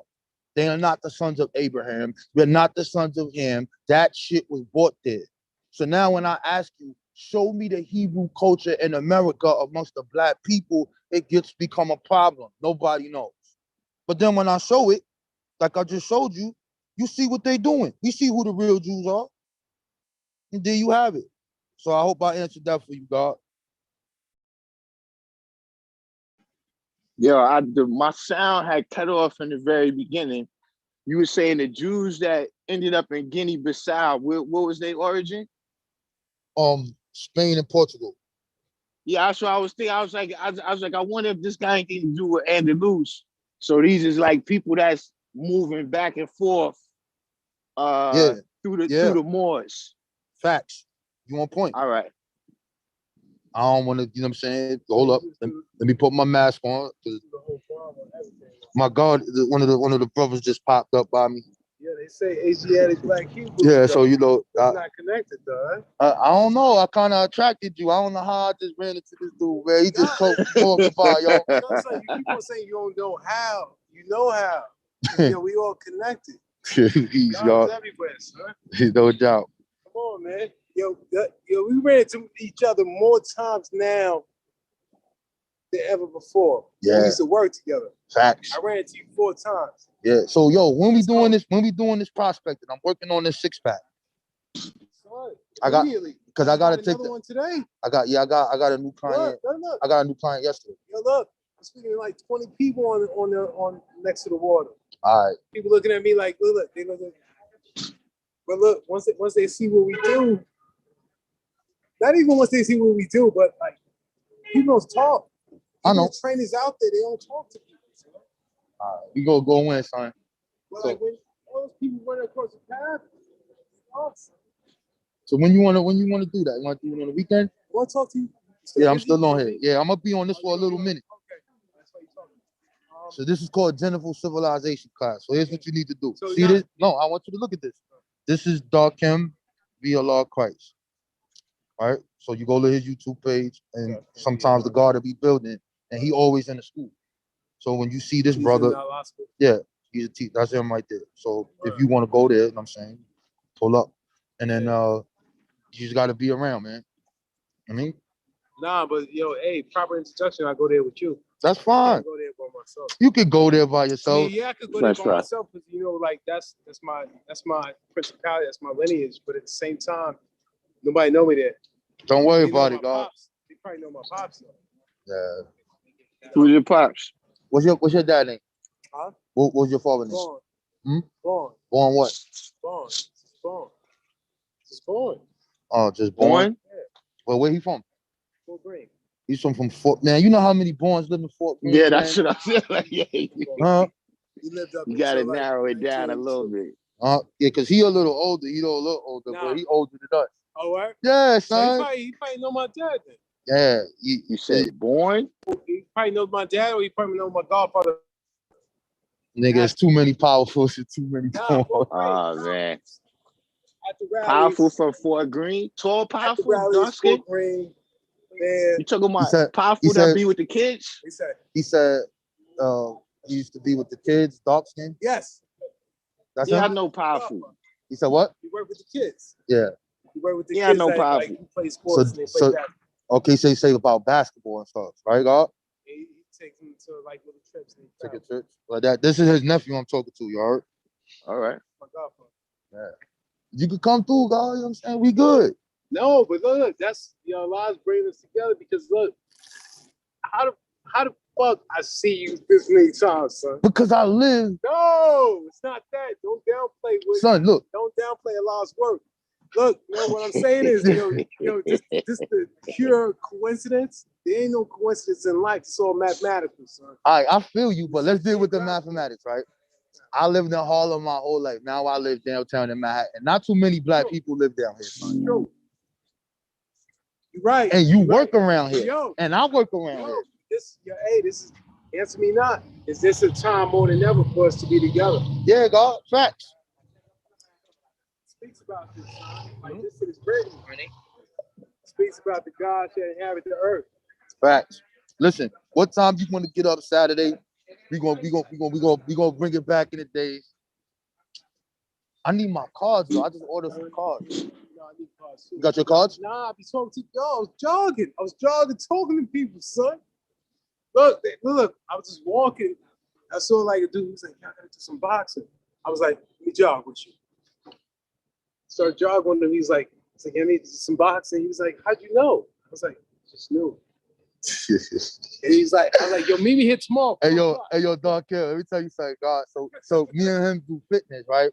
So this shit was crazy, bro. He came through, right? So I don't be talking to dudes like that. You know what I'm saying? I don't fuck, because even though they black that work there, they not really black. You get what I mean, right? so one day I see him and he got the universal flag on his arm. I said, "Oh shit, that's the God." I said, "What up, man? What's the size with that flag?" And then he told me his family. I said, "All right, that's cool." So yo, son, you know what? Yo, we be selling these people, son. We get more fun out of making people buy shit than actually training them, son. I would be sitting there, I'd be like, "Yo, God, what's the science?" I said, "Yo, I'm about to make this manifest right now. Yo, I swear to God, son, this is how it goes, son. So I swear to the gods, this is how it goes." So this is a new word y'all hearing. I swear to the gods. I swear to the gods. I swear to the gods, this is how it goes. Yo, I'm like, yo, I'm gonna get that girl right there. I'll go over there, talk to her for 15 minutes, train her, and then I'll be like, yo, I'm about to take that walk. Go downstairs, got her for 2,500 in fucking 15 minutes. Then he'll come around. Yo, peace, God, with the science. Yo, I'm about to go take that walk, God. I'm like, really? Yo, what you gonna do? He go walk over this. Yo, them niggas ain't know how we was doing that shit, bro. Yo, son, them Europeans, them dudes, they was like, yo, how y'all do this shit? Master degrees, everything. Yeah, these niggas got physical therapy degrees, master degrees. Them niggas just be looking at me. Supposed specialists in the field. Yeah, son. And yo, son, I'm coming through with the Cuban link on, nigga, with the Pele smelling like bud, nigga, coming in this bitch like nigga with the goddess in the building. Fuck y'all niggas, yo. You know what it be, man, because I asked somebody about that one time.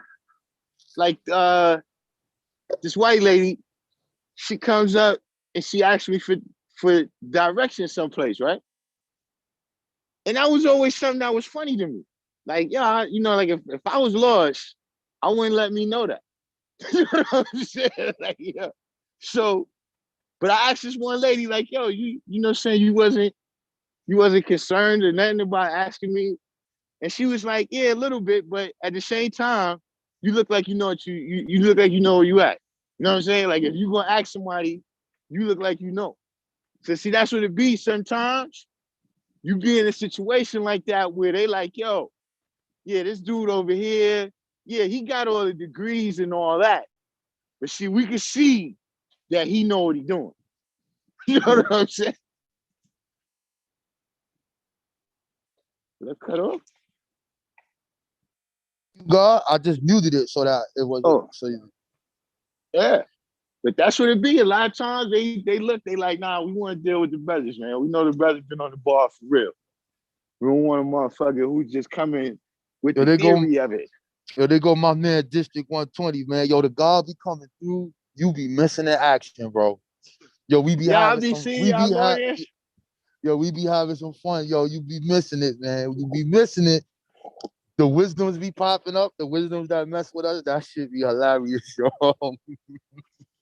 Yeah, I be seeing y'all, but I be like, man.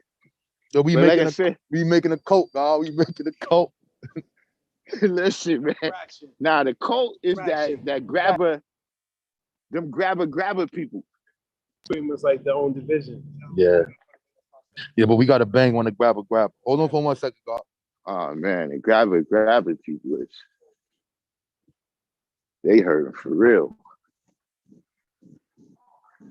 But you know, eventually everybody will see that believing is not seen.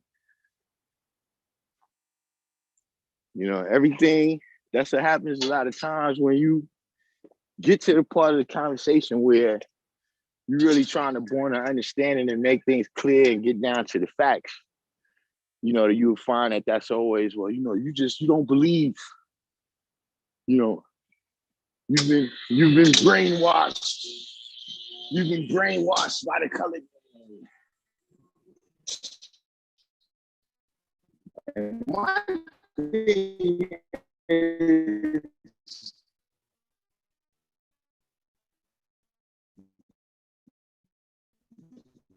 for some of these people, it's like, look, 2 days ago, and now you telling me I'm brainwashed by the colored man. How that work? That's what it is. You got a lot of people that they just coming to the party right now. You know what I'm saying? So they don't know what to think. You really missed the time when your mind would have been open to these things and you would have been able to really analyze them. You know, now you at a different point where, you know, you hear something and you get all excited.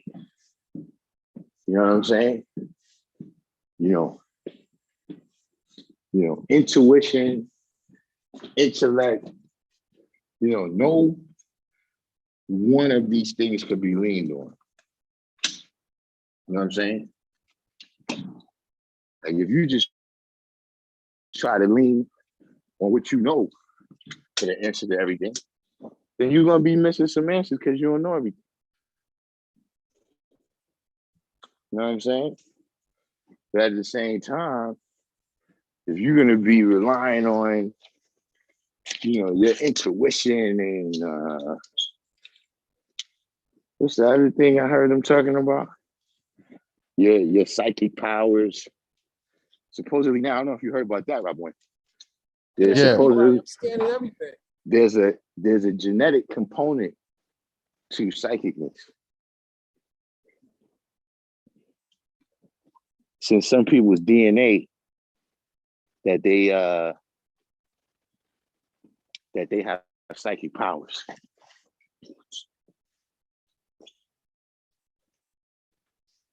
I don't think they figured out yet how to calculate that. I wonder if that's like, do they have a number for that gene? Like, is that the R257 gene? Can you what they call that? Like the designer embryos or whatever?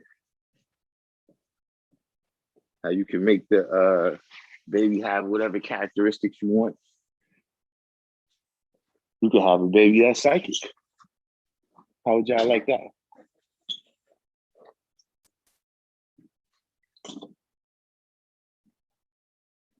But you know, now I think about it, that is kind of a, like, how young is the people that you hear talking and stuff? Because I don't really hear the young people saying.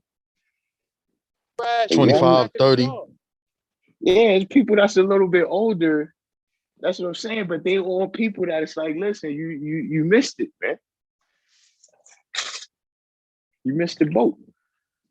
And now you're trying to do overtime or something to catch up. You know what I'm saying? Like, you know, like Everybody else, it's like, all right, we done thought about all the fantastical shit, and now we landing back down to earth. You know what I'm saying? Where we like, all right, this is the reality right here. You know, we get presented all this different information, but then we start to see the reality. It's like these people are still in that romantic phase. Like you're in the romantic phase about everything. You know, does you know does melanin make people positive? Absolutely not. You know, it's a you know, that's just a characteristic of the original man. But some of the cats that we already talked about, like, look, if melanin was going to make you positive, then nobody would be copping out to 74 counts of child molesting that's Black.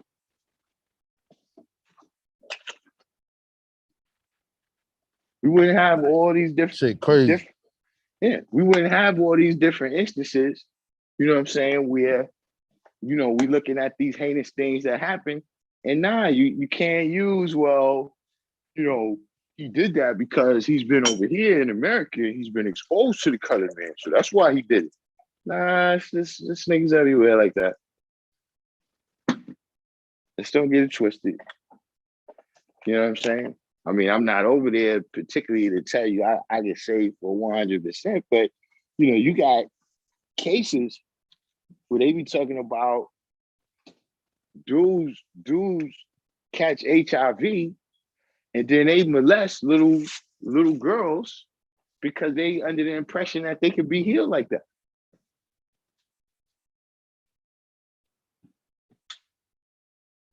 See, if just having melanin was going to make you positive, you certainly wouldn't be doing that.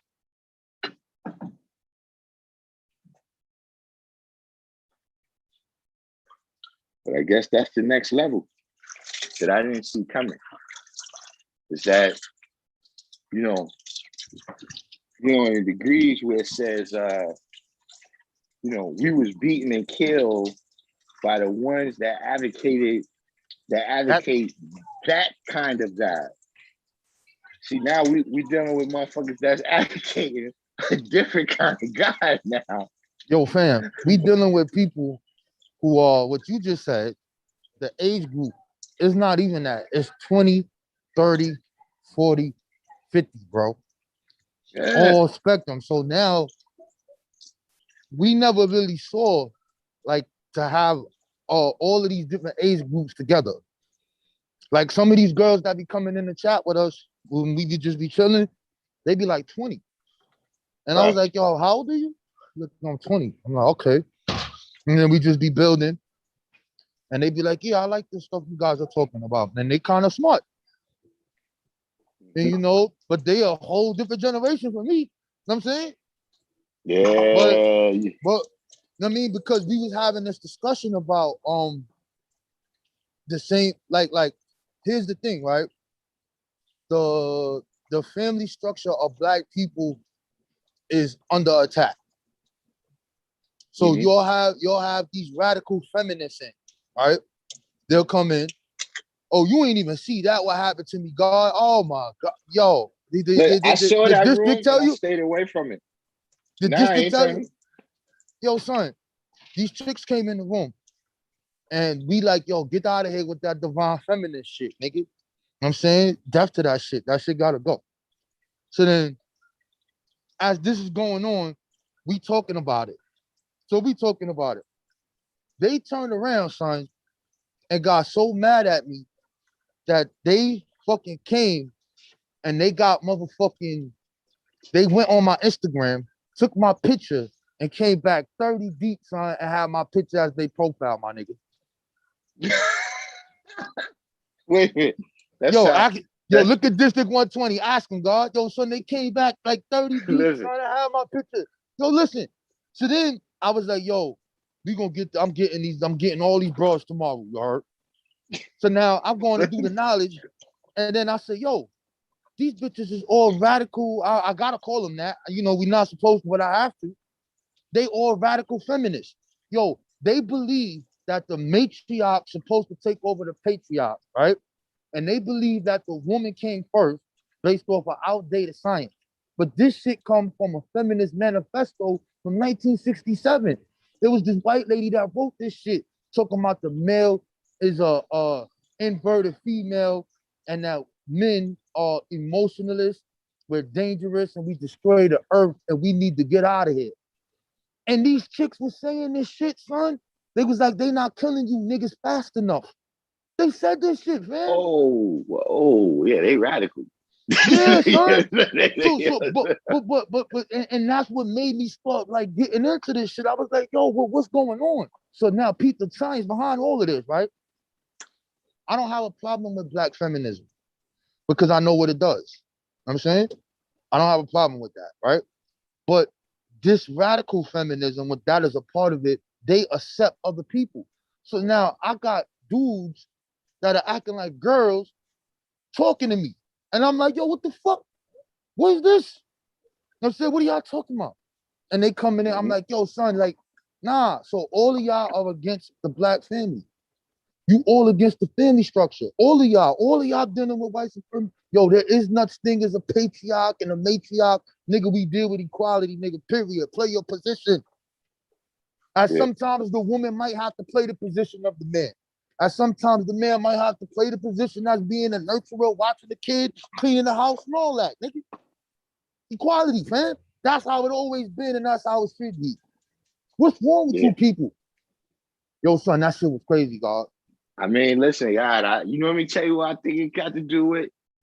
And a lot of people say that that's one thing that's out front, is that women don't really have an OG system. Like, they don't have a system where it's like, oh, the sister been through a lot, so yo, we just going to listen to her kick it. You know what I'm saying? Like, a nigga could be, you could be a old school blood. You know what I'm saying? And you come home, you tell niggas, yo, boom, this, that, niggas, they going to take heed a little bit. Not saying they're going to listen 100%, but it's a little more established. Whereas with women, once you really get to the point where your attraction power ain't there, then the young bros just gonna say, oh, you just hating. You understand what I'm saying? They not gonna respond. So they knowledge is not growing over time. You know what I'm saying? But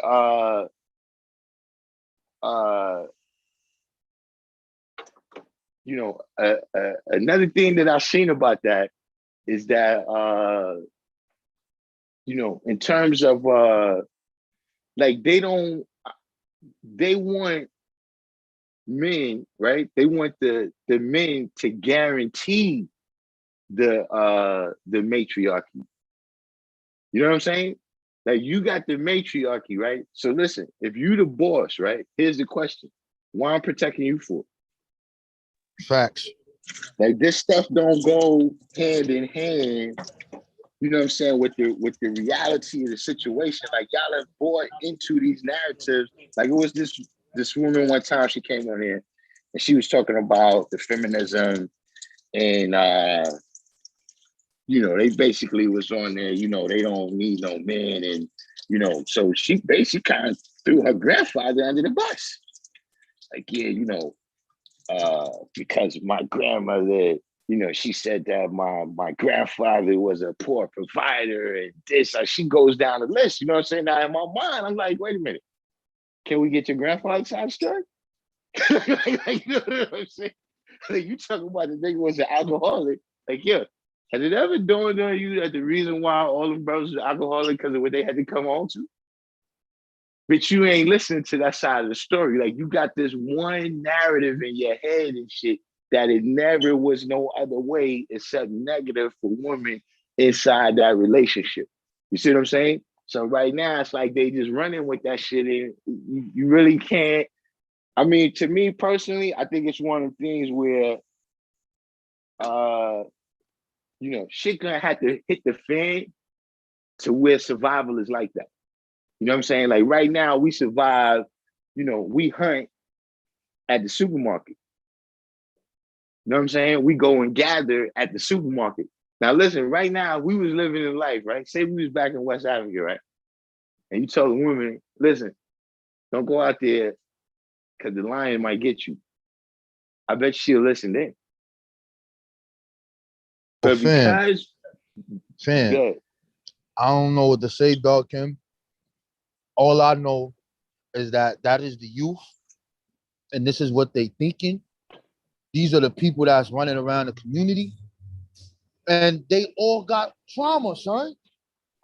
They all start telling their stories, they personal. I'm like, yo, you can't do that, man.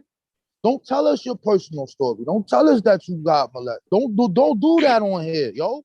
Oh man, you're right about that, son. Yeah, Like you so just so if you really listen, if you like really, yeah, you be doing the knowledge. This guy here, he be doing the knowledge. He don't be trying to get involved. I don't know what he doing. He not teaching y'all. He not teaching y'all. He trying to stay out of it. He yeah, you trying to can't stay teach. out of You can't it. teach on this. Son. You can't. Look, Yeah. I already know. As soon as I start talking, I'm getting in an argument with somebody.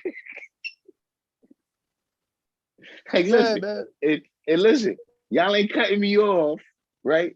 Because I noticed that's what happens. Like, women will come on and cut you off, right? Then when you say something back to her, then all the brothers come in. Yo, wait a minute, man. We have to protect the sister. We have to like, wait a minute, man. Listen, You know what? I you, think I you, could share my screen in one of them weird ass rooms, son. you, Let me see, you, son. you can't have it both ways, though. You know what I'm saying? You can't be in a forum where you discussing things with me equally, right? And then all of a sudden it comes to a part of the conversation where now you need to go get help. Like if that's the case, then you should not be engaging with me in the conversation from the jump. Yo, if I tell you something real weird, this little kid, this little black kid, this nigga is following me around, son. This nigga like 15. Let me turn my camera on.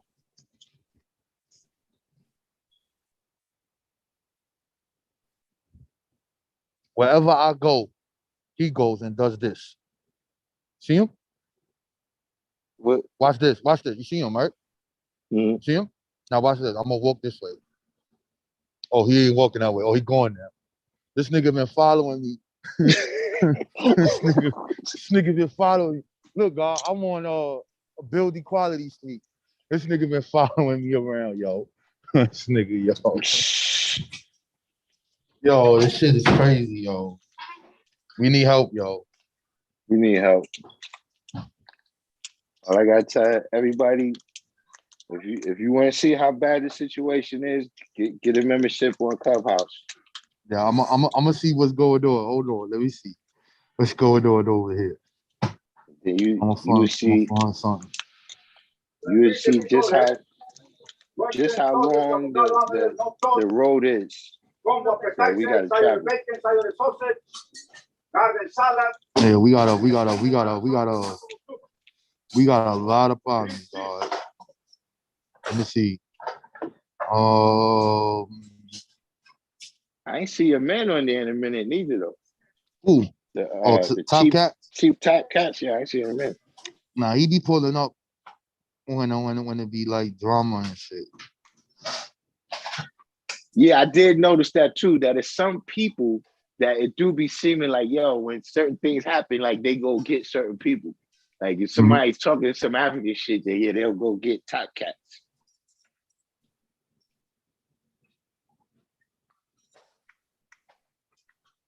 Hopefully it'll just be a fad, man. You know what I'm saying? It'll That's be not something. a fad, God, though, son. That shit is real talk, God. These people believe this shit. But you know one thing you could do though to get them, in my opinion, is you got to make them make a hardcore prediction. Like, right now everything is in the spiritual realm. But listen, give me a hardcore prediction. Like, you know about the dude Millerism? Nah, I don't know about that. What's that?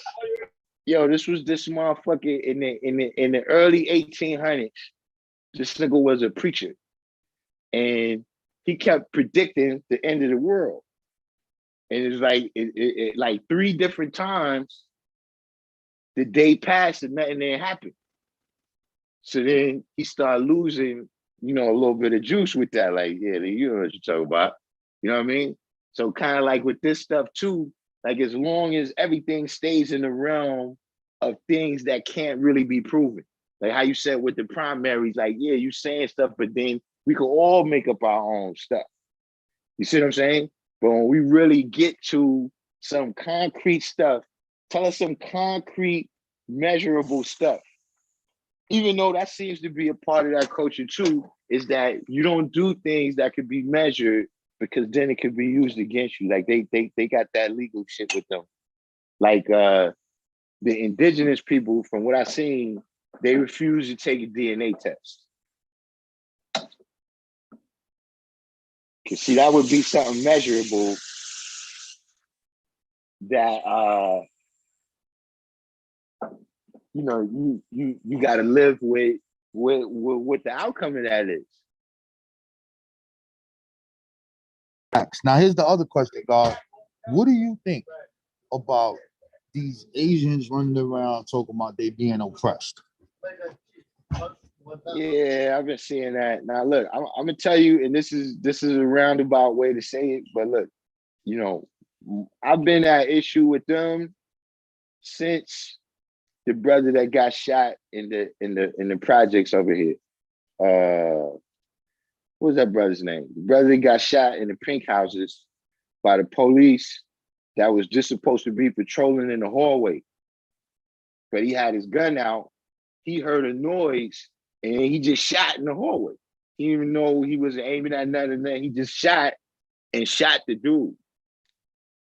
Then, instead of calling for help or whatever, the ambulance, he called like some other partner people or the precinct or whatever. So the brother ended up bleeding out and dying in the hallway. You know what I'm saying? Now, when the case came down for it, I don't know if you remember, it's a councilman. He's a state senator now, but John Liu is Asian, and he came out and said that black people asking that the officer gets prosecuted, right, was anti-Asian discrimination. So ever since then, you know, politically, I've had a little issue with them, man. You know what I'm saying? Yo, son, this is what I saw on 14th Street, God. So I was downtown training my client, right? So I'm walking. I gotta show you this shit.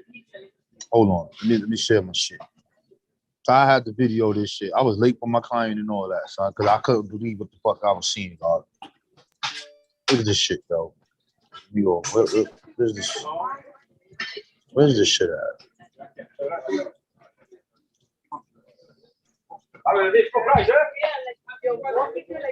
Check it out, right? So this is my Facebook, right? So this is what I see, son. Look. Asians saying they being oppressed. Listen to this shit. So, right now, 14th Street, I'm out here. The Asians are marching and they have signs saying, "Stop killing us.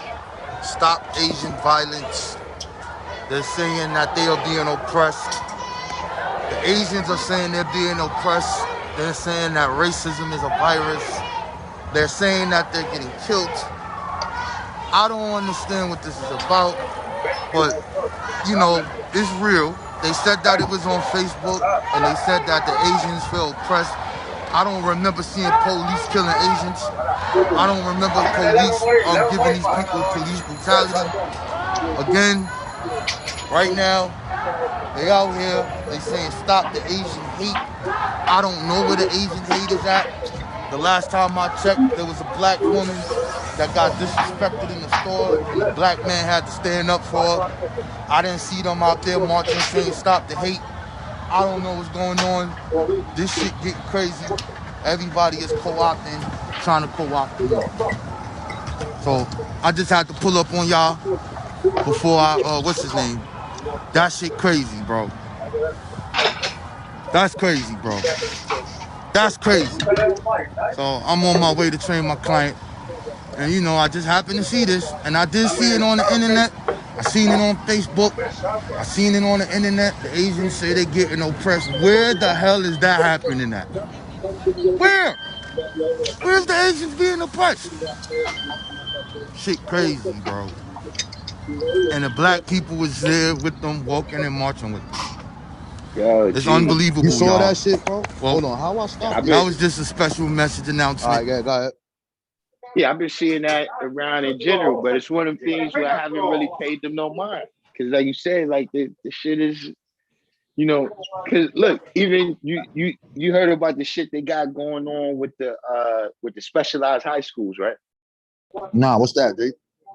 Where you gotta take a test to get in certain schools and shit, right? Like it used to be only three of them. It was Brooklyn Tech, Bronx Science, and Stuyvesant, right?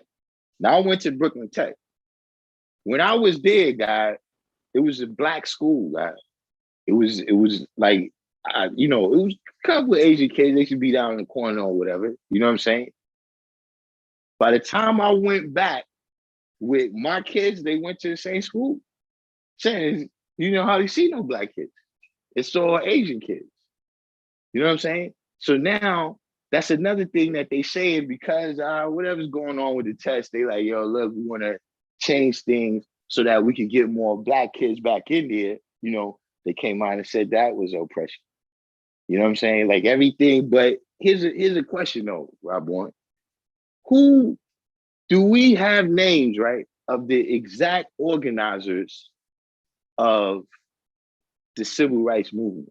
Because that's what we getting beat at. Like how you said, see, other people is able to co-opt our message, right? They're able to, co-opt, the message of being oppressed and everything, but they're better at organizing. You know what I'm saying? Like even the George Floyd thing, right? And I don't get along with them and none of that, but would it have picked up that amount of steam if the Black Lives Matter and the Antifa people ain't come in? You know what I'm saying? With just the brothers in the hood, where they have been able to keep that organized, where the shit is hitting all over the country, all over the world. See, that's what we missing now. Like you gotta, some people, Sharpton is good at it. You know what I'm saying? But to me, he got his own agenda. You know what I'm saying? We got to get back to the point. Like even when I watched the on Netflix of the Rachel Dolezal lady, the first lady that had got busted, but she was trying to pass.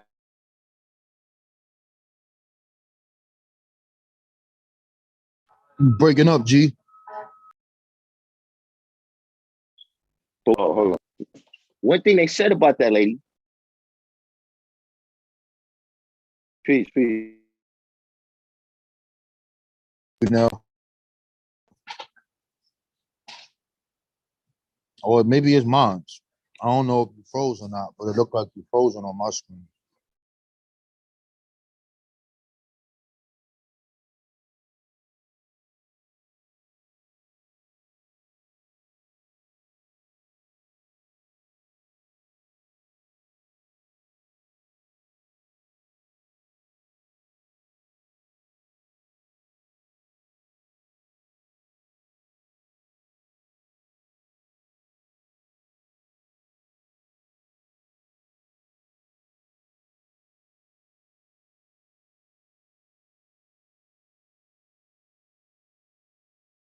Oh shit, the guard is out.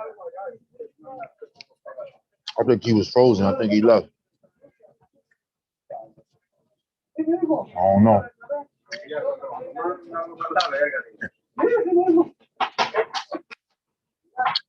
Can y'all hear him? Oh, y'all only hear me. I don't hear. Wait, me? Is it me? I don't hear nothing. All right, let me mute my mic.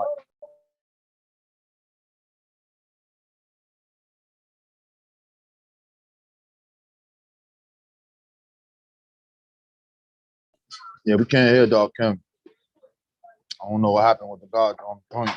It say your joint is muted on this end. It says muted.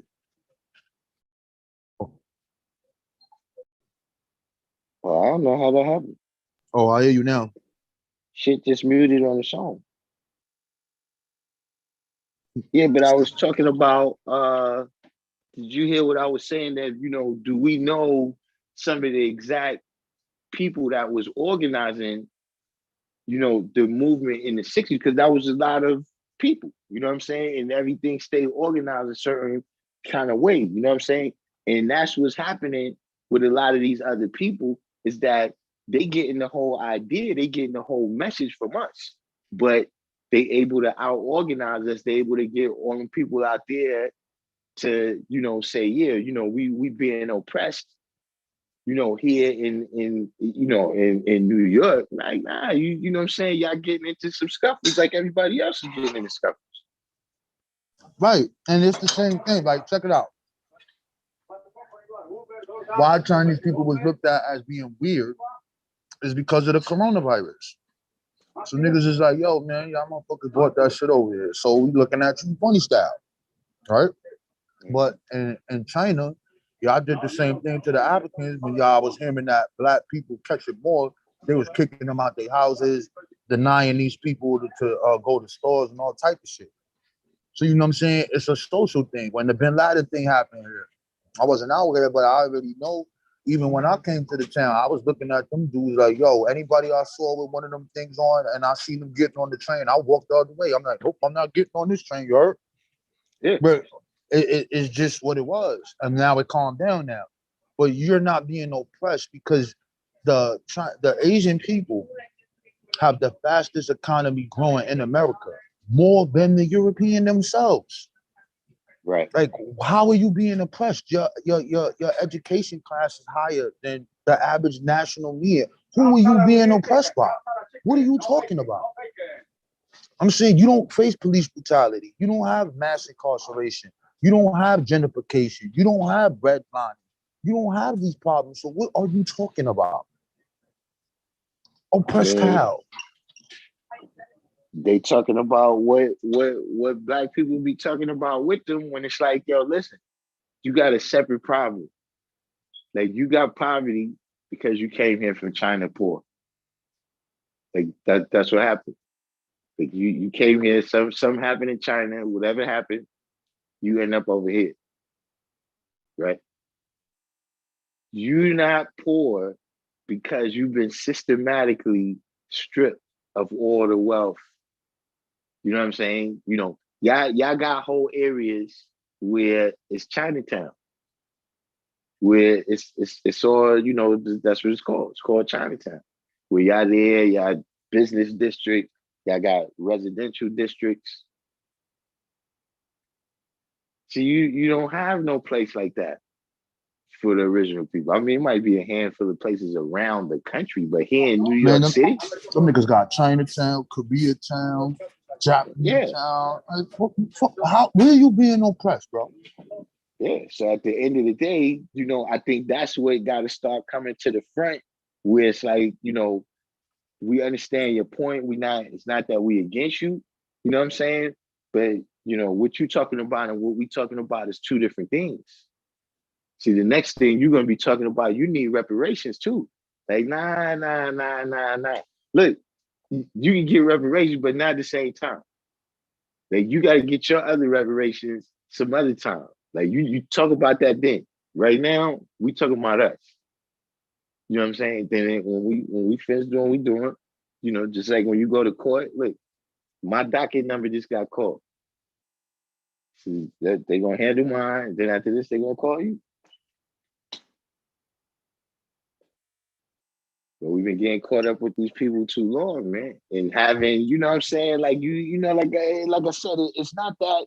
See, for me, like, even with the illegal immigration, right?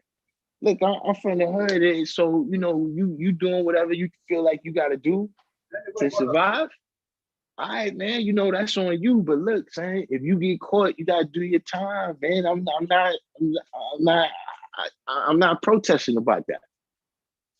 You did some shit, you got busted, you gotta do your time, son. All that shit you talking about, separating people from their family. So there wouldn't be nobody in jail if that was the case.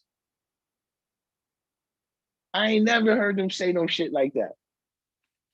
If you don't never go to court, motherfuckers be like, yeah, but in the third grade, he was on the honor roll, though. The district attorney don't ever say that.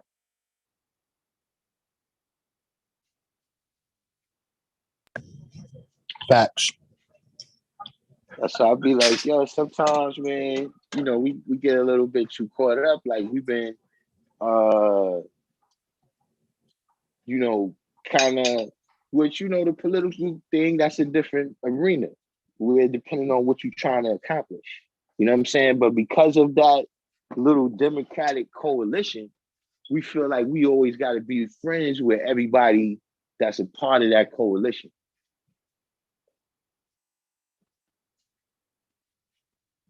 So we gotta support to this rights, to that rights. Like, nah, we don't gotta support that. I just don't, I don't really have a dog in that fight. I'm not against you. You know what I'm saying? But I'm just saying, look, you gotta do what you gotta do. You know what I'm saying? Facts. Cause I go in there sometimes when I'm in the what's the name? I seen that, they got whole rooms where it's like, yo, we all coming together, like, we reconciling something. Like, we don't got nothing to reconcile with y'all. Like, if anything, man, listen, man, all of y'all should be thanking us. Like, we made y'all middle class, son. If you ain't come and put that bullshit motherfucking hair salon, beauty shit in the fucking neighborhood, you ain't who the fuck you was gonna work at, nigga. You don't even speak English. All this shit, what they do, I told you, man, this Jewish man told me that one time. He said if it wasn't for black people, man, people wouldn't even come to America. He's like, y'all the only people that look, y'all get $300, y'all spend $250 on sneakers. He's like, other than that, who you gonna sell? Who you gonna sell to? He's like, the Jews? We don't buy nothing. Shit, everybody else, they only gonna buy from their own kind.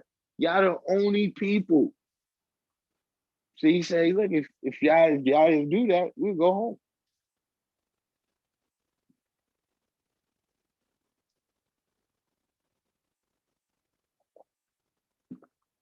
So it's many ways that we providing these people with value when they come over. Yeah, man. And I go back to a bill we be having prior, yo, with that consumer shit, with that Nelson report. Like, I think that shit is deep, yo. Like, them niggas know what to market to us, son, using how we use Facebook, how we use Google, and they know how we spend our money, and they just basically keep us being consumers, bro. That's crazy, bro. Well, it's crazy, bro. That became the what's the name because the segregation started backfiring as far as economically, when you got these people that they constantly come into your neighborhood and working, right? And then you paying them, but then they not allowed to spend no money in your neighborhood. So, the way the economy is working, the way the shit got to rotate now in the black community is because you can't really spend no money with white people. They don't allow you in their store. So in order to tap into that money, that's one of the, underlying reasons for integration. You know what I'm saying? Meaning that, when they do something on a political level, right? If they decide, look, we're gonna build this airplane, this jet fighter for the military, right? So then what they do is they have the wheels might be made in Ohio. You know what I'm saying? But then the glass that go, all the glass in there might be made in Texas, or whatever is the difference. So now they spread different parts of making it, so the money and the jobs and all of that, right? The revenue comes to each state. So now everybody got an incentive to vote yes on this bill. So see, to me, I don't buy into the emotional, well, we was just, we grew to that level where as a nation, we were ready to, destroy our sins and do integration. Nah. That's not how they was thinking. What they was thinking is we ain't got no money right now. The World War II boom is over. We bogged down in Vietnam, spending all this money, starting to give out all this welfare, all that money that FDR had promised people start coming due in the 60s. Social Security, all this money start going out. Yo, man, we need to get at that money, man. What are they doing? How are they? How did all of them get down south like that? Where they getting this money? Where they eating? We got to tap into that. So we see how to work this. We don't want to stop them no more. We just want to control them.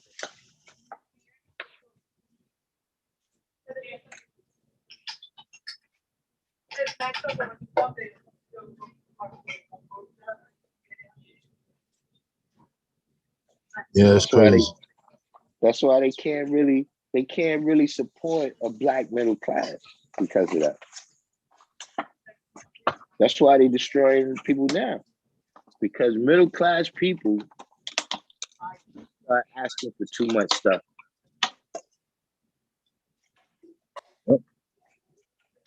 You get middle class, now you in the union.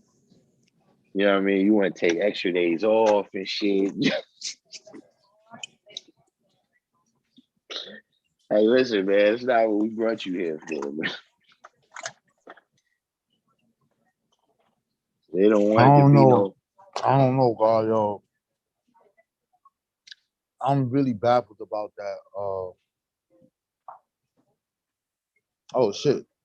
10 people killed, Boulder shooting, including police officer.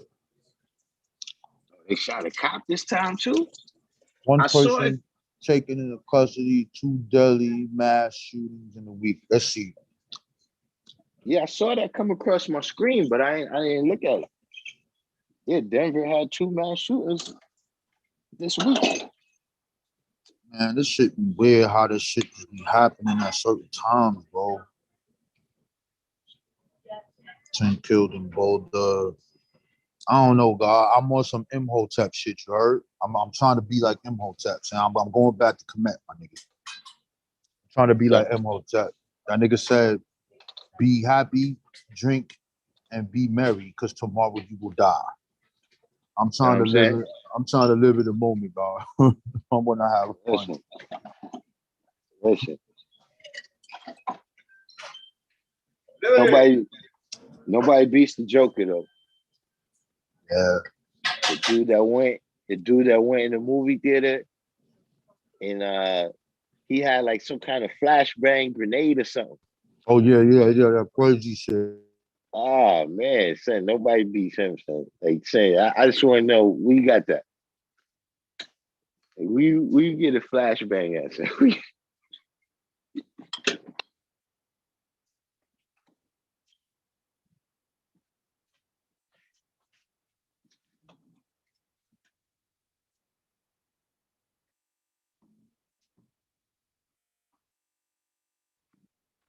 Timing on that is kind of crazy too. These niggas just be going shooting shit up. Like, why would you do that, my nigga? I don't get it. I'm saying, like, yo, like, I don't get it, son. I really don't, son. I don't know, bro. You know what I'm saying?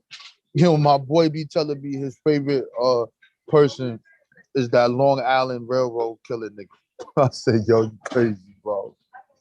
You said that's his favorite person, yo. Oh, man. What you said here? Mars Mathematics Almighty? Yeah, he said something. Y'all got Sunyas who be talking greasy?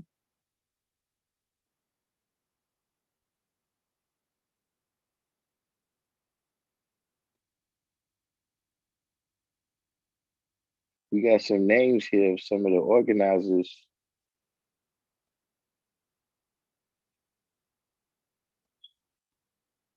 Bayard resting. Yeah. We'll just leave it at that. James Lawson. Yeah, that Rustin guy, he's Yeah. very important because this is very interesting. He is like a what you would say in this Quakerish type Christian type shit, right? That dude was the one who put Martin Luther King on about this nonviolent shit. Now, Right. that what he was pushing is called moral reform. And what moral reform would be is to make sure you follow all the rules and regulations of the said country you're being oppressed. Try to get educated. Don't try to manifest your culture as an African and things of that nature. Assimilate. And by us doing that, they will accept us as citizens. That same thing right there, son, was happening in the 1700s in actually New York. And this is a guy named Jupiter Hammond. And they had this thing called moral reform. And this shit was going on in black in Philadelphia. And these dudes, like in Philadelphia, would wear them wigs like them British motherfuckers, that weird shit them niggas be wearing. And they was trying to like assimilate and be like, if we could just show the white man that we good, then they'll make us citizens. We're gonna stop drinking. We're gonna stop partying. We're gonna stop playing the drums. We're going to take the African name out the title of our organizations and call it American because we want to be Americans, and we're going to be nonviolent with this approach. That shit right there is the philosophy that won over the civil rights movement, fam. Meanwhile, you have the other contingency that is like, yo, we want a immediate change. We not trying to assimilate, my nigga. We want our own shit, or we tearing this shit down. And because the power structure saw that, they know how it goes. And you have, what's his name? James Farmer, right? The NAACP captain, the head nigga. You got him. You got Roy Wilson. You got him. So all of these people had this moral reform thing. We're going to use the political process. See, we just desegregated Woolworth. But G-Second were doing our march. You know what I'm saying? Like, I understand, I get it. It's a way of fighting, but that was the time, son, for us to like, son, we supposed to have our own state, fam. And this shit even goes deeper in Oklahoma. So like, this is the shit that's baffling to me, son. That's why I look at the past. You got this dude named Edward C. McCabe. This dude made a whole city called Langston in Oklahoma, a whole town actually. And then he said, yo, you know what we need? Yo, we need a black state, my nigga. Yo, fuck this town. We gonna make this shit this, and whoever ain't down with this shit, nigga, you an enemy. And the black people didn't support it. Do you know that? Like, I don't know, son. Like, this shit crazy, dog. Shit crazy. What you said the dude's name was again? I'm gonna pull him up. Edward C. McCabe. I'm gonna pull him up right now. Here you go. I'm gonna put him on the screen. So this is an interesting part of history because what he was trying to do. Let me throw him up on the screen one time. So this is his name here. This is from the Oklahoma Historical Society. McCabe Edward. That's him over here. So it says he was a land developer, a speculator, a lawyer, an immigration promoter, a newspaper owner, and a politician. E.P. McCabe was an important contributor in the Oklahoma scene. Oklahoma Territory was a late 19th century place for dreams for hundreds of thousands of African Americans. So what else did he do? Hold on. Oklahoma had special, perhaps even urgent appeal. Edward P. Peterson McCabe was one of the African Americans who came to the territory in search not only of his dream, but the dream of countless others. What made his story special was that he dreamed bigger than the average person. Okay, I don't want to see. No. I want to get to what this thing is. All right here. McCabe was closely identified with Nicodemus, Kansas. So you know Nicodemus is a black town that was formed in Kansas. Hold on. After going to Washington to solicit newly elected President Benjamin Harrison to champion African American vote and civil rights.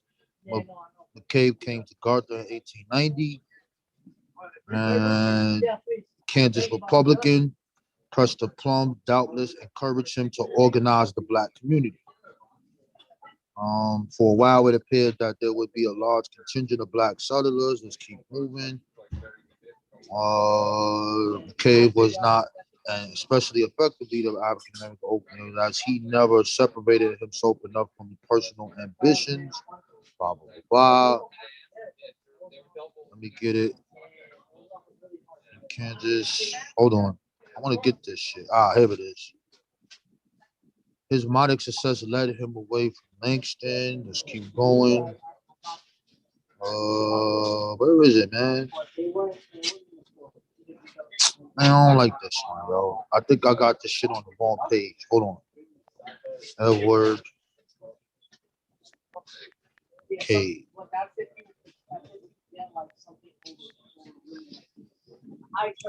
Langston.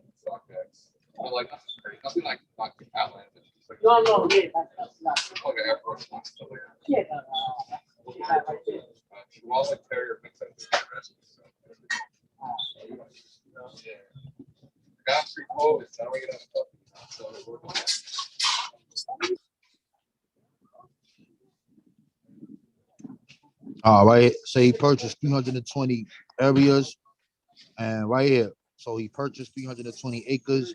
He established Langston City, named for recently elected black congressmen, and hired agents to travel to the south to attract new settlers. So that he did there.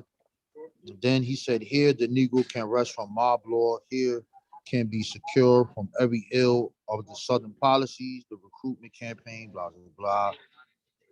Then right here, Langston City was part of McCabe's larger political ambitions. He hoped that the broad African American settlement in the Oklahoma Territory would catapult him in the governor's office. This prospect was greeted with excitement by the black press and was condemned by white and Native Americans. While McCabe was successful in promoting and inspiring all black towns in Oklahoma between 1819 and 1910, 30 new black towns would be established. He would fall short of his political goals. He would never be governor, and soon after Oklahoma accepted into the Union, then that's when that broke up. But his whole goal was to take all of these black towns and turn that shit into a state, bro, with all black people, son. He tried, son. What? People ain't support him, man. They ain't like him, son. They said his ambitions was too big, son. Yeah, that's what I was just getting ready to say. He definitely is going for the gusto. Yeah, he was going for the kill. That's another strong faction though that you got to add on, like when you were saying in terms of those people who is saying that we should integrate and that's the best way. Another faction that distracts things is that faction that is constantly in fear that whatever we do is going to get all of us killed. Yeah, no, it says BX. Yeah. Yeah, man, that shit is crazy, bro. Yeah, you can pretty much be guaranteed that's what was behind people not supporting him. Yeah. People was like, nah, if we do that, we all gonna get killed. Yeah, but he what's the name? Asiatic God want the link again. Oh.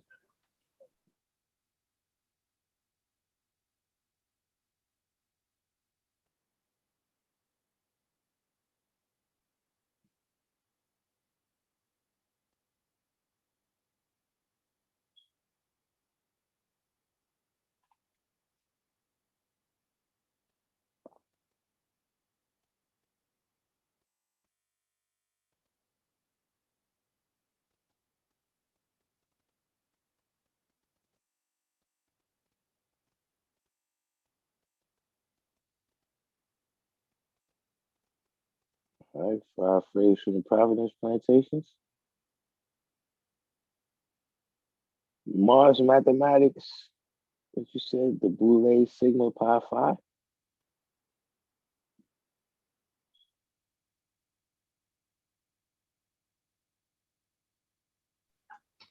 Well, the Boule is Sigma Pi 5. Yeah, they be saying that shit on Clubhouse too. They the Boule.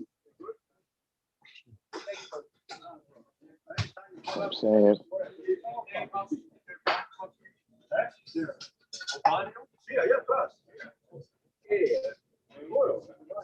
yeah, nah, and I don't know what this stuff he talking about. What this bro talking about with Sunas? yeah, I don't know. That's why I asked him. Mars, Mars, what is it? Mars Mathematics. You can hit that link too.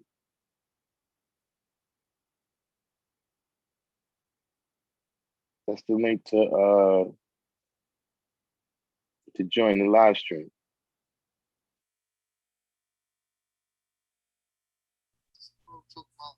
Peace.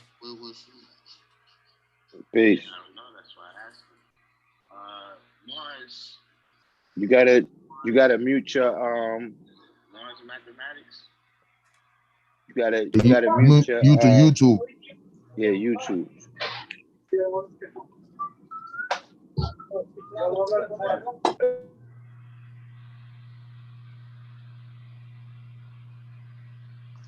Stop video.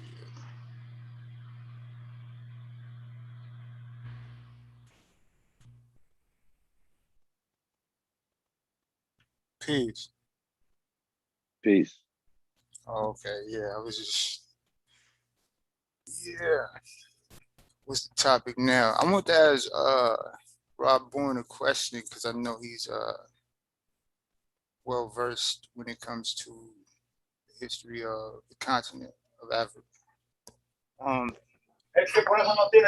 My question is about was West Africa, like, was it like dealing with patriarchy, or was it, I don't want to say was it patrilineal or matrilineal? I would say it was egalitarian, meaning that you shared in both powers. You have some tribe. I don't know all of them because there's too many, so I will be lying if I say that. But I do know of some tribes that dealt with matriarch, but it was always like a mixed thing. So, and why I say this is you just have to look at their creation stories. I'm saying, and I'm gonna put this on the screen because I talked about this before. I also have the book with it, but I probably don't have it bookmarked, so it'll move me around, right? So let me put this up here. So if we look at how they see the order of their universe and the order of the world is set up based off of that. So this person here is called Nana Baluku, right? So it says, known as all these names, it is the female supreme being in the West African tradition, religion of the Fan people and Dahomey and the Iwo people of Togo. She is the most influential deity in West African theology. So that's a key point there. One shared by many ethnic groups other than the Fan people, albeit with variations. For example, she is called Nana Boluku among the Yoruba people, among the Osuli Bula, among the Igbo people, but described differently, with some actively worshiping her while some do not worship her and worship the gods originating from her. So you can see here where this is venerated at in Candomblé. That's literally in South America. See Louisiana, that's here. See in Voodoo, Haitian Voodoo, Dahomey region. So now, with that being said, it says the Dahomey mythology, Nana Bukulu is the mother supreme creator who gave birth to the moon spirit, Mao, and the sun spirit, Lisa, and all of the universe. After giving birth to these, she retired and left the matters of the world to Mao Lisa. She is the primary creator, Mao Lisa, the secondary creator, blah, blah, blah, blah, blah. So, with that being said, this deity is not just known as that, it is known as It is male and female. So let me see if I got this in my notes, because I know I have it from my book, so I don't gotta open up no book. Nana Bull. Is that here? No, what is this? This is the Bombara. Give me 1 second, G. I don't want to tell you no wrong shit. So I want to make sure that I'm on point. Oh, I spelled it wrong. No. So here it is right here, right? So this right here, the transport, Nana Bakulu will be the most blah, blah, blah. Because many Yoruba and farm men and women were taken to the Americas where they were enslaved, the veneration of Nana Bakulu continued, and the religious practice of Santeria, Cuba, Otanji Village, United States, Brazil, leukemia. Nana Bakulu is an Orisha god and is known as the essence of the moon. Nana Bakulu is also the mother of the river, blah, blah, blah. Profound people consider Nana Bakulu to be the grand ancestors of all the Yoruba, right? I'm getting to something while I'm saying this. Now, here's the point. As the creator of all must be all encompassing, Nani Bakulu is one God who is at the same time both male and female, who created the world. After creating the earth, Nana Bakulu created a holistic deity, blah, blah, blah. Mao has one person but has two faces. The face is that of a woman, and the eyes of that part which belong to the woman is the moon. That face takes the name Mao. The other side is the side of man. That face has for its eyes the sun, and it takes the name Lisa. That part called Mao directs the night. Where the sun is, Lisa directs the day. So I'll say all of that to say this, because they didn't have that on the wiki page, so I had to like go on my notes and pull this shit up. But that concept of the so-called energy or creator was always looked at as man and woman, and every society that they made is dealing with that. So when you're trying to define a patriarchy, it kind of is not there, because we have something that no one else really has a lot, and those West African secret societies. So the majority of it, I would say, be egalitarian. And I think later on, when you have these states and empires that become built, like in Ghana, Songhai, and Islam comes into play, and they accept Islam, I think that point is where you see a shift in this, what you would call this patriarchy. So I think this at the becoming of these Abrahamic faiths that happens. That's my understanding, you heard?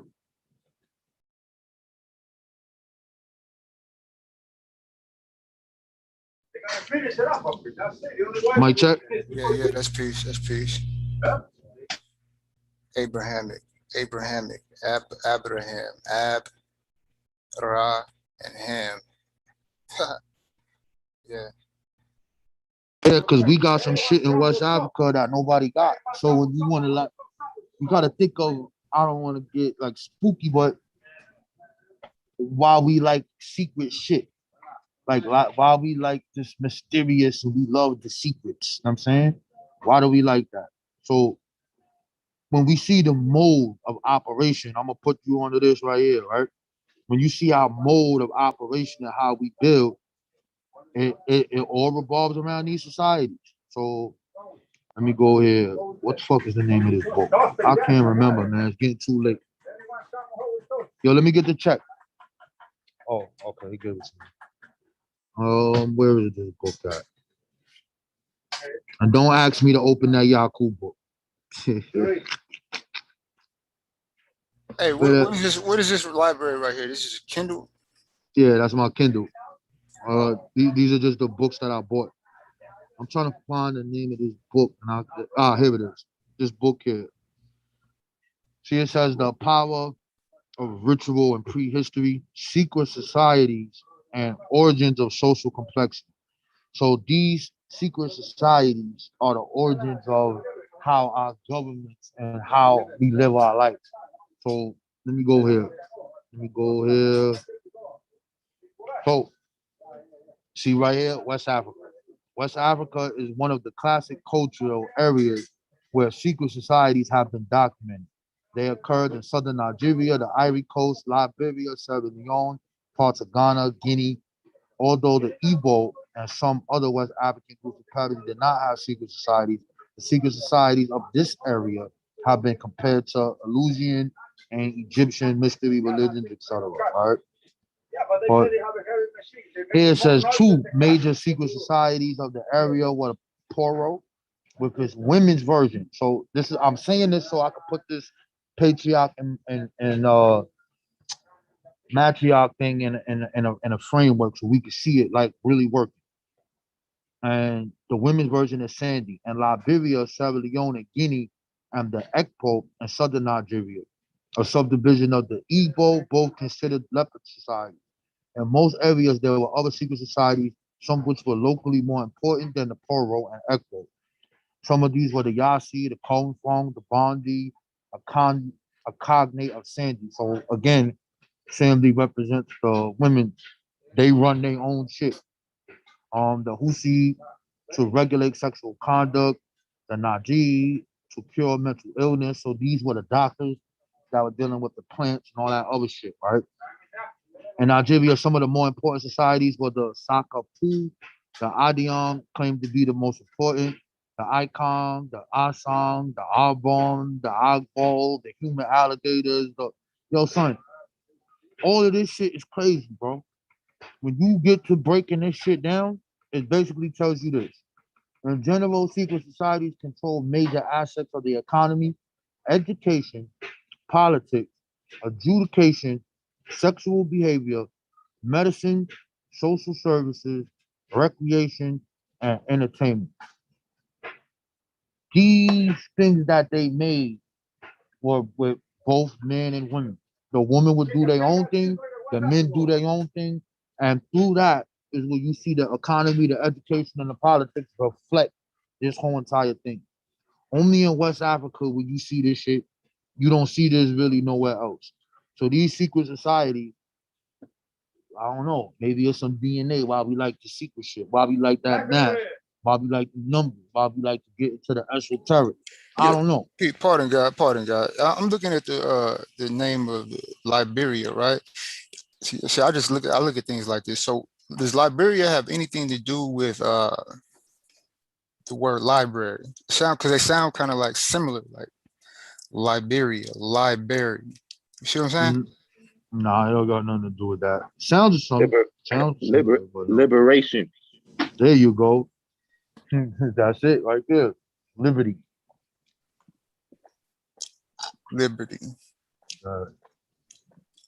Liberation. Yeah, son. You hit it on the nose right there. The guy went straight to it. So we know a little. We know a little something. We know a little bit. Yeah, man. Yeah, West Africa shit crazy, bro. And what's the did they have any is it any birth record for these Yes. the Nana Baluku? Oh, the birth record for her? No. For Nana Bakulu, ain't no birth record. What It's about just the that what about the secret society? I'll show you that right now. Because I don't remember on my head. I just know where the info at. So I sometimes I don't want to start saying I'm gonna do it like this.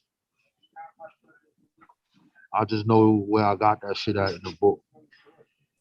I'm getting old now, God. I can't remember the pages, you heard? I can't remember that shit now, yo. All right. This is the book that this is in so you can see it. It is called The Company of Men. So this is the name of this book. The Company of Black Men. African Influence.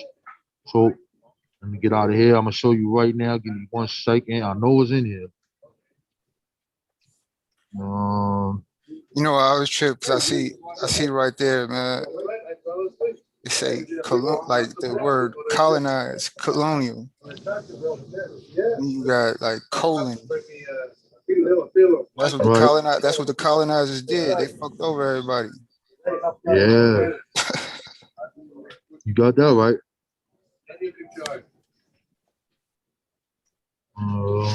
Give me 1 second, G. Okay.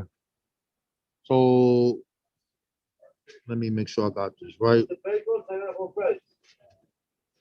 Okay, it says West Africans were familiar with numerous intergenerational, international, and intertribal secret societies. In Africa, these range from benevolent, burial, and religious associations to political, marital, and criminal and subversive societies. Some developed secret languages, adopted signs and rites, imposed ranks with insignia. What I'm gonna say is that these predate the European. This shit don't got nothing to do with them. So it says membership in the earliest associations was limited to men with initiation at puberty, but unisex and women's organizations followed.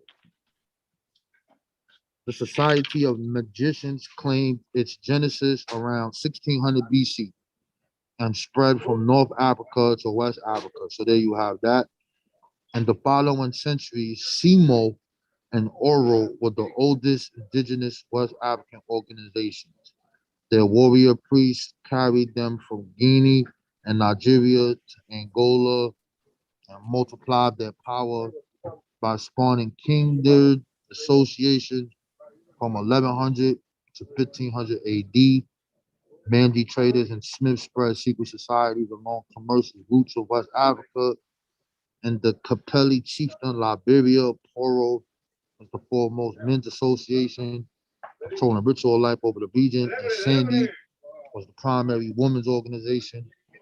Poro and Sandy descended from earlier societies, blah, blah, blah, blah, blah.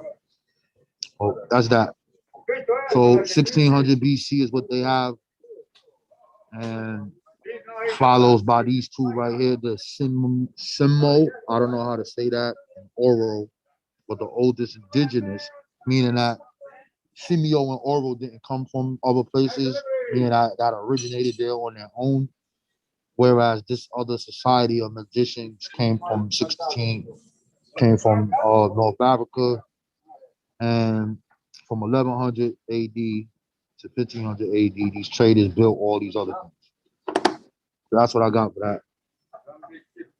Let me get over there. Yeah, you gotta get your New York book, all right? If you don't got this book, man, you gotta jump out the window, yo. You gotta rep your hood, son. This book here, man, shit only like $8, bro. $10, I think. Yeah, I told this guy that he was from I think he was from like Nigeria. I was like, yeah, bro, you rock with Idi Amin? He was like, nah, I don't rock with that guy.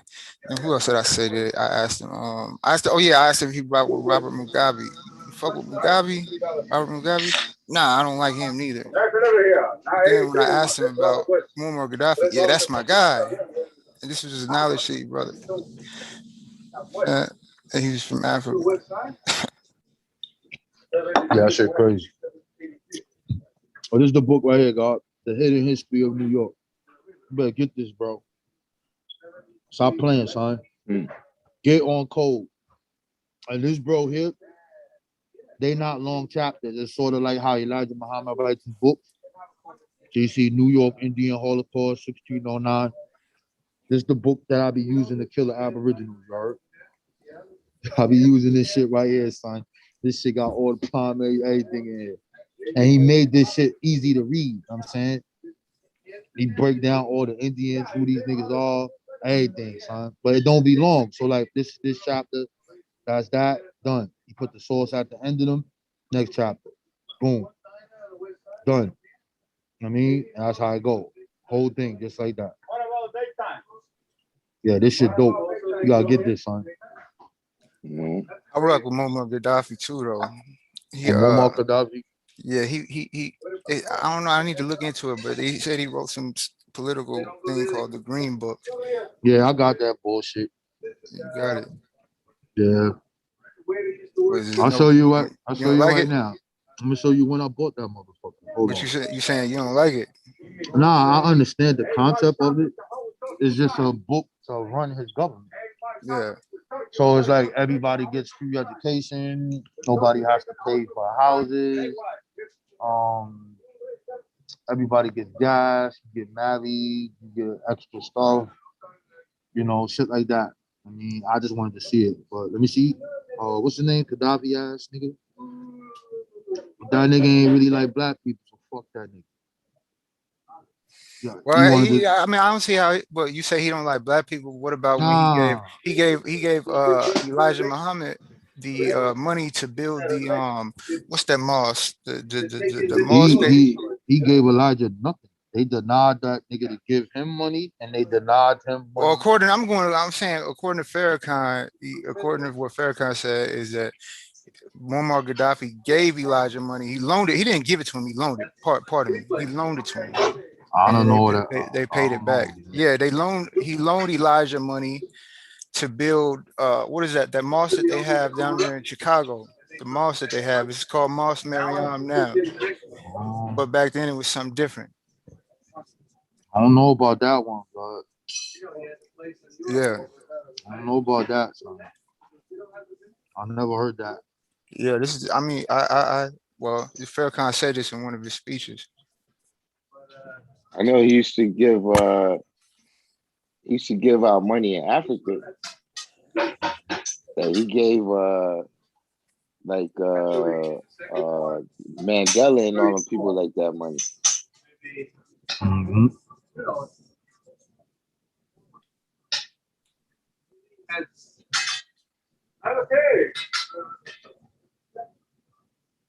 Yeah, they said they were under the colonial in Libya. The colonialists there were the Italians or something. And then when Muammar Gaddafi came into power, you know, he got them up out of there.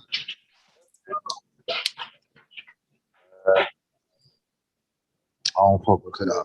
Fuck that nigga. Why you don't rock with Gaddafi? Just because he's not dark? Nah, he don't fuck with black people, son. He got so many different policies and so much shit that he did, son. Like, I can't fuck with you. It's a double standard, bro. But I've never heard that. When I research, I don't know. Yeah, I've looked at certain things with Gaddafi. I never seen him where he didn't rock with black people. It seemed like he was trying to unite with black people. That's what I got from it. All right, so let's pull it up. Let's do the knowledge. Gaddafi. Black people. Let's pull them up. Let's check them out.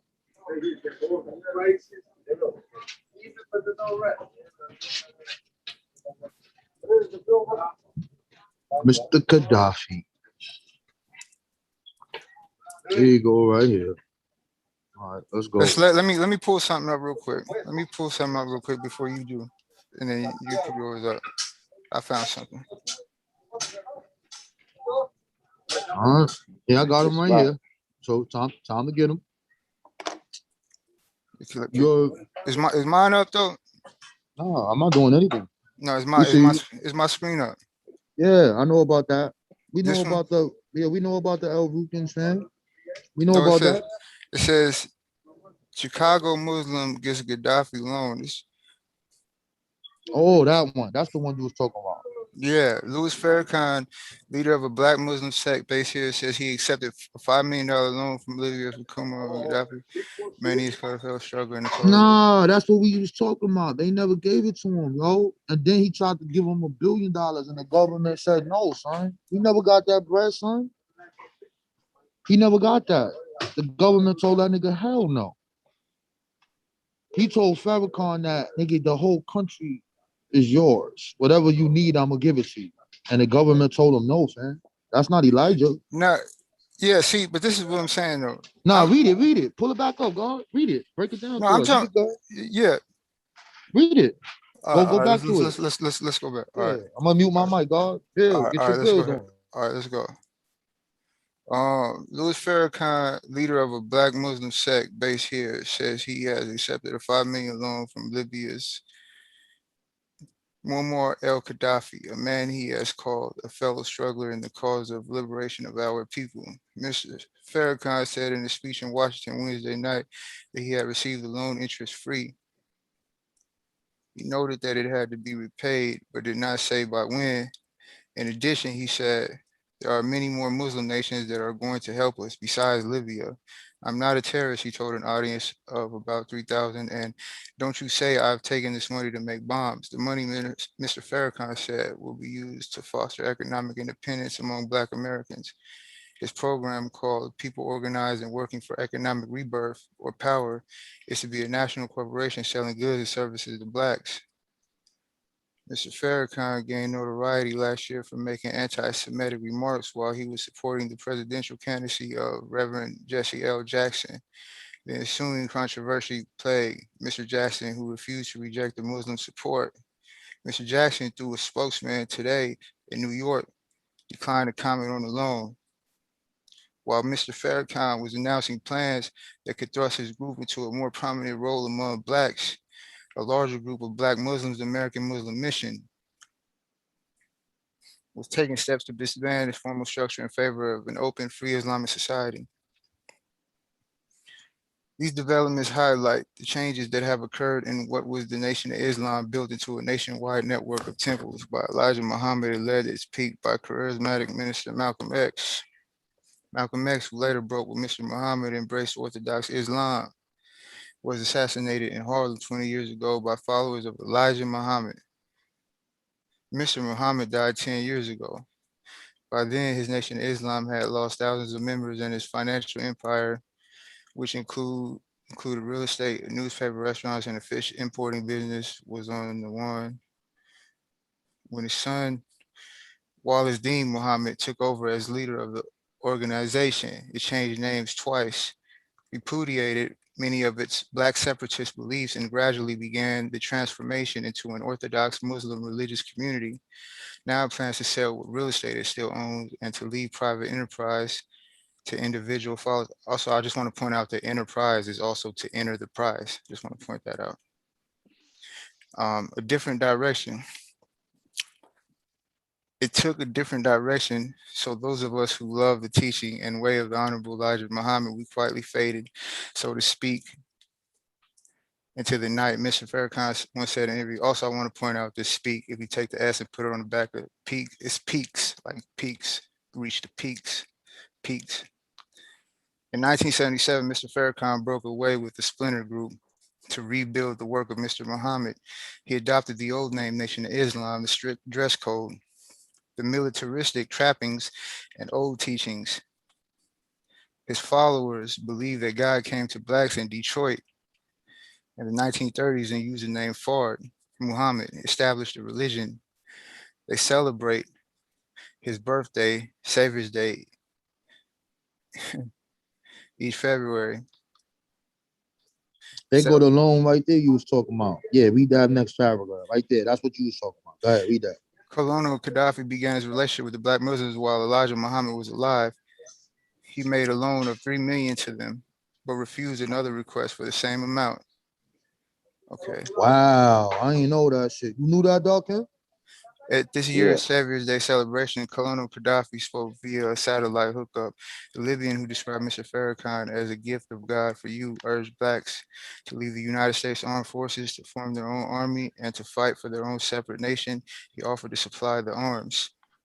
In his speech on Wednesday, Mr. Farrakhan said he had thanked Colonel Gaddafi for the offer of weapons, but told him that we need help to get this economic program off the ground. Economic is also echo, no mic. Yeah, I ain't know about that 3 million. You know about that, Darkim? Yeah, I think they made him give it back though. They made him give it back? Yeah, he had to go testify in front of Congress about this shit. Because I recall at the time, I was like, nigga, why you even told him that? Nigga, you scared of the white man. Like, why would you tell these motherfuckers that you got some money from this nigga, man? Yeah, now here's the one like, here's the one I was talking about. So you see what he tried to do, right? He tried to give them niggas weapons at first. He's like, what you doing? You trying to get up? You trying to get the black people But killed what I'm over saying, here? but if he didn't really rock with black folks though, would he have? Nah, I'm gave- gonna get to my point on that. So here's this part that I was talking about. So Farrakhan denied 1 billion from Libya. So this is that one. I don't gotta read this. I think you all know about this. So they tried to give him 1 billion, and they did, but there's something tied to that. But let me get to this one. Hold on. This is the one I was looking at right here. So these are what the Africans are saying. Everything this dude do, son, there's something tied to that, bro. So the name of this, the truth about Gaddafi, he was no friend of Africans. He only wanted to rule them. Many Africans consider failed Libyan dictator Muhammad Gaddafi a hero, but the brother leader was no saint. Gaddafi only cared for Africans and he wanted something in return. Don't take our word for it. Here is the truth about what Gaddafi thought of Africans in his own words and those people close to him. Like the story of the elephant and the 6 blind men, slain Libyan strongman Colonel Muammar Gaddafi came off as a different person to different people. All right, let me get right here. Gaddafi is the gift giver, but to many Africans, Gaddafi was a hero on par with any the continent has ever produced. It's not uncommon to see people on social media use his likeness in their profile. The Gaddafi, for some people, says, blah, blah, blah. Let me get to this. For obvious and legitimate reasons, there are a deep reservoir of anti-imperialist feeling in Africa, and Gaddafi knew how to play to those feelings, whether at the United Nations or when he held court at the African Union. Let's keep moving. Yeah, this documentary is crazy. Mad Dog: The Secret World of Gaddafi features many tales of people receiving wads of cash after meeting. The brother leader, his legislature wasn't just in the form of valuable currency either. He also showed his esteem in other more spectacular and permanent ways. For example, he built Uganda and Tanzania, the largest and second largest mosque in the region. Just keep going. The real Muammar Gaddafi. Though he banged endlessly on about Pan-Africanism, Gaddafi at his core was an unapparent racist who considered Africans to be beneath him. It is not hard to find out the truth about how Gaddafi felt about Africans. It is all on the public record. For example, during an official trip to Rome in August 2010, Gaddafi very openly warned the Europeans about letting ignorant Africans through their borders because the barbarians will destroy their advanced continent. We don't know what will happen, what will be the reaction of the white and Christian Europeans faced with the influx of starving and ignorant Africans, he said. We don't know if Europe will remain an advanced and united continent or it will be destroyed, as happened with the barbarian invasions, he added. According to the BBC, Gaddafi made all these repulsive comments while standing next to then Italian Prime Minister Silvio Berlusconi. It is not hard to find out the truth about how Gaddafi felt about Africans. It is all on the public record. Bring me that black slave. If you're still not convinced, damn, son, I forgot all this shit because I didn't read this in a while. You heard? If you're still not convinced that the Gaddafi was a racist in heart of hearts, here's another account. The one is by Gaddafi's former chief of protocol, Nuri al-Mazari, had to say this to the editor-chief of Al-Hayat, Ghassan Kabel, about how Gaddafi used to speak about African leaders behind closed doors. Imagine Gaddafi used to say to me, bring me the black slave, in reference to the president of an African state who was preparing to visit him, said Mizrahi. And when the president would leave, he would say, the slave is gone, give him something. When Cabral asked the former chief of protocol if Gaddafi despised Africans, he replied, yes, he did.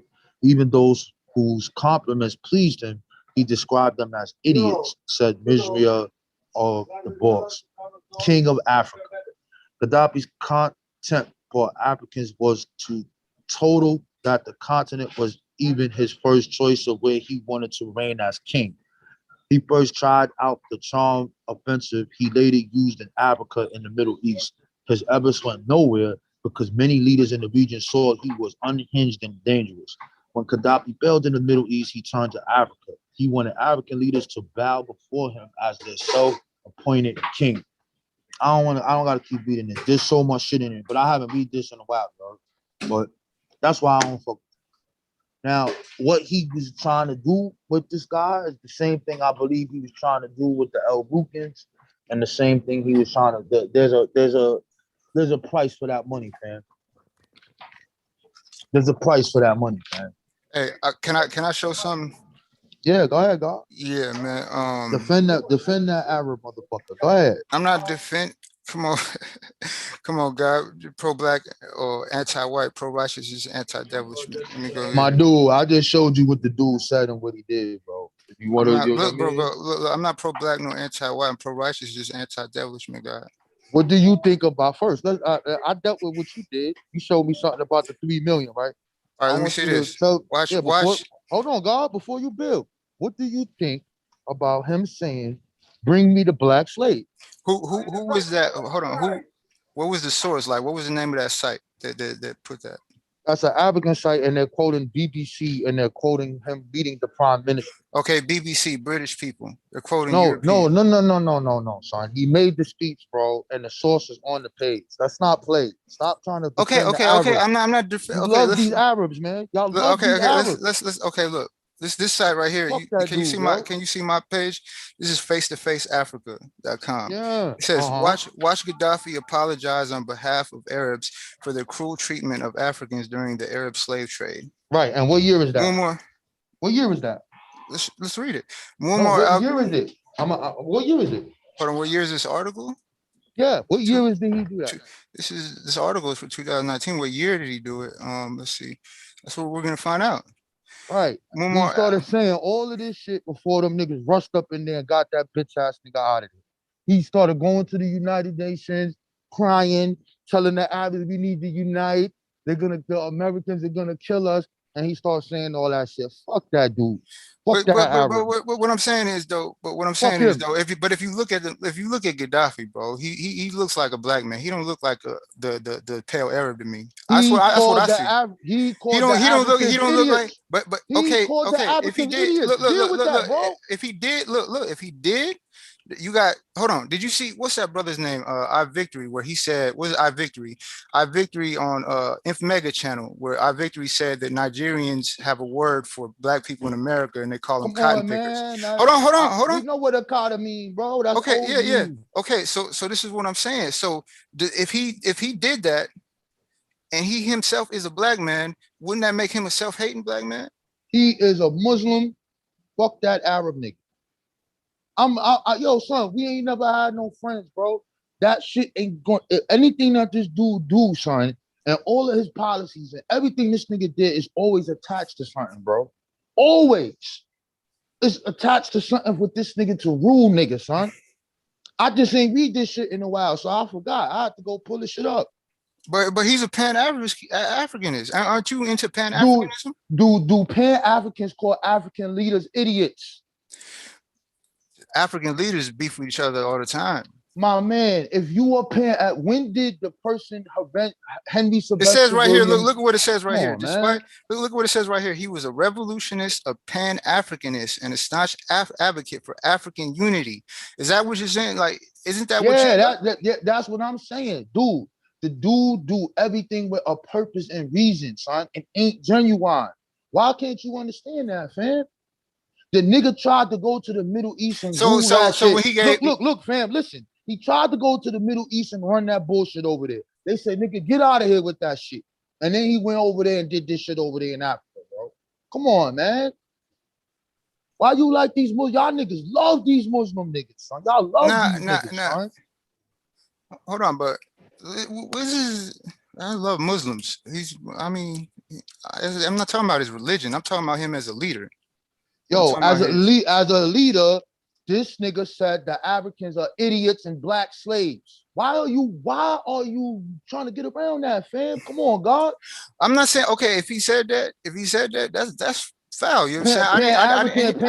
I hear that. This thing sounds like some of this information from the reason why. What I'm saying is, from what I've heard about Gaddafi, is contradicting to what you're saying. Is contradictory compared to what you're saying. You see what I'm saying? So your see on Gaddafi is contradictory to mine because I never heard none of that. I've always heard Gaddafi about, you know what I mean, for the betterment and improvement of black people of whatever skin tone. You see what I'm saying? I That's feel what what you're I've. saying, but if you listen to the article, right, that I was reading, it says some people say he's good, some people say he's bad. If y'all are Pan-African, you don't hear them saying that Pan-Africans are bad, period. They don't talk like that. They don't do that, son. They don't. Let Farrakhan had took that fucking money. I bet you that nigga would be saying, Allah, you out. He already did the shit anyway for free. He already changed the shit around. God niggas doing that shit. He would have did it anyway. Return your ass to Islam, Arab shit. That's what he wanted to do. That's what the whole plan of Islam was here, period, when it got here. Make these niggas worship our God. Speak our Arabic language. Speak that shit. Yeah, go ahead, nigga. That's what their goal is. Submit, nigga. That's what they want. I'm telling you, God. But I respect it. I respect what you brought up. I respect it, but I know about that. I know what he did. I know that part, but there's another side. But when we talk to certain black, they don't bring that out. They want to dismiss it. Nah, he gave the El Rukins and he did this there, but that nigga had plans, fam. That nigga had plans, son.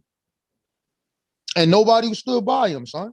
Them Arab niggas, all them niggas, now get the fuck out of here, nigga. I mean, like, I don't know, bro. Then he just started talking that crazy Pan-African shit when he know they was coming for his ass. He knew what was about to happen. That nigga said, damn, let me go back to my Pan-African roots. Everybody looking at that nigga like he crazy. Did you see that shit? He did that meeting at that Arab Union meeting. America's gonna take us over. We need to stick together. We all under the banner of Islam. Allah is God and Muhammad is his last prophet. Yeah, you trying to appeal to religion, nigga. I don't fuck with Yeah, him but though. I That's mean, my yeah, opinion. but I I mean, don't fuck with him. but he might have had, but he also they say he killed a what was that guy? One of those imams from Saudi Arabia. Forgot the name. There's this imam from Saudi Arabia. Yeah, but that was a war though. Them niggas was going to war, man. Yeah. That's all good. He could do that. Why not? Right. Yeah. I mean, same thing with Castro. I'm saying Castro, he had some good shit and he had some bad shit. But he helped black people and then there's some things that he did that wasn't right. There's always two sides to these motherfuckers, man. That's a fact. It's an actual fact. So everything you said is an actual fact. What you said, everything you said, what he did, what he tried to do. I didn't know about the Elijah Muhammad $3 million. I never heard that before. I never read that. So that was new to me. I didn't know that. I just know that he tried to give Farrakhan that bread. And that nigga, the government, I was like, why this nigga giving this nigga $1 billion? That's crazy. Now, what would happen if he got that $1 billion? You don't know. What would we love to know, huh? What you think would have happened, bro, God? I mean, I definitely don't know. Nah, I'm just guessing. What you think would have happened? With Farrakhan getting the money? Yeah, what you think would have happened? I mean, I think Farrakhan's rich now, ain't he? Nah, I don't think he that rich, but he got some bread, but he ain't on Elijah Muhammad status. But what you think? What do you think? What would have happened though? We only guessing because this is yeah. I'm only guessing. I would say, see, I kind of rock with Farrakhan and some things and some don't. So I don't know, like his personality. You know what I'm saying? So like it seemed like Farrakhan, like over the years, he changed into different type of, a different type of individual from what he was 70s, 80s, 90s. Mm-hmm. So shit, I just think he probably keep some of it for himself and put some of it back into his nation. I don't think it'll just necessarily be for, black folks in general. See what I'm saying? Just be probably for some of himself and some back to his nation. That's deep. That's deep, God. That's deep. I was arguing with people about that right there. Was the Nation of Islam for all black people or just for their nation? Yeah, I was arguing down people about that. Yeah. What you think, Darkim? What you think he would have done with that $1 billion? But yeah, but when you talking about Farrakhan and Elijah, I don't think, It's two different things. Suits would start looking real crisp. They gonna be crispier. Real crisp. He would have had the gold crown like Elijah. He would have had the grown. He would have had the gold. Yo, that nigga would have put the gold crown on with the star, the moon, with the diamonds on that bad boy. I would have did the same thing, son. I ain't going front. I'm be like, yo, I just got $1 billion from. What you think, Darkim? Yeah, a little pinky ring with the flag on it.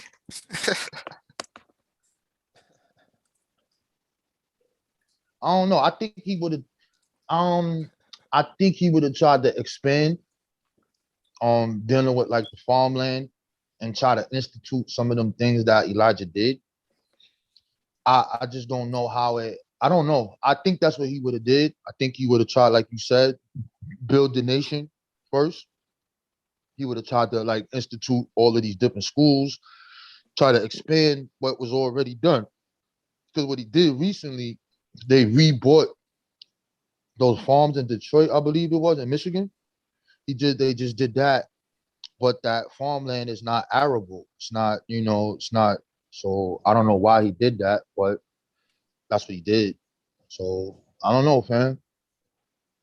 That would have been dope though, because that happened right after the Million Man March, son.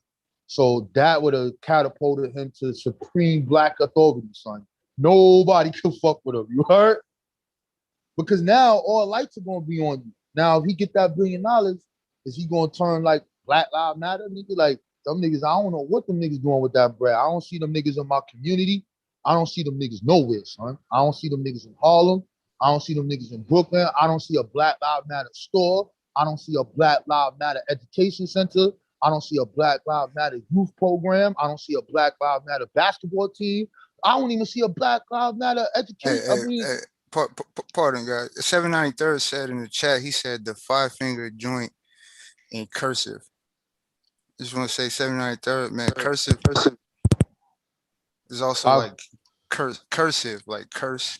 If that's why I don't even really write with curse. That's why I don't write in cursive, because it's cursive. Dealing with curses. Yo, Jake Johnson said the bean pie would have tasted better. Cursive. Got the premium ingredients, man. Yeah, la movie. Don't take it personal, man. Well, yeah, that's right. I mean, I get it, but I that's just my opinion as far as how I see the Muslim religion. I'm saying, because like, let's be for real, bro. In order to understand that goddamn Quran, you gotta speak a language that's not ours. I mean, and you gotta bear witness. But yeah, I could point to a bunch of Muslim figures that did good shit here. I could point like the Mali revolt. The Mali revolt, that's the biggest revolt that happened after the Haitian revolt. That's 1835. That's in Brazil. They popped off, you know what I'm saying? But they had a mixed Islam. So it wasn't that pure shit. So they would mix Allah with Alodamari. They walking around with amulets. And why they revolt was so successful, because they were literate. They were able to write in Arabic. So we have the actual manuscripts and I'm writing, plotting, yo, we're gonna kill all these motherfucking white people. That's what they were saying. And because the European can't read it, he think they just doing some religious shit. Nah, they ain't doing no religious shit. They talking about amulet is really just dealing with a mule, like a mule. No, I'm saying a mule. Like, they promise us 40 acres and a mule. So amulet is a mule. A mule. You down with you be studying with wordsmith, yo? You usually refer to animal as it. You don't really. Sometimes you refer to them as it, even though they have genders. And mule, it. Yo, you crazy, yo. I understand what you're saying, yo. Yo, you be studying with wordsmith? You a wordsmith be building? Wordsmith right there. Oh, that's wordsmith? Oh, Yeah. that is wordsmith. Oh, wordsmith is back. I didn't know that was your. Oh, okay. Oh, I thought that. Yo, why you sound different, man? Oh, you must have cleared your mic or something. Wordsmith is back. I don't know, man. I was working out earlier, man. My testosterone was probably my voice was probably deeper earlier because I was working out. You see what I'm saying? So my testosterone was extremely high. Yeah, here these go. So I'm gonna look out for you, La Mula. I'm gonna deal with equality. I'm gonna show the good old Muslims. I'm gonna show them right now. Here you go. Let me go in here. Let me find a Muslim book. Let me pull them up. Hold on. You got two good books on it, right? So here's one, but I'm not gonna read into this one because that shit that's crazy. So this book here, He said African, Shaq Pinky. what do you Shaq call it? Pink. He said 793 says Shaq Pinky. Pinky is pin key. Pinky pin like pin the pin in the wisdom bit. Key pin key. Yo, they go That's crazy. African Muslims in the Antebellum, America. So this is gonna talk about like 75 different Muslims, but we're gonna get to what I was talking about. Pinky. What's the name of that shit? Servants of Allah. That's the name of that book. This for you, La. This for you, La. I'm gonna bring it home. So this book written by this black woman here, it's called Servants of Allah. So this is the first page of a 6-page manuscript written in Arabic in the 1850s by Shanna Lee. The liberated Africans resided in Panama. So in Panama, these niggas is writing Arabic. They doing this. But let me get to where I want to get to. Hold on. Where's that shit at? Where is it? There go another guy, Omar Ibn Said, author of several manuscripts. So these are black people in America. This guy, we already know him. Abraham Abd al-Rahman. He was a king that was captured over here, or a prince, and he sent his ass back. This guy here, another one. But where's what I'm looking for? Where's this shit at, man? Because I wanted to show this thing, man. Right here. See this right here? 45-page manuscript found in the pocket of a dead insurgent in January 1835 in Baja. It comprises surahs and prayers. Manuscript written by the liberated African was settled in the Bahamas. So all through the Americas, these dudes is writing this stuff, and the European don't know what it is. So this is what I mean by amulet, right? It says the talisman recovered during the 1835 Muslim uprising in Brazil. So all that stuff is there. There you go. And let me see if I could just in case y'all never watched that video I did on this, I'm just gonna pop in 1835. No, I think I might have it marked. Yeah.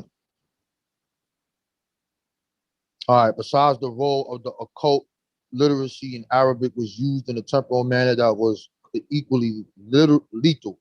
Arabic was used to disseminate the plans of insurgents. Documents of the nature was confiscated. All right, let me get back. Where's this amulet shit? Let me put it up in here. So what they would do is they would make these amulets that represent their traditional African culture, and inside those amulets they would have specific writings in them. So these amulets were supposed to give them special powers. So you know that's not Islamic. That's just some traditional African stuff there. So let me see. Here you go. Wait, let me get an amulet. Let me find an amulet for you. Oh, why I say 1835? I thought I put an amulet. Get these amulets for language. Multitudes of papers written in a foreign language, amulets, and religious uniforms. The African Muslims truly constituted an unknown, secretive, mysterious, and dangerous group that had to be completely crushed. So anyway, they would rock these amulets. Some of them had pictures of the dude. What's his name? What's his name? Toussaint Desalinius. They all have pictures of him, and they just put on their white. They put on their white robes. They put that Muslim hat on. Them niggas said, "Allah, you white boy, nigga." Them niggas went to war. So that's for you, La. So I dealt with equality. I dealt with equality, God. I dealt with equality, La.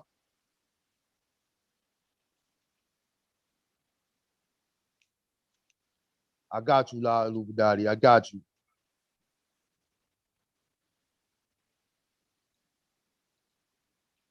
My email is respectthebinge@gmail.com. The word respect the bands, BANDS @gmail.com. God Cypher Devon says, so basically what Farrakhan did in his later years didn't reflect what Elijah taught. Does the just ends justify the means? Like Paul in the Bible, Romans 3:7, If my lies, God truth is magnified. Wow. Okay. I don't know. I don't know, fam. Like I don't. I what year was this? This was 2004, and he wrote this book called Torchlight to America. And while we was where I was at, the minister would give us the book. So like all of the teachings that he would teach, we would get it. So I was reading it, and it was at that point where they started talking about Scientology. And I didn't know what that was. And I was like, what the hell is that? I never, and he didn't use that word. It was another word, but it wasn't that. It was a different word that was used. I can't remember. And it was actually, I don't know I don't know if those were the actual lessons they were teaching them because he didn't give us the book. It would be like a pamphlet where like, as if it was like real lessons, like this is what they give to their members. So when I started reading that, I started bugging out. Like, yo, what is this nigga talking about, bro? Like, this shit ain't 120. Like, what is he talking about, bro? Like, why, what is this prayer shit? What is he talking about? And I didn't understand it. You know what I mean? So then when I came to the town, I was like, nah, son, like, why you doing that? I mean, like, I don't know, God. I don't know what to say about it. So I also looked at the flip side that he has more followers than laborers. So Elijah Muhammad was the man, but it was actually the people in the nation who built this thing. I mean, because the economic program, he was enlisting people that wasn't even a part of the nation. They were hire Pacific people to do Pacific things, and that's how they grew. But that's also how all of these organizations fell. That happened with Noble Drew Ali when he got that guy Claude Green in there. And he used to be what's this dude name? The governor's driver.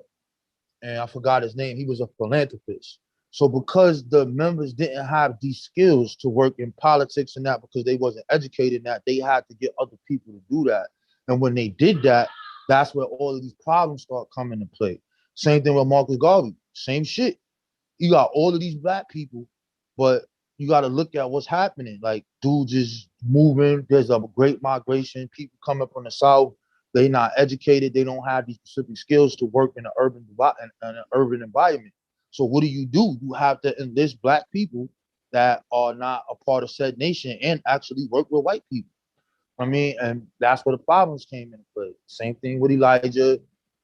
Same story over and over again. So, I would think, that I don't know, man. It is what it is, bro. So I try to put it on that. I would say that he probably now has more followers than laborers, meaning the people that actually going to actually carry out this plan. And I don't know, fam. I don't know what to say, bro. I'm torn, man, because I can't get over Khalid Muhammad. I can't get over that, bro. I don't understand that. I can't get over it. And that's something that we'll never know. Khalid died with that shit to his grave. And yo, Darkim, did Farrakhan go to his funeral?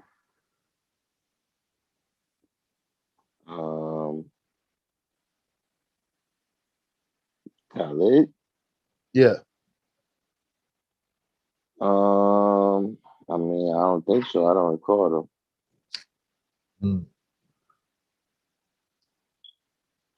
Yeah. So I don't know about how that worked. That shit was sad, son. That kind of pretty useless. Like that shit crazy. And I try to watch as many Khaled videos I could watch. You know what I mean? But my favorite video he ever did was Who's That Mystery God, son? That shit crazy, yo. Oh man, yeah, that's mine too. It's mine too, definitely. He was talking about the one where he was reading the lessons. Yeah, he had that white captain shit on. Well, no, he ain't had that white shit on. He had something else on. But that's my shit, yo. He was like, I'm reading these lessons because it might be some 5%ers in the building. And they harp on each word, each letter. and I ain't trying to have the God's get. So I'm gonna make sure I got it right. I said, so I'm gonna read this shit. So here we go. Nigga went to the 14th, 15th, 16th. Yeah, he killed that shit. I was damn, this nigga ill.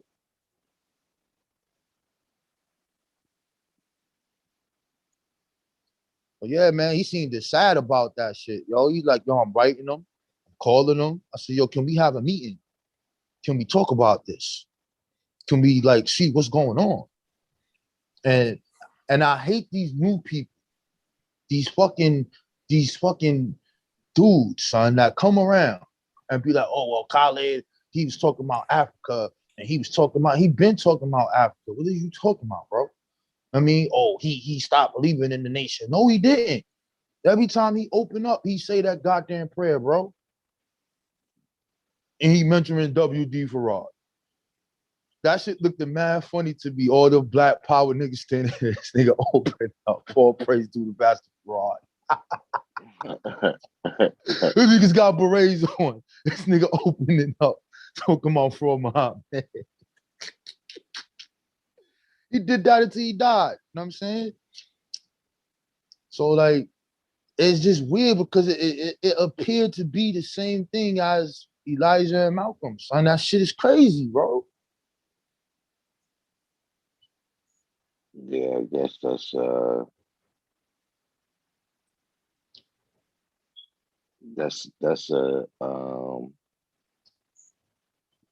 like just one of them Machiavellian kind of things.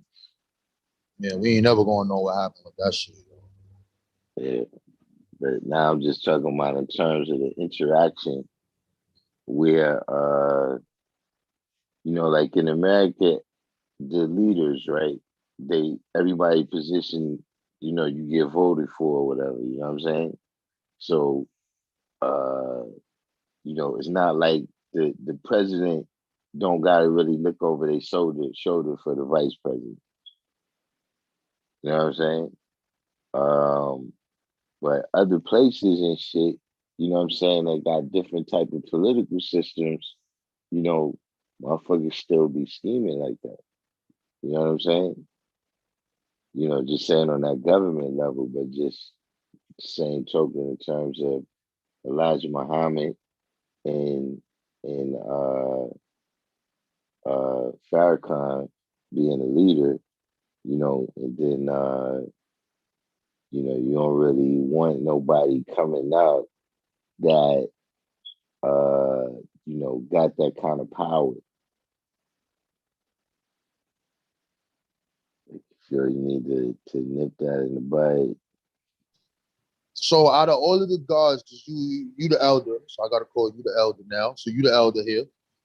So out of all of the gods you've been around, who had that magnetic attraction as far as able to captivate massive people, as far as the mastering of the word?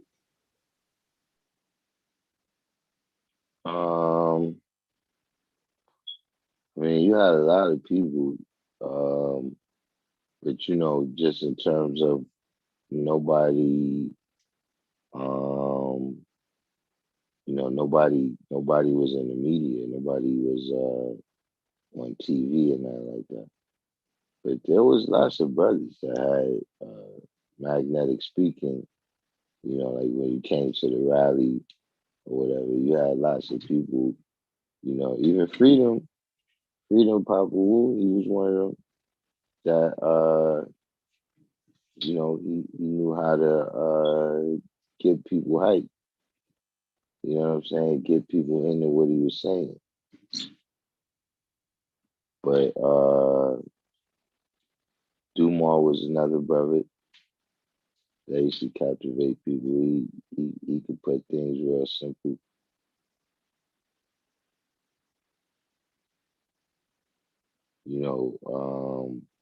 Different brothers. A brother named Alam Jai.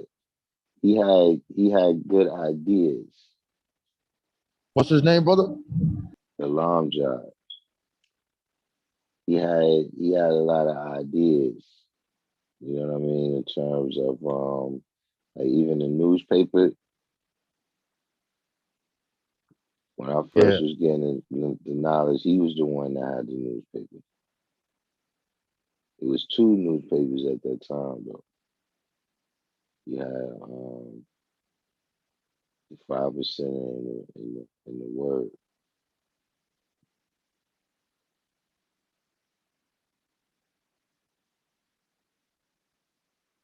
Actually, you had three because you still had the Son of Man at that time. But, So why no media though? As far as no one speaking in media. What was the science behind that?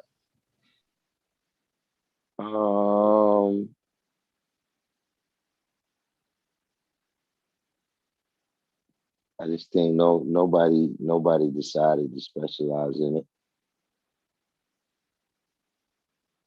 Like it was, and then I think too, you know, that time ended. You know what I'm saying? You know, once they really, at least from what I see, you know, because they're only going to show us certain news reports now. They're not going to show us the day to day, you know, individual shows of how they was reporting everything. But you know, it appears to come to a point where they isolated down to, you know, just the Panthers. Like everybody else has either been eliminated or pacified. You know what I'm saying? And you know, you got the Panthers. You know, it's a couple other groups out there, but they basically all related to that. And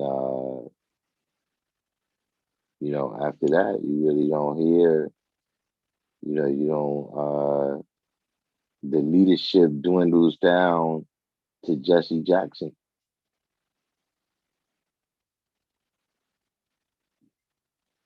Right. Understanding understood. Yeah. So Word. by the time more brothers, like you know what I'm saying, if like now you starting to get people, but media is all different now. You know what I'm saying? Right.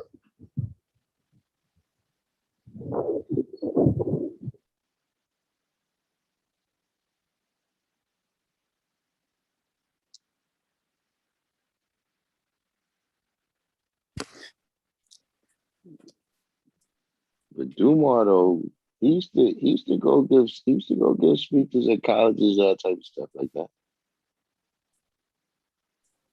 And Yeah, that's dope though. he took us one time to this place. Uh this place was up in the mountains. It was like some cabins and shit. Like some log cabins or something. So we was there for like it was like a good minute. We was there for like maybe 5 days or something like that. Pardon, guy. I know that you said cabin. It's cabin bin. Cabin. I just wanted to add that in there. But yeah, while we was there, he gave some type of talk where he had like a whole crowd of people. You know what I'm saying? At the time, we was wondering, you know, but we wasn't really paying all that much attention. But I'm just saying that I noticed, like, yo, wonder who those people that he's talking to.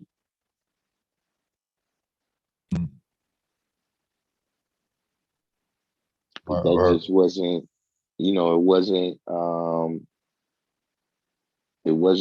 you know,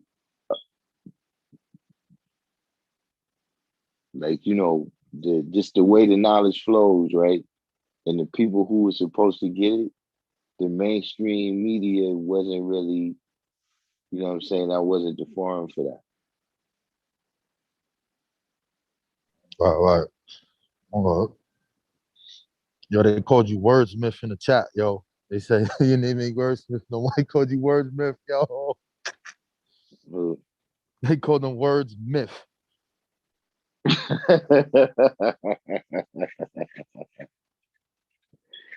ah man. See, everybody's learning. Everybody's learning from him. That's why he said that. wordsmith.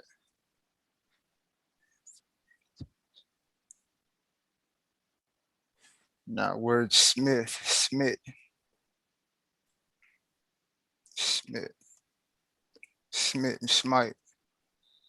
What you asked me? Do I think that he became dissatisfied because like Paul, he was teaching a new science different than what he was taught? I mean, obviously he had to be dissatisfied. He added that to the cipher. He wanted to bring something new. I mean, what am I to say about it? That ain't my nation. I ain't got nothing to do with that. That's what he wanted to do. Out of all of the black psychologists in the world and people that were here that got systems, he chose that.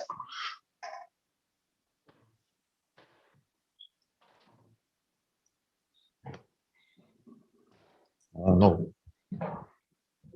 Yo, Mr. Spot asked if you seen a question about the Twa. I don't see the question though.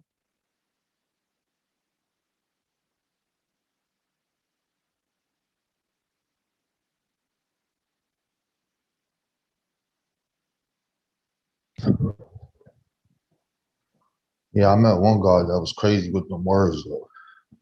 This dude here, he just know every goddamn word etymology. I'm like, yo, can't even talk to this dude, yo. He'd be like, yo, God, you gotta know the science of the root of the word. That's the foundation of everything. Then he just go in, son. I'm gonna see if I could get him on. I'm gonna have you with the wordsmith. I got somebody for you, son. What you said? How about Dr. Amos Wilson? I mean, yeah. I rock with Amos Wilson. What's the deal with Dr. Amos Wilson? He's like I don't know. I think he's underrated, bro. I mean, he got a lot of books. He made a lot of speeches. He made a lot of sense. But I was always struggling with why was he like the back burner, like put at the back end. I don't know, fam. But what did he end up accomplishing? What did he do? He made a lot of so he's a psychologist, right? And he added things to curriculums as far as with black doctors and what's that shit? Morehouse, that's a black college. He taught at CUNY. And he just have crazy books, bro. Like his books is like when you read it, it's like, damn, son. It's like mind blowing because it's hitting all of our points and our specific problems. And the major thing he's known for is that blueprint for Black Power. That shit is like I don't know, that shit like 1,000 pages, bro. And he has some things, bro. He has some shit, but he's more of an academic. So the works that he did were more in academics and in the psychology field. So he would train these black psychologists. All right. So that's what he did. But his books, some of them shit is crazy, bro. That development, that is one called The Development Psychology of the Black Child. That shit. Oh yeah, I know that book. Yeah, that shit crazy, son. He was going ham, son. So he's more known in the academic realm.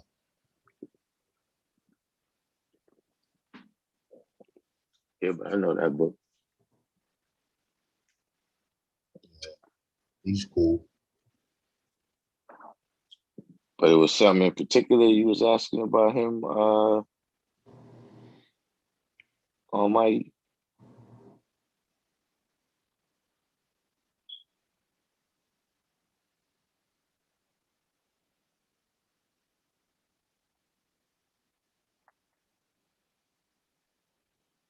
Mr. Spike said, are the Twa, so do you see the Twa as a people from a region or a people who became all the Africans?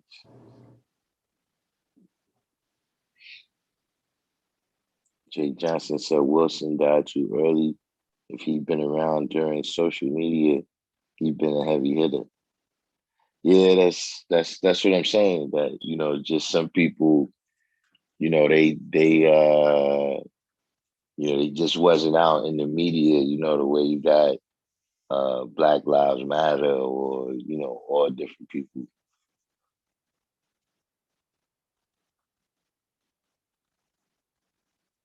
He came with that 35th degree in his whole concept. Sigmund Freud, Eddie Bernays' uncle.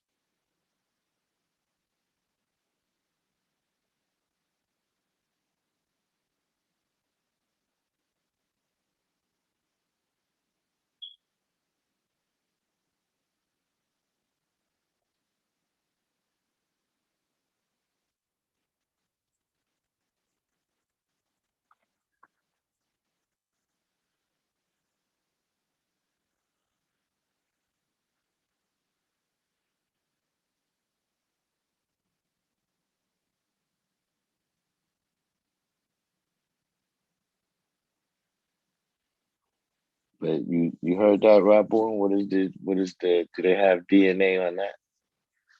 Oh, Um uh Whether or not all Africans are descendants of the Twa. nah, that ain't true. They got Hey, other shit. Uh-oh. What you hey. got for that?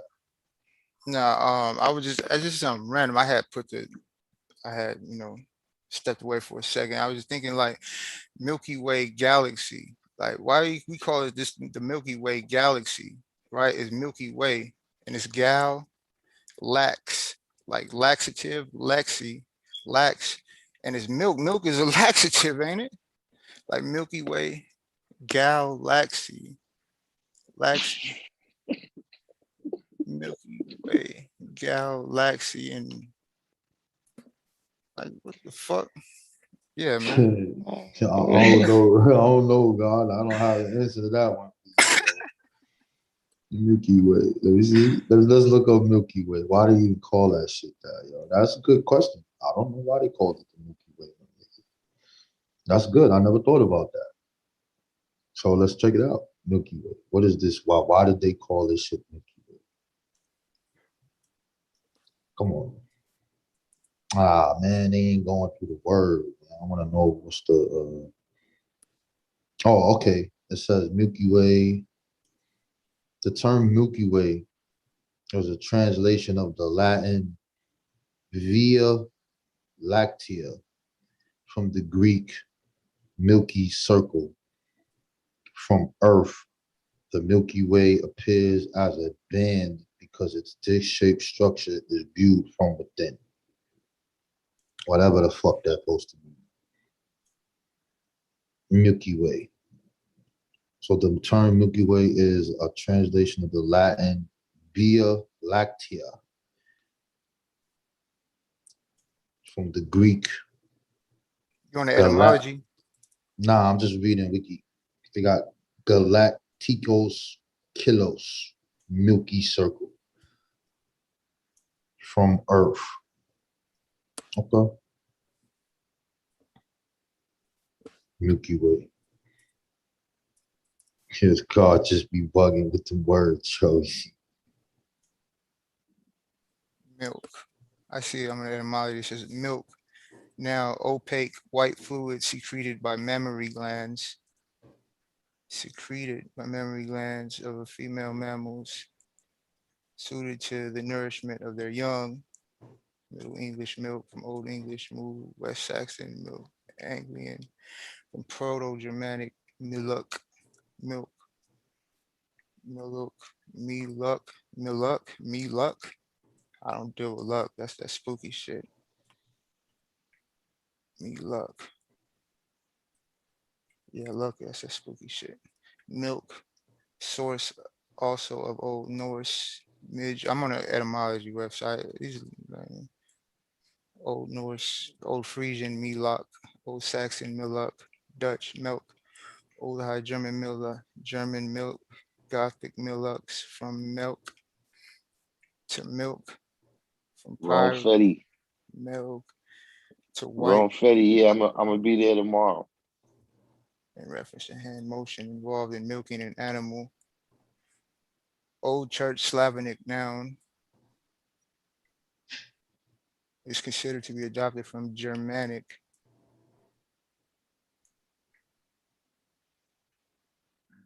So yeah, how I see it was when you do milk, you're doing white fluid from the mammary glands. I know when you say memory, the root in that is what? Mama, mama, and mammal, like the word mammals, mama. Yeah, yeah, it's kind of deep.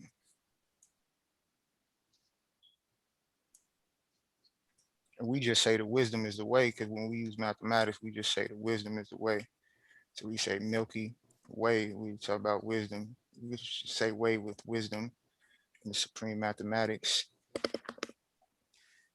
So that's how I would kind of look at that a little like that. So I would draw that up. Well, I mean, when you're dealing with mom memory glands, you're dealing with the woman anyway. You're dealing with wisdom, which we, say is symbolic to the Asiatic black woman, symbolically speaking. So it's, Milky Way.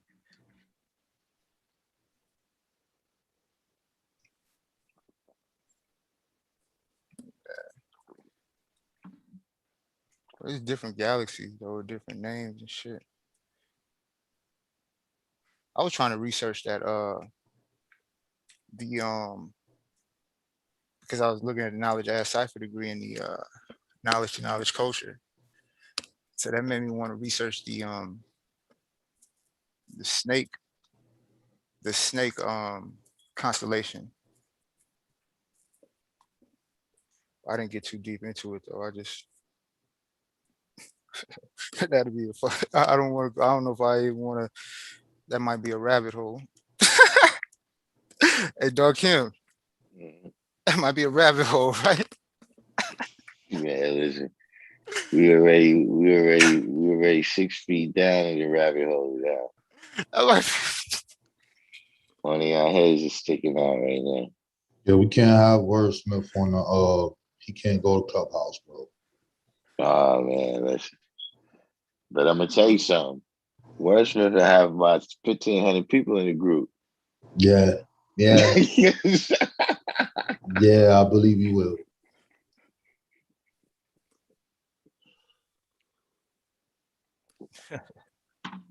oh yeah, that club. I actually thought about when I heard y'all building on that. I was like, man, that should sound interesting. It sounds like one of those things like social media where it's tempting, but you don't want to do it because you know the negativity within it, but you do want to do it because like it has a little magnetic in it because they make it addictive. Like, they make that shit addictive. That's how they design those apps. So when y'all was talking about it, uh, I was like, damn, maybe I should get me an Apple device. Maybe I should get an Apple device and see what that shit's like. But I didn't never. I'd rather just go out and build with the people. Do one of those things. I don't want to. I already got too much technology as it is.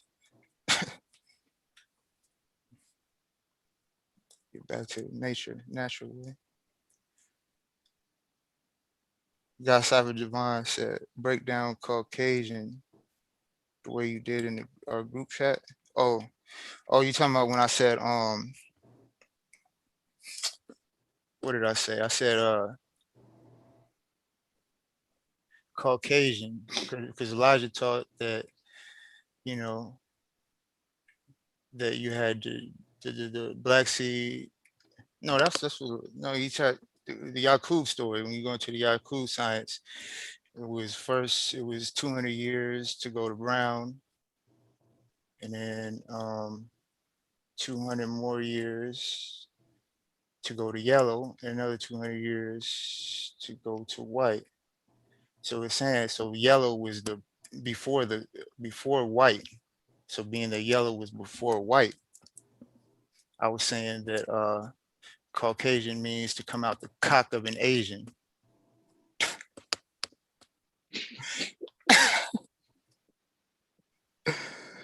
Yeah, so yeah, that was a little Caucasian, but it's also carcass Asian, the carcass Asian, because they're carcass Asians because, you know what I'm saying, the understanding power degree and the knowledge to culture cipher. So they're carcass Asians already.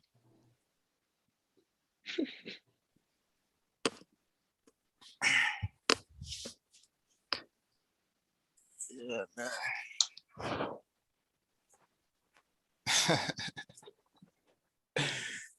Yeah. It's peace. I suffer divine. Call. The only thing I don't like, nah, I ain't even gonna go down that one. That one. Caucasian. What are you gonna do? Shit.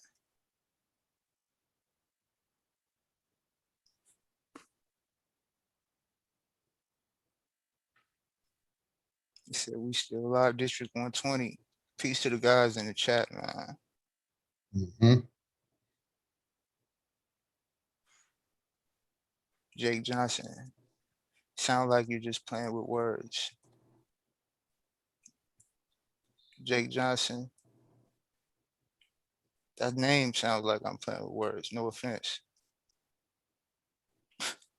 Jake Johnson.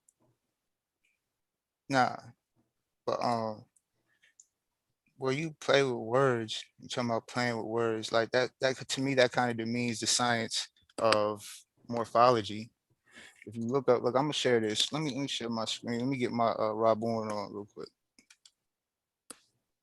Let me share my screen real quick. The definition of morphology. It kind of demeans the science of it.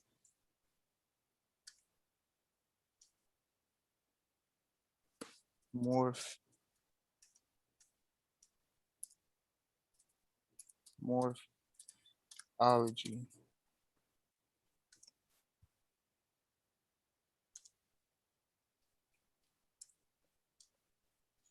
See, they have biology and they also have it in linguistic, the study of the form of words. And then English comes from where? English etymology. Watch. Let me show you what I'm talking about. English etymology.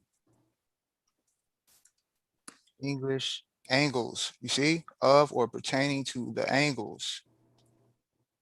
The people of England, the speech of England, noun of the Old English, adjective English, contrasted to Denise Francis, of or pertaining to the angles. You see, angle here. So when I say English was English, it's not something I just like, made up. That's why you got to look at it from different angles. Break everything down to its to break everything down. Not necessarily. I won't say break it down. I would say I would rather reform mold. No, like a potter, like it's a sculptor, or what is that thing called when you're dealing with clay? You know you guys know what I'm talking about though. So that's how I would look at it. See, angle of or pertaining to the angles. From Angle, the Angles, the name of the one Germanic groups that overran the island. Angle, the land they inhabit on the Jutland coast, was shaped like a fish hook. Yeah. Yeah, I mean,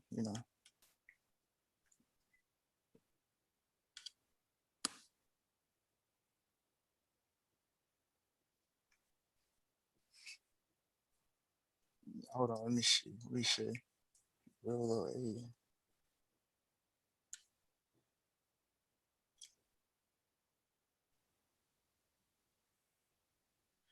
District 120. Yakub was playing Who said that wasn't playing with math and alphabet? Yakub was playing.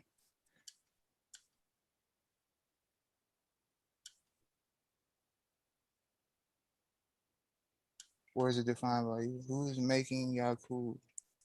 How can you make Yakub? You don't make Yakub. Where is it defined by usage? How do you make Yakub though? That's what I want to know. How do you make Yakub? Yakub is what? Yakub was an original black man. You don't make Yakub. Yakub was already there. You make devil. Yakub makes devil.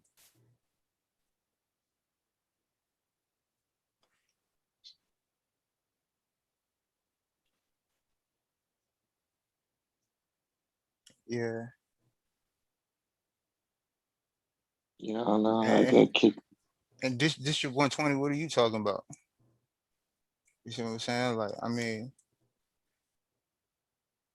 hold on. I'm trying to figure out like what are they saying? Like, are you saying that you disagree with what I'm doing? So you're saying that you disagree with how I'm looking at it, even though I just showed you what it was, even though I just showed you the etymology of the word. And Come back on, God. I'm gonna come back so on. District 120, what are you talking about?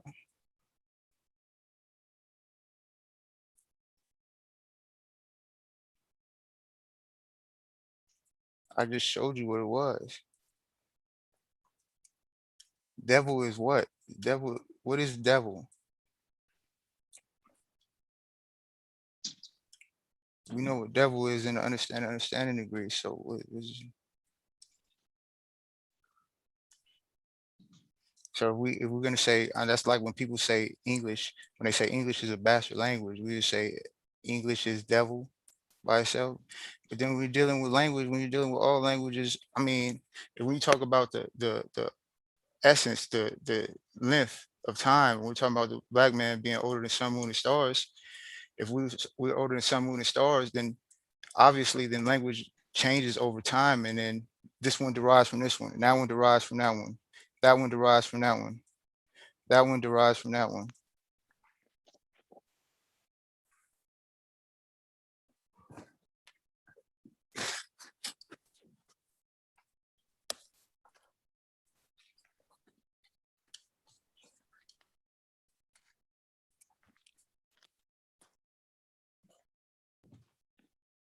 Oh, you were talking to Jake. Okay. All right.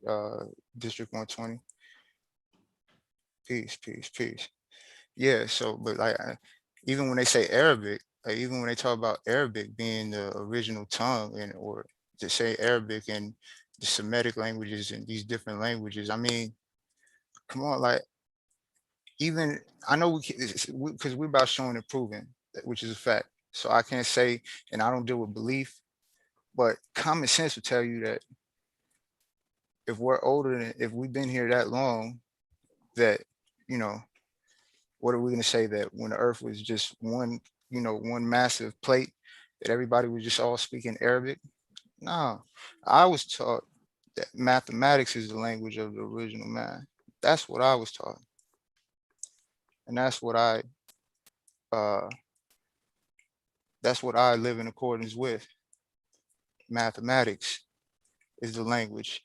Now, even when you speaking, that's still the same thing. It's just it's all tied in.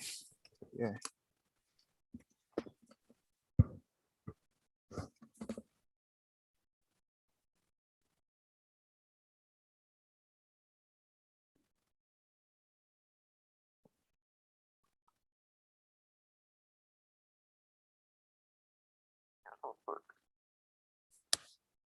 Yeah, where the other guys go? Where Darkim and Rabon go?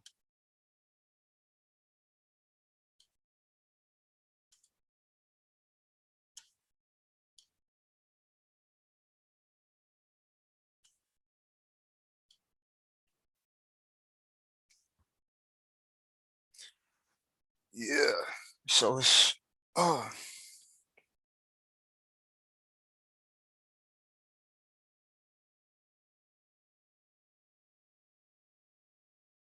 We about to go into the wisdom understanding day.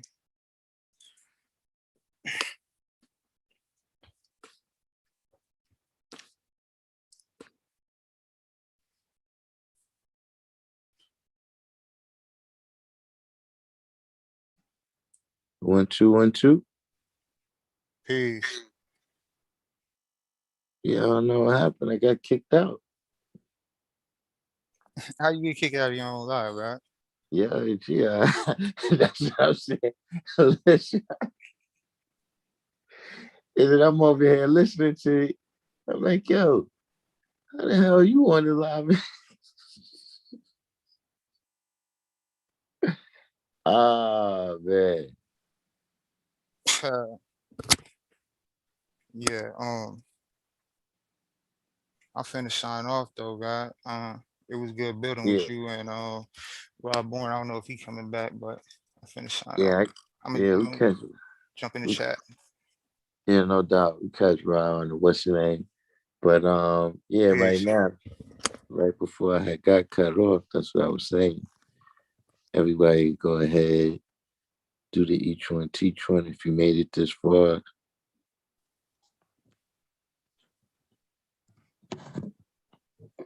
hit the like button. What we got here?